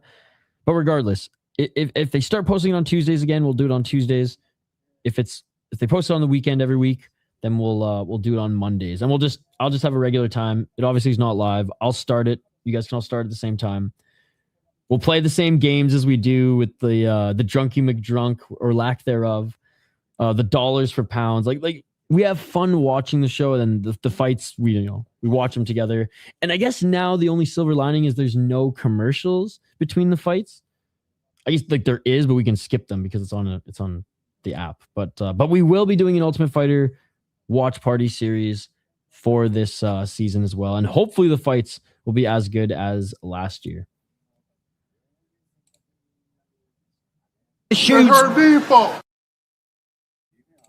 I just don't get how Herb Dean can be looking down at the shots to the back of the head and say nothing. Yeah, like devil's advocate. As the devil's advocate, I would say, well, maybe he was saying something in there, but we saw the replay. His lips were sealed. Get ready for 10-20 spinning tornado kick with an American flag with a beanie slightly over his eyes.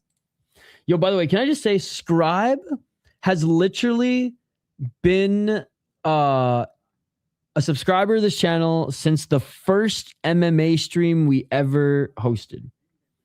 I just want to say that in our first MMA stream we ever hosted, he was one of like the 5 people in the live chat. So shout out to Scribe, dude. What's the Isha dye your hair white? Oh yeah, because Charles Oliveira. Not many people tuning in as I was expecting hundreds. I'm not in the YouTube UFC algorithm anymore. At one point I was Uppercat. At one point I was. There was a 6 to 8 month stretch where, because I've been doing YouTube streams now, what was it, 3 years, 4 years, 3 or 4 years? Only 6 to 8 months did I actually get more than like 30 to 50 live viewers for a UFC card.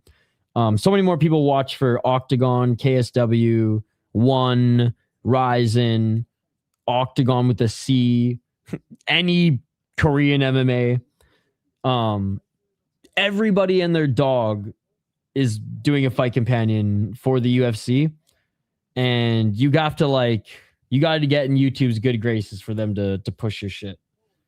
And I don't have a timer on screen or an hourglass, and I'm not a real MMA YouTube channel.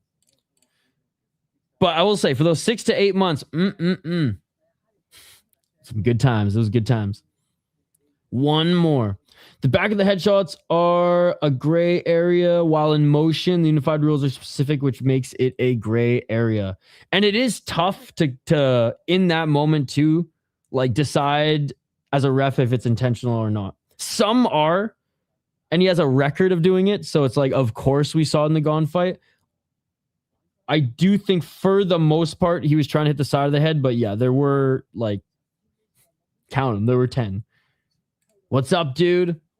The referee often gives some leeway to the fighter if the legal target was there seconds. Exactly. And that's hard for us to determine, but like there were, yeah. It's just a pattern with Gane, right? Fool me once, shame on me, right? Fool me every single UFC fight you're in.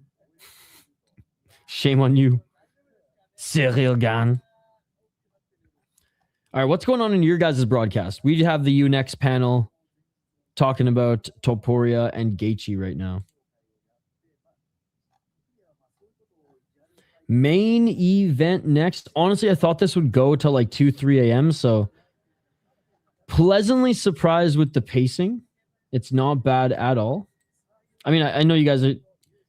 You look at the time and you're like, dude, it's 4 hours and we're on the 7th fight. That's 4.5 hours. We're on the 7th fight. That's not bad. That's not bad. Especially since 1 hour was due to rain delay. So it's actually like 3 hours and 17 seconds or 17 minutes for 6 fights so far. It's not bad.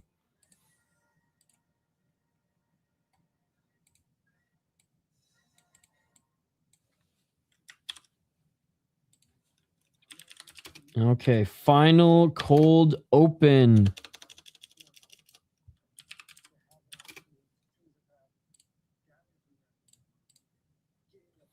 I don't want to watch you talk. I want to watch you play.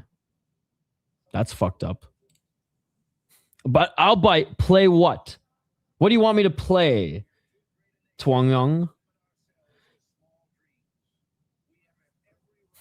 Tuna? It looked to me like he was going for the side of the head. Early stoppage Poton was actually baiting to throw the left hook straight to Gane. Bruh, he had plenty of time if he was baiting. The refs just don't understand. True Poton was lining up a left hook. He just was pushed. He was pushed the ref out of the way. 5:20 a.m. now, dude. Shout to Gary. If you want to watch this, guys, it is on Unext. It is on Paramount Plus. It is on TNT Sport. It is on SportsNet plus pay-per-view. I had Alex winning, so now I'm praying Justin KOs this guy. Yeah, we need to bring him back. Big John McCarthy, he would understand. Yo, Big John is reffing again. He's been reffing some pretty big regional shows. Yeah, we covered a card yesterday. There was one guy yesterday at, I believe he's at welterweight. But he didn't look like he won his fight, but he didn't look that great, to be honest. The guy who won in the main event, his first 2 rounds weren't really good. I would say on the last card, no, but yeah, there's a few guys on the rise in Octagon, but unproven, kind of like some of the guys on ACA Young Eagles. Like, they look really good, and they're up against guys with a similar record, but the guys with similar record, have fought vastly lower level competition. Ask me again after the next one. The next one has some actually good prospects and then shit main card fighters, but I'll take note of some of the prospects.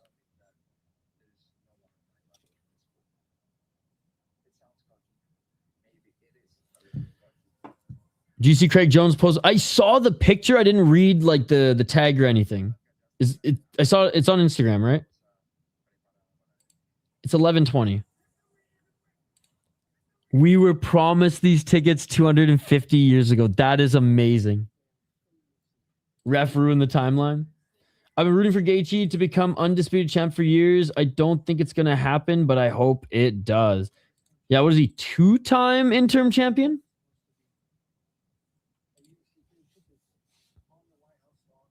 Yo, I'll say the fucking Shah Dulaev and Ryzen, those Zionists. He is going to be a fucking beast when he comes over to the UFC.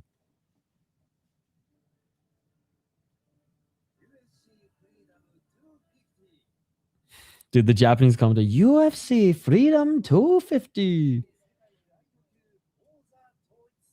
All right, and Justin Gaethje about to make his walkout.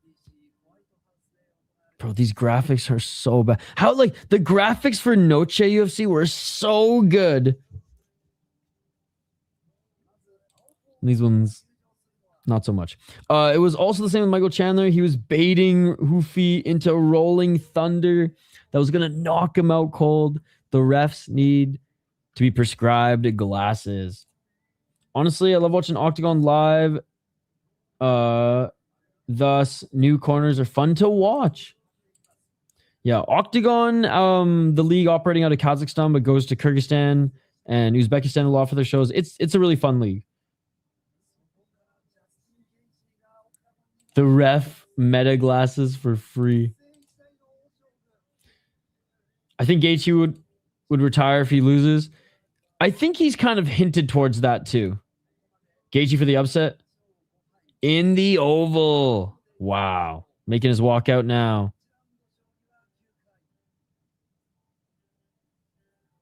Just him too. Where's his I guess only he can walk out of the oval. Can't have his whole fucking wow, that's crazy. I guess he can't have his whole corner. They're probably gonna meet him at the steps here.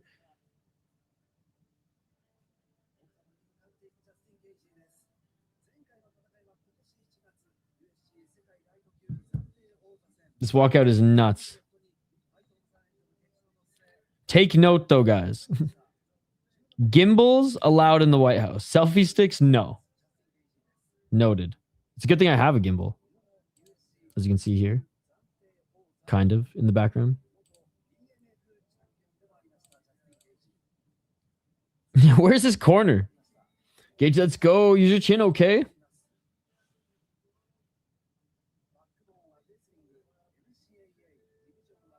The toque half covering the eyes as predicted in the chat. All right, let's get to the breakdown here. I'm just enamored with this walkout.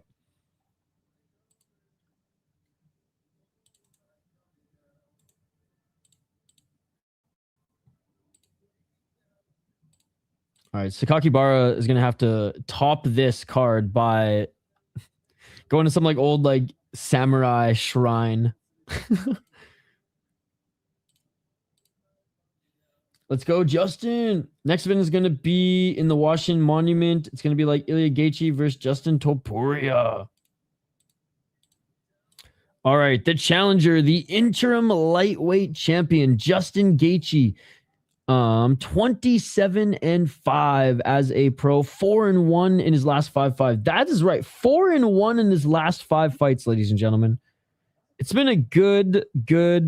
If this is the end of his career after this fight, it's been a good, like last phase of his career. 19 KO TKOs. He's only been knocked out 3 times. 2 submission. He's been submitted twice, and 6 decisions. He's never lost a decision.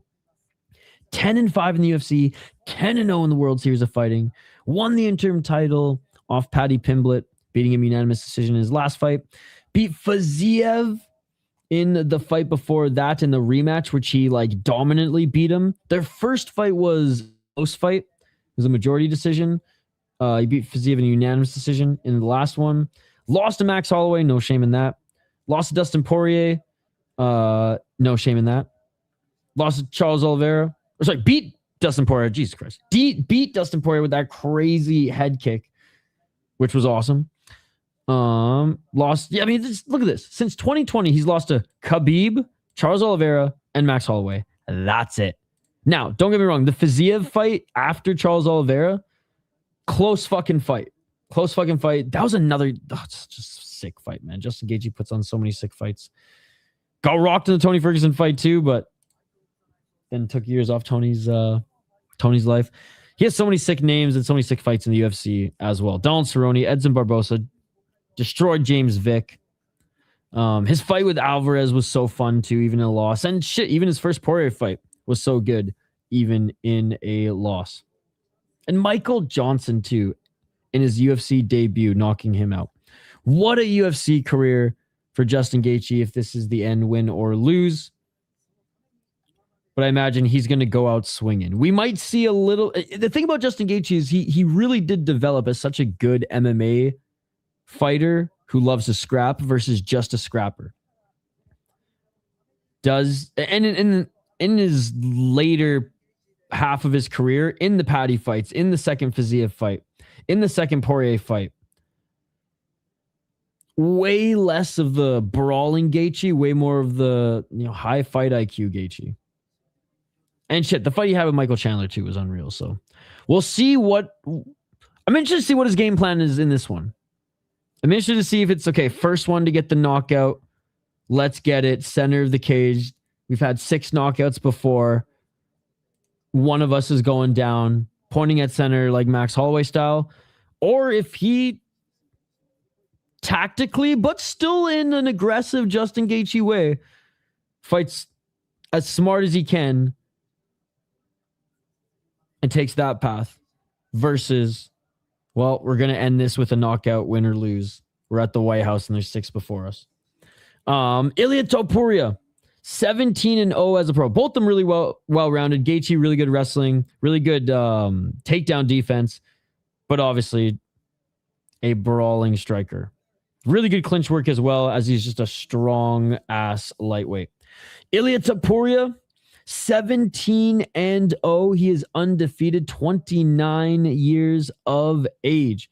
Obviously, took a little time off of mixed martial arts. He's had some things to deal with in his personal life. 7 knockout wins, 8 submissions, 2 decisions. 9-0 in the UFC, 3-0 in mixed fight events. TKO'd Charles Oliveira. TKO'd Max Holloway. Knocked out Alexander Volkanovski. Couldn't finish Josh Emmett, but beat up Josh Emmett pretty bad. Sent Bryce Mitchell to the Shadow Realm.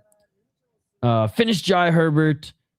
At that time, up a weight class, and I believe on short notice. Nearly killed Ryan Hall. Nearly killed Damon Jackson. I mean, fuck, man. Murderer's row. Like, if he takes out Justin Gaethje, he's literally taking out Oliveira, Gaethje, 2 top lightweights, former champs. Interim, but former champion Oliveira. And Volkanovski and Holloway, the kings of fucking featherweight.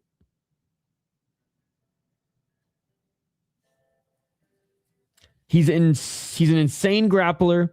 Less of pure wrestling, more jiu-jitsu, but he was strong at 145. The thing is, like, Topuria, he's good. He's smaller than Gaethje. But clearly the power is translated. Let's see if he gets caught in grappling exchanges, if he's strong enough. Especially in the clinch work, and if there's any exchanges on the ground, wrestling exchanges on the ground, grappling exchanges on the ground. But he's insanely well-rounded and hits like a fucking Mack truck. It's absolutely insane to think that like he was a fucking jiu-jitsu and grappling background, and now it's his fists that everyone fears. I do think the odds are a little too wide given the recent success that Justin Gaethje's had. But I am going Topuria on this one. Someone's getting knocked down this. I just can't imagine. And like maybe before this card transpired to be what it had become, which is the fucking knockout fest. The knockout fest of the century. Maybe there was a little extra emphasis on their game plans to come away with the title versus beat up their opponent and get into a brawl. But maybe now they're like, all right, we're going to lean a little bit more on violence here. We'll see. But anyways, I'm going Topuria. Hoping Topuria wins after Pereira got KO'd. Spanish guitar, little flamenco action. Okay, I'll go for Gaethje. I'm picking Topuria because he's the undefeated, but this is going to be a great fight. Tells every detail when it starts. Will do, brother. Ilia and Justin going to do a dance of Detroit a la Dan Severn and Ken Shamrock and put the crowd to sleep instead of each other. He did 10-7 Emmett in a round, though. That is true. He absolutely dominated Emmett. And it seemed like he probably took a little bit of what was left of the armor around Emmett's chin away because, yeah, it just hasn't seemed as durable since that fight. Recipes Justin missed by many. This is his 5th title fight. Would be sick if they did at a zoo with big cats in the background. Loser fed to the Tigers. Dude, C4 San Diego. I don't know if you heard about this Korean league. I know everyone in the live chat's about to roll their eyes who's heard this before. There's a C-Can, a bare knuckle C-Can Korean fight league, and the loser gets locked in the C-Can and shipped to North Korea. But basically, they have 2 cameramen at each side of the C-Can, and then they have a stack of C-Cans with a big screen on the C-Can, and then just like bleachers outside of the C-Can. So those fighting in the C-Can, you just see the feed from the 2 cameras inside that are live broadcasting it. And losers of the card get locked in that C-Can and fucking thrown on a ship and boom. Not even a ship. Some of them just had to float to North Korea, I imagine. Tuned in the UFC commentary, and first thing I hear, Justin's the only American fighter that deserves to fight at the White House. for Fox. Carly Judice, by the way, should have been here too. Just saying. Nah, I would say inside the Empire State Building, it could be John Jones versus Mighty Mouse open weight. No Shama. Niagara Falls will be cool. Mount Rushmore. Niagara Falls will be dope. I mean, boxing just did in front of the pyramids, which is pretty badass too, right? I mean, someone just did the pyramids. Just start naming the wonders of the world. Ever since Justin made a joke about Ilia's divorce, he's been digging his grave even further. If Justin wins, he probably retires. He'll never get a better send-off. No, exactly. In all seriousness, I have Ilia TKO round 3. They fucking what? That's insane. They both heavy hitters with 145, 155 pound division. They stream it live only on Instagram, and I just haven't been able to catch one live here. Roman Coliseum. KSW's Coliseum shows are dope as fuck.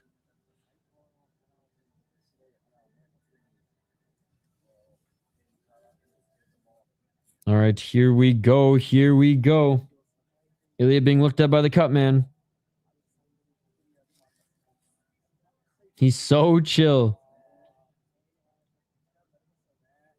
You know who does a good job with backgrounds? King of the Street, dude. My favorite is the box lacrosse court, i.e. a hockey rink with no ice.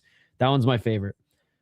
Man, that league that sends you to North Korea sounds like a human trafficking scheme. More of a violation than a scheme, but yes. KSI Coliseum shows, you mean? Did I say KSI? KSW. Jeez. KSW Coliseum show. Yo, Mr. Grant Gregory, we streamed 16 and a half hours yesterday. I was annoyed at myself for getting tired at the end of a 19 fight deep card at 5 a.m. I'm like, why am I so tired? I'm like, oh yeah, because yesterday at 5 a.m.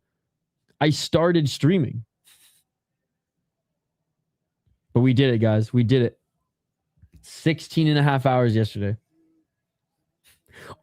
Literally, we started Octagon 3 hours before Glory. Glory ended before Octagon. And we only got to see 4 or 5 fights in the PFL because we dug the whole prelims. Octagon with a C, it's half your day. From 7 a.m. Eastern to 2:30, no, 8 a.m. Eastern. No, it was 7 a.m. Eastern. 7 a.m. Eastern.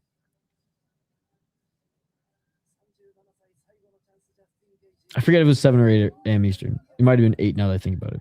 Yeah, 8 a.m. Eastern to 3 p or to almost 3 p.m. Eastern. It was a long fucking card. Are you still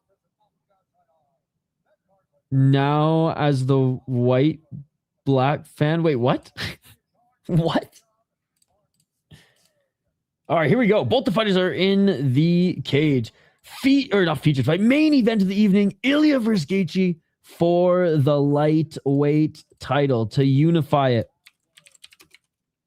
Gaethje with the interim. Topuria. Undisputed. Is the key to this fight low kicks? If you ask Joe Rogan, it's always low kicks. But Justin Gaethje, man, he's got nasty low kicks. And I will say, uppercut, they are more effective than Zahabi's. Oh, yes. Yes. So for those who don't know the context, in Korean MMA message boards, I am now talked about and mentioned as the black combat MMA fan who's white. So the black MMA fan who's white. Justin hits low kicks in the phone booth, which is nuts. And it's crazy because they're not telegraphed. You can't see him load up with them at all. Finally starting. Justin Gaethje is being announced right now. The white black fan. Oh, get the medic ready.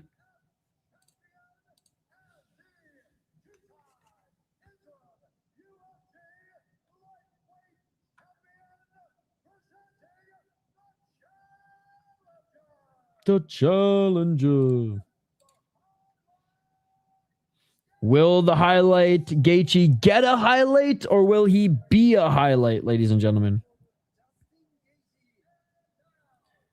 I don't know if I'm mentally ready to watch Gaethje's die. Were you mentally ready to watch Poatan go out like that, though?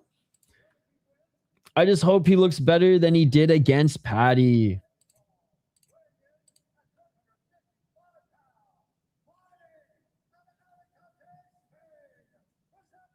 Dude, Topuria's fucking ripped at 155. He'll never be able to get any taller, but definitely doesn't look too small, just short. RP Gaethje. Yo, what's up, Alpha Zeta? Let me know when the round starts so I can sync. Will do. Hey, Bruce Buffer's had a pretty good night too.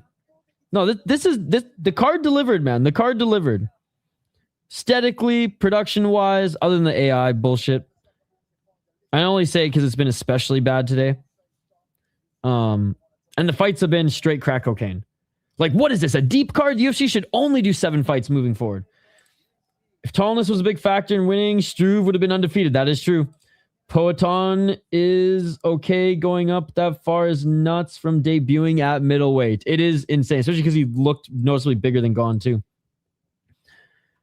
Dude, Topuria looks calm as a cucumber. Round 1. Let's get it on. 4 minutes and 55 seconds on the clock. And Gaethje with the left hand.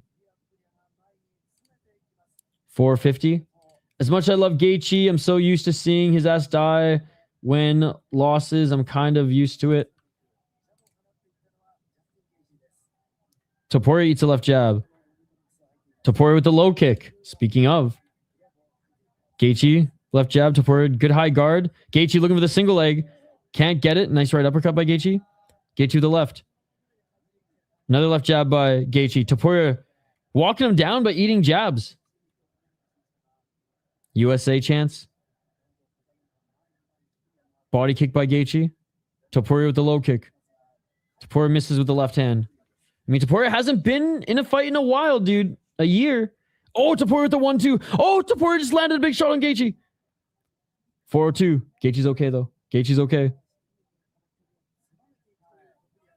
Nice left jab by Gaethje. That sends Topuria back. Another left jab by Gaethje. Topuria with the right hand.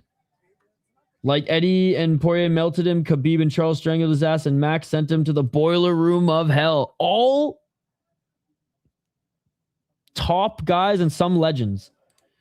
High kick by Gaethje. Topuria's eating jabs to land big right hands. Big right hand again by Topuria, and Gaethje trying to go for a takedown or at least a body lock. Topuria fends him off. Nice right uppercut by Gaethje. Topuria very high and tight guard. Gaethje going low for like an ankle pick single leg, and Topuria again out of the way. Left jab by Gaethje. Topuria's right eye starting to take a lot of damage. Oh, big right hand by Topuria again, man. Gaethje ducks under the second one, tried to go for it. Dude, even this little man even at lightweight has fucking power, but that right eye of his getting jabbed up by Gaethje. 255. Another left jab by Gaethje. Gaethje's found his range. Topuria having a tough time eating these to get in the pocket. Low kick by Topuria. Each of them land a left jab. Topuria misses with the right hand. 234. Gaethje with the right uppercut. Topuria, big right hand. Oh, big right hand by Topuria again. Oh, Gaethje still got his chin. Right hand by Gaethje because he ate those two huge rights by Topuria. 216. Oh, big left by Gaethje. Each of them land a left. Topuria's wearing the damage under his right eye from those jabs, but he's landed the bigger right hands. All I'm saying is Justin is landing big. Dude, those jabs are good. Topuria landing the heavier shots, but Gaethje outlanding him, especially with the jab. But that right hand by Gaethje was good.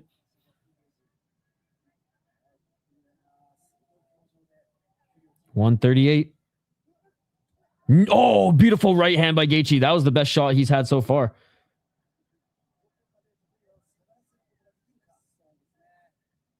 Almost looked like he fainted with the uppercut. Oh, Gaethje with another right hand. Let's go. Sis, I think, is a little bit ahead of me because those are the two shots you're probably referring to. High kick by Gaethje. Topuria eating a lot of shots here and wearing it under his right eye. Oh, Topuria with another big right. Topuria with the left. Gaethje with the right. Dude, each of them are landing bombs.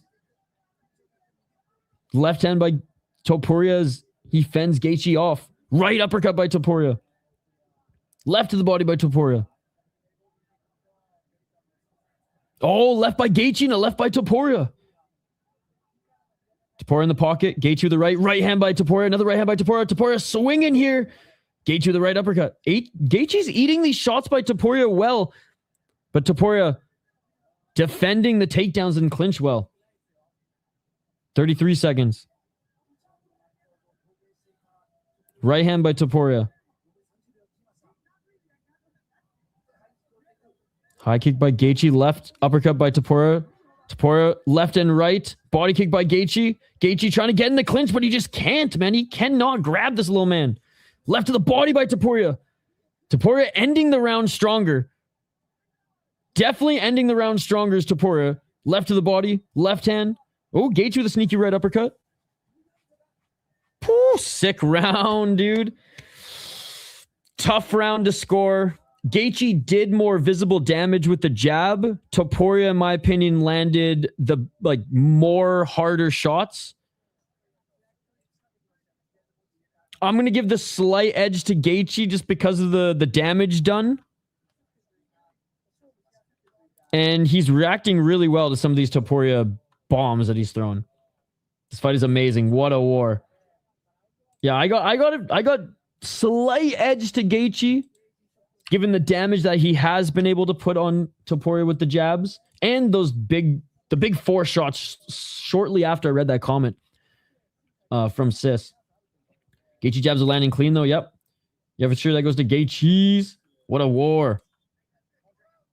Yeah, he's not wearing any damage from these big Topuria shots. That's the thing. He's taking them so well. This is what we wanted, guys. Fucking amazing. Dude, this fight is so good. Back and forth, guys, throwing heat. Yeah, and look at Topuria. That's the thing. You got to give it to Gaethje. This ain't the days of GSP and fucking... Oh, my goodness. Anyways, 454.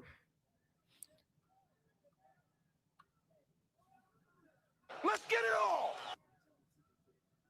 Oh, big right hand of Gaethje. What a round. Sorry for the absence. I've just charged my phone. No worries, no worries.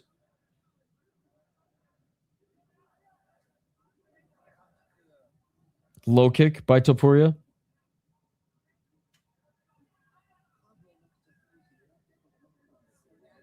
Right hand by Gaethje.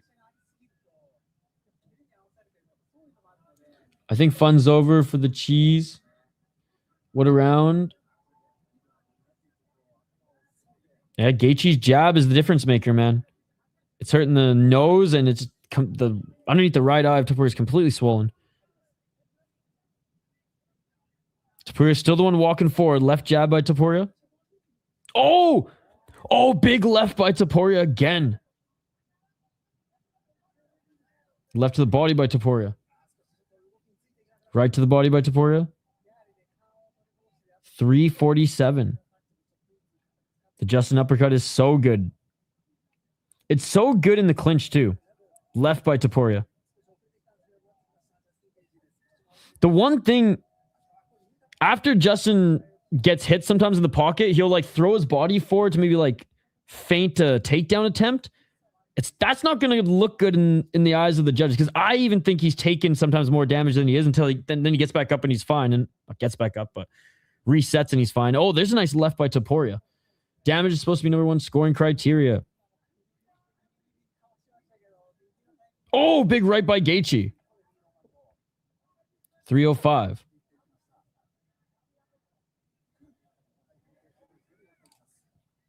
Yes. 256. Right hand by Topuria. Left hand by Topuria. Oh, big right to the body by Topuria. Right hand by Topuria on Gaethje again. Dude, Gaethje's eating these shots. Right hand by Gaethje. High kick by Gaethje. Oh, Gaethje's breathing heavily here. Big left to the body by Topuria.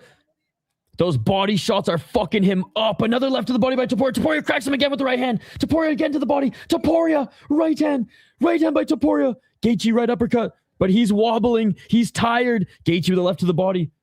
Topuria may be bleeding, but Gaethje's huffing and puffing, and Gaethje's on the back foot. Gaethje, these shots to the body are making him fade. More shots to the body by Topuria. Right hand by Topuria. Gaethje's still in this, though. He's still in this, but Topuria's fucking him up with the body shots, dude. More shots to the body by Topuria. Gaethje's trying to land that left uppercut, but he can't. Topuria, left hand, right hand. He drops Gaethje. He drops Gaethje. Gaethje's on the ground. Topuria's on top. Topuria's on top. Half guard for Topuria. Full mount for Topuria. Dude, this guy is one of the greatest fighters we've ever seen. Now he's looking for the back take. He's just taking out legends left, right, and center. Topuria looking for the armbar. Topuria looking for the armbar. No, never mind. Stays in mount. He says, fuck the armbar. I'm just going to keep punching in the fucking face. 134. Still in mount is Topuria. Now he's looking for a reverse triangle. Topuria's trying to set up a reverse triangle. We see him on the feet. We forget how nasty he is on the ground. Now going back to the armbar. 115. Oh, Justin's trying to reverse. Topuria's really fighting to get that arm. Really fighting to get that arm. Okay, abandons the arm, is inside control. He hasn't finished Justin yet. But holy fuck, dude. Back into full mount. 55 seconds left. Will Topuria gassed? Dude, Justin Gaethje seems gassed, but will Topuria gassed after this effort? Ilia gassed. I hope that nobody bet on Justin. The fight is not over. I'm so impressed with Ilia going to the body. Oh yeah, they're both fucking dead tired. I was so impressed with Ilia going to the body there. 31 seconds. Unable to finish him though, and Justin is still here. 25 seconds and Justin's still here. 19 seconds. And they're both dead tired. Ilia crashing. Now still inside control. But they're both going to be huffing and puffing on the stools after this one. And that is it for round number 2. Round 1. Oh, Gaethje looks a little bit more. I mean, he has a better poker face right now. We'll say that. Impressed with Justin's recovery. He looks more recovered. Justin will bounce back once he gets his win back. Both gas tanks are empty. Justin looks okay. Armin 1 million. Is Armin the backup? Ilia might have blew his load there. Yep. Oh, his adjustments, though, going to the body there was so good, dude. Was going for the armbar the wrong move because he had to use a lot more energy. I mean, I don't think the grappling is what gassed him. I think it was those fucking body shots. He put so much into those. Dude, this is where the upset might come in. Doesn't look as calm, cool, collected now. Diego Lopes was the back, but okay. But those body shots were insane. Ilia might need a Glock if he's tired. All right, here we go. Round number 3, and Justin right into the clinch. Ilia's had success defending the takedowns and doing actually pretty good in the clinch, but Justin Gaethje sneaks in a right uppercut. Knee to the body. Ilia got cocky and tried to submit him and needs to stop throwing the fight. How you did? Okay, you don't even know what you're talking about, Imperial Cub. Nonsense comments from this guy. They had 2 backups, 1 for each fighter, gas tank, like backpack. 2 official backups that made championship weight. Got you. 419. Left hand by Ilia. Like, this might be the dumbest comment of the night, ladies and gentlemen. 410. Low kick by Gaethje. Ilia with the right hand. All right, Gaethje definitely had a better poker face because he's tired too. 4 minutes. Oh, big right by Gaethje. Left hand by Gaethje. Pop left jab. 345.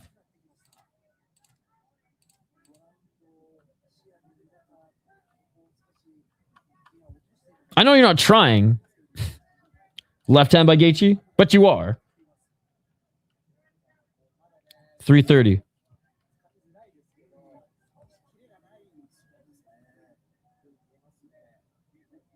Left hand by Justin out of range. Left hand by Justin Gaethje. I think you are. Dude, he went balls to the wall trying to finish him in that second round with those body shots. Oh, Justin cracked him. Justin got him. Justin got him. America. Justin got him, dude. Ilia, flat as a pancake on the ground. He's not knocked out, but he's laying flat, and Justin is controlling his neck. Oh, 100%, dude. Justin fucking cracked him. 236, the USA champs are coming in. But he said Ilia was throwing the fight, which is insane, dude. 227. He's just getting beat in this third round. You gonna be rich, sis. 218. Justin looking for the high kick. Oh my God. 208. Right hand by Topuria. Justin Gaethje with the right hand. 159. Justin picking his shots intelligently here. Nice left hand by Gaethje. I also really like Justin on top of that. 146. Left hand by Gaethje.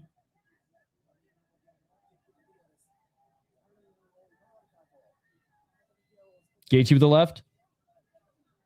Oh, Gaethje hurt him again. Right uppercut. I knew these odds were too wide, bro. I did say that in the breakdown, so you can check the tape. Dude, this is awesome. I'm so fucking happy for Gaethje. I'm so fucking happy for Gaethje. Right uppercut by Gaethje.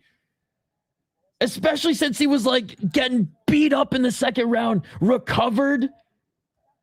And fighting that smart fight here. Not getting too overzealous. And just picking apart Ilia Topuria. Topuria with the left hand.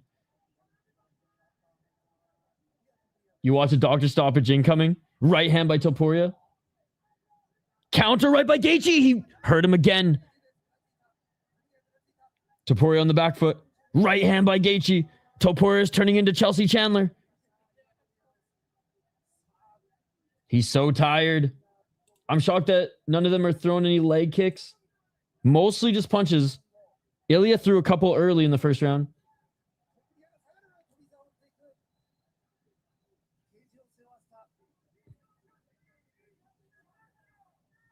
$20 seconds remaining. Knee by Gaethje.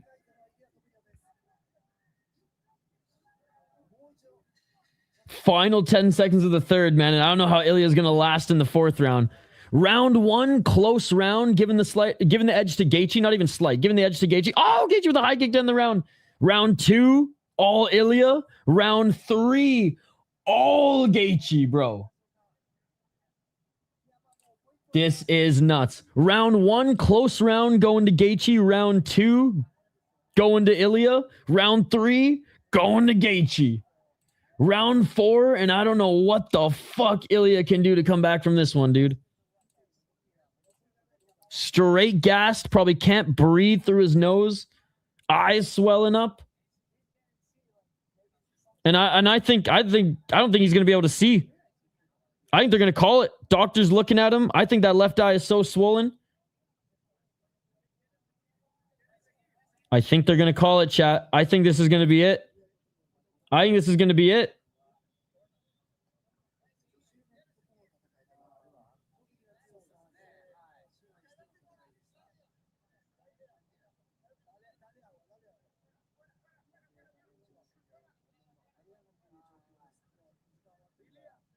He tried to sneak in a little bit of water. Doctor's still in there looking. Doctor's making his assessment right now.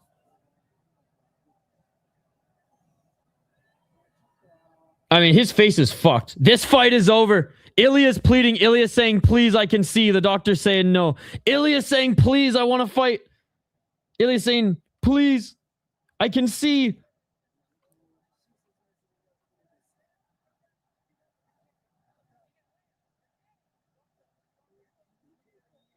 Oh, the doctor's looking at him one more time.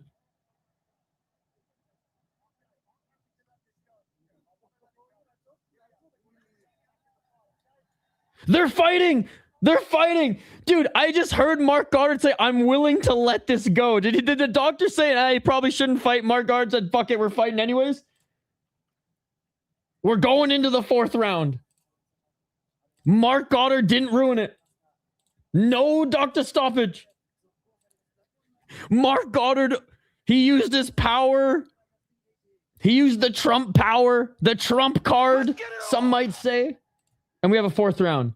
I don't necessarily agree with it, but we got a 4th round. What the hell? Oh my God! Are you sure this is the UFC? Left hand by Gaethje. Right hand by Gaethje. Ilia with the left hand.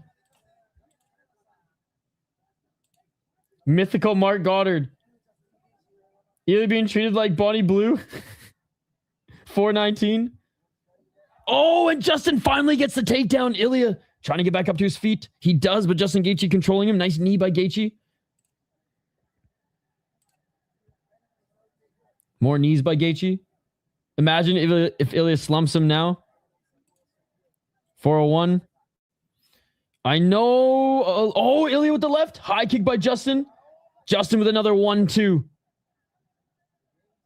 Another left jab by Justin Gaethje. Low kick by Topuria. Bro nervous as fuck. How is this rigged? 339. Right hand by Gaethje. Gaethje's winning the fight. Okay, dude. 327. Left hand by Topuria. Oh, Gaethje with that counter right uppercut. Oh, Topuria's hurt. He just grabbed his left eye. It's swelling like a motherfucker now. He cannot see out of that left eye, dude. Yo, we were talking about how hard Topuria hits. We forget how fucking hard Gaethje hits, bro. Justin fading 2. It's a war. We want to finish. We want to finish. We want to finish. If Gaethje fought Patty would have generally had to have stretched it in pieces. In pieces. If this was the Gaethje that fought Patty, yes, this is definitely going to be a doctor stoppage after this round. Yeah, 100%, dude. Ilia knew that last right uppercut fucked him up. He like grabbed the side of his face. 239, halfway through this round. Hey, Topuria's got heart, brother. Oh, knee by Gaethje. Right hand by Topuria, though. And Gaethje resets.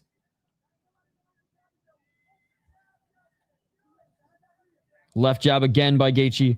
218. Right hand by Topuria. He's too slow to get out of the pocket. Oh, more uppercuts by Gaethje. The left eye. Oh. Topuria, dude, he can't fucking see, man. He keeps clutching his face. He keeps clutching his face. This is the beginning of the end. Gaethje keeps looking at the ref like, bro? Bro, 100%. 100%. That left eye, it's so fucked. Oh, big right by Gaethje. What a fucking win, man. Well, I mean, it's coming. So, Ilia, Islam 170 White House. Left. Oh, each of them land a shot. Circle of Life is amazing in MMA. Eddie Alvarez, the former champ, KOs undefeated hype train, Justin Gaethje, and there's a chance Justin wins this fight a second time. Clinching. Oh, Topuria with the takedown.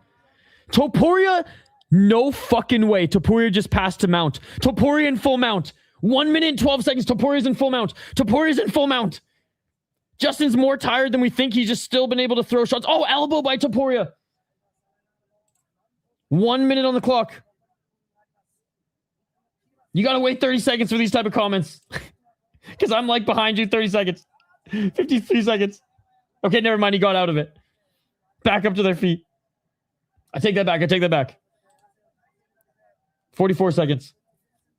God damn, Justin escaped it. This fight is fucking genuinely insane. Justin back up to his feet. Oh, Justin hurt him again with the right. And Topuria looking for the takedown. Can't get it. Justin stuffs the takedown. Dude, the Japanese commentary is losing their minds. They're literally just screaming in the mic right now. The Japanese commentary literally just did one of these. Ah! I got 3-1 and doctors could stop it. Knee by Gaethje. Best card in so long. Yo, I didn't think anything could top the fucking deep card, but this did it this weekend. Even with fake MMA. Oh, big shots by Gaethje. And that is it for the round. There's no way this is going to a fifth round. There's no way this is going to a fifth round. Justin Gaethje is going to be lightweight champ. Undisputed. There's no way this is going to a fifth round. The doctors are going to take one look at him and call it. It is all over. Justin Gaethje is finally undisputed. And he does the backflip and then lands on his neck, but whatever. Justin Gaethje defeats and snatches the O from Ilia Topuria and finally gets the undisputed belt. Wow. What a fight. Justin Gaethje, he's barely ever in boring fights. Like Patty was probably the most boring one we've seen recently. Unreal and new. Shout out Justin Gaethje. Great, now he retires and we don't have a champ. I think, and this is what I said coming in. I said if he loses, he probably retires. If he wins, he probably defends it until he retires. Amazing fight. Well done, Justin. You're a weapon. He really is. He's got stone hands. He's the fucking John Lineker of lightweight, baby. Justin, please retire. I don't want him to retire now that he fucking won. Don't pull the GSP on me, baby. USA. Yes, 2 picks, 2 wins. USA. Justin the new king. It should have been stopped in the 4th. True. He really did beat Ilia Topuria. Let's go. I second that. It's all over. He's undisputed. What a career for Justin Gaethje. And I'll say in the second round, when Ilia was beating him up, I was singing Ilia's praise and I was like, oh my God, he's so good. He's going to beat another legend. He didn't. And Justin came back. What a fucking fight. The rage bait worked. Or if he's going to face Arman, he gets ragdolled for 5 rounds. Hats off to Topuria, man. Tough as nails. Justin, I owe you a beer. The fact that Topuria in that 4th round was able to get top position is fucking insane. USA, it's American Miracle. What the fuck? 2 upsets. War Gaethje did it, man. Dude, that right uppercut and the way he grabbed his eye after, yeah, broken orbital bone. How good is Patty, man? I got to sneak that in. Wow, I'm so happy for Justin. He deserves it. And people thought Topuria could handle Islam. I still think, I thought this yesterday and I'll say this today. I still think Topuria is too small to handle Islam. Only couple of us picked Gaethje. It's his time, and I'm glad he won and beat Topuria too. So glad for Gaethje. He didn't give up on the stool. He didn't give up on the stool. The fight was immediately called. Well, I mean, even if he said no mas, there's no the fact. Okay, I hate that you wrote this. I hate that you wrote this because you saw him plead to the doctor to go back into the fourth round, and he actually like was competitive in that round. Like lost the round, was still competitive in that round. So like,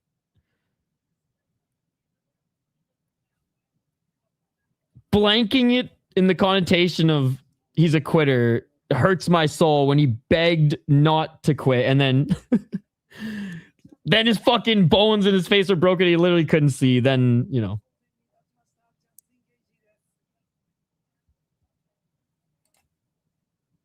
Again, I hear you. What do you think his ex is doing right now? Probably laughing like Evander Kane's ex. Alex had blue shorts and got KO'd now. What's crazy is Justin's face doesn't look that bad. That's what I'm saying. Justin took some of the biggest shots with ease. It was the body shots from Topuria that did the most damage on Justin. Does that mean Justin can beat Volk? Okay, that's weird. Wow.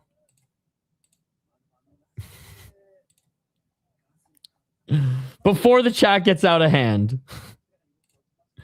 Pizza face. Dude. Unbelievable.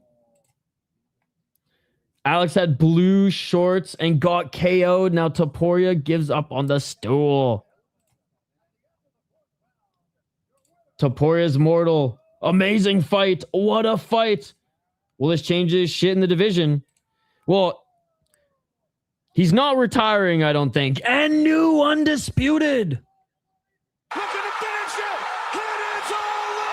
Justin was face planted in 2024, and now look at him. Exactly. Apparently, someone in the corner stopped the fight. Well, I mean, even if he said no mas, I am not labeling him as like the quitter in that one when he begged the ref. The proverbial quitter, anyways. When he begged the ref to go back in there in the third. Like both of his bones on his face could have been orbital bones on the left and right side could have been broken. That right uppercut fucked him up the most. I'm so fucking happy for Gaethje though. Like what a long fucking road with like tasting gold but not getting the actual gold.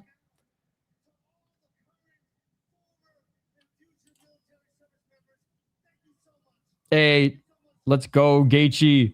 Armin Sarukian. His brother called it.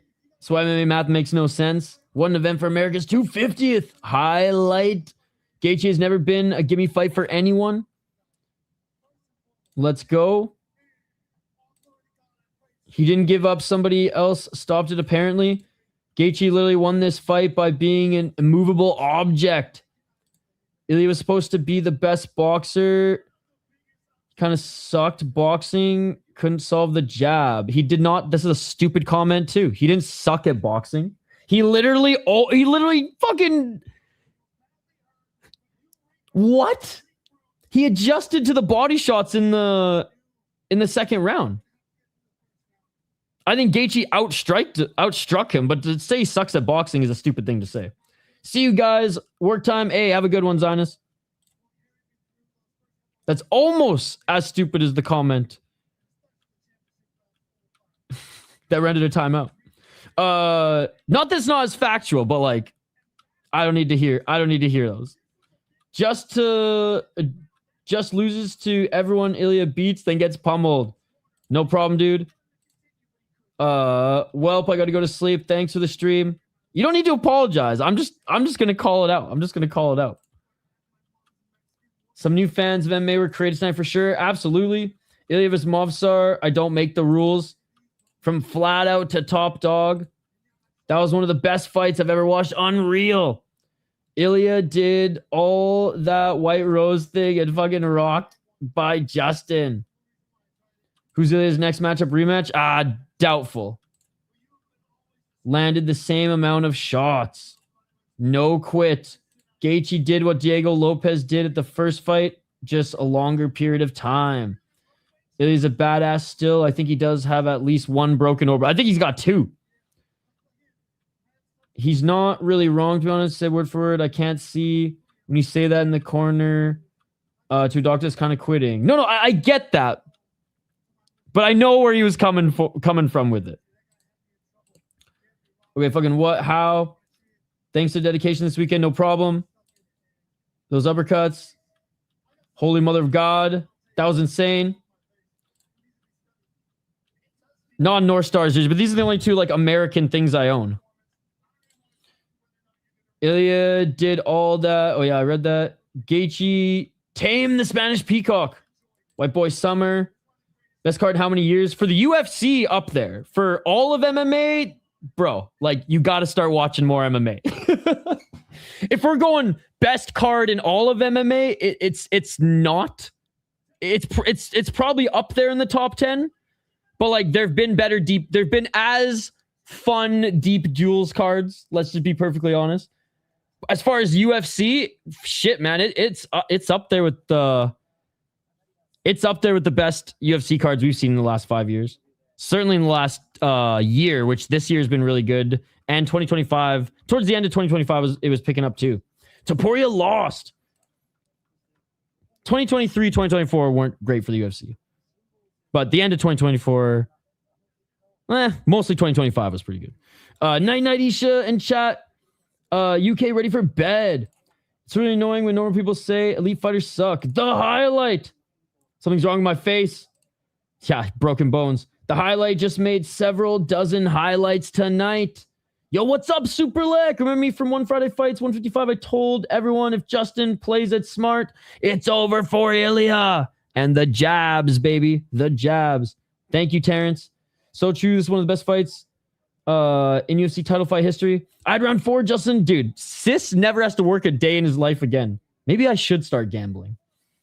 Things I don't have any money to gamble with. Actually, thanks to you guys, I do.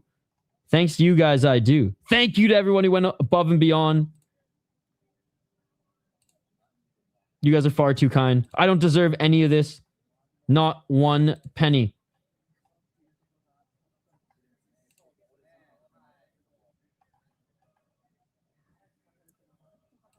It's rare for the main event to be the best fight of the night. See Topuria quit. Love the fireworks. Ilia no mas Topuria. Amazing card. All finishes. Millennium and Trumper in the ring. Islam would destroy Ilia. I just think he's just too big. Like, before, even coming into this fight, you asked me, and I said, people asked me, they're like, do you want to see Islam versus Ilia? I said, I have no interest in that fight. They said, why? I was like, because they are completely different weight classes. The fact Ilia made it to round 5, though, is a savage, too. Just hits like a truck. Khabib said he was the hardest puncher. Yeah, that's the thing. And the fact that he begged to be in round 3 when the doctor tried to end it twice. I'm not disputing that he didn't quit. But far from a quitter under the connotation in which you're labeling him. Well, good night, folks. Happy 250. This card was one of my favorite of all time. Dude, this card was fucking awesome. It was literally a UFC deep card without superior rule set. 7 fights, all finishes. That's why we stay up late. It was basically Japanese MMA. The pageantry, just no superior rule set. Western world wins tonight. France and America back on top, baby. Did their own corner call the doc? His brother immediately was like shaking his head too. But did he do it? You can't put the did in front of it. Where's Sean Strickland? Knockout Trump. Sean Strickland has not parachuted in yet.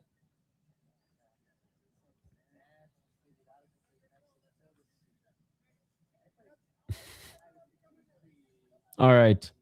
Ali Abdelaziz. Dude, the craziest thing about this card is that Ali Abdelaziz is hobnobbing with all the fucking American government officials in there right now. I hope not. I hope not. Well, fireworks in the cage. Fireworks in the sky here in DC. Ilia has the knockout power. Justin has that highlight power. Or Ilia didn't have that knockout power against Justin Gaethje because he cracked him a bunch of times and could not put him out. We have two male American champions winning off underdog odds. Wait, Ciryl Gane is not American. I can see McGregor beating a Max now. That I can't see. That would require McGregor to even make it to the fight, which, like I said, Mark Zuckerberg against Elon Musk, better chance of happening than McGregor ever fighting in the UFC again. Hey, thank you for hanging out with us while you've been at work. Okay, there's a lesson we learned today about moving up in weight classes. I mean, he moved up and beat Charles Oliveira, so I mean, I don't think that's the lesson to be learned. I think the lesson to be learned is Justin Gaethje still has a fucking chin, still hits like a Mack truck, and Max Holloway is a fucking monster, ladies and gentlemen. That is it for the live stream, ladies and gentlemen. Thank you guys for hanging out with us here tonight. We'll be back tomorrow night for the Ultimate Fighter watch party. I got to get some sleep. Seriously, thank you to everyone in the live chat. We're all sports fans. Sometimes the back and forth gets heated, but just know that you all are amazing, and I appreciate you all.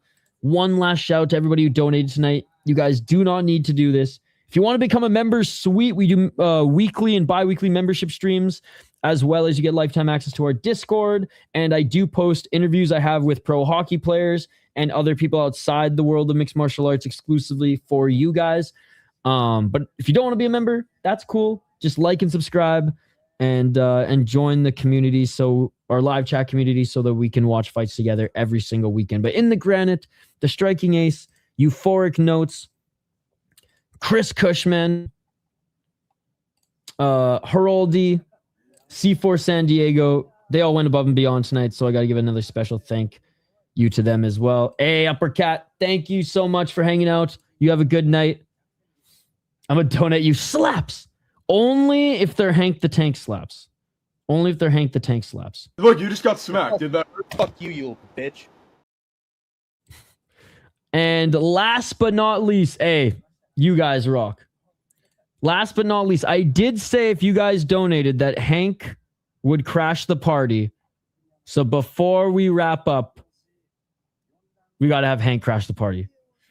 UFC Freedom 250 in the books. Fireworks above the White House. Fireworks in the cage. UFC got to basically cut their fights to 7 fights and do electric matchmaking. They could learn a thing or two from the Japanese. Now just allow superior rule set.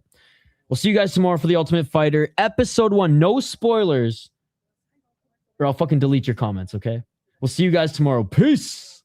I'm out of here. And new Justin Gaethje, Ciryl Gane. We'll see you guys on the next one. Peace.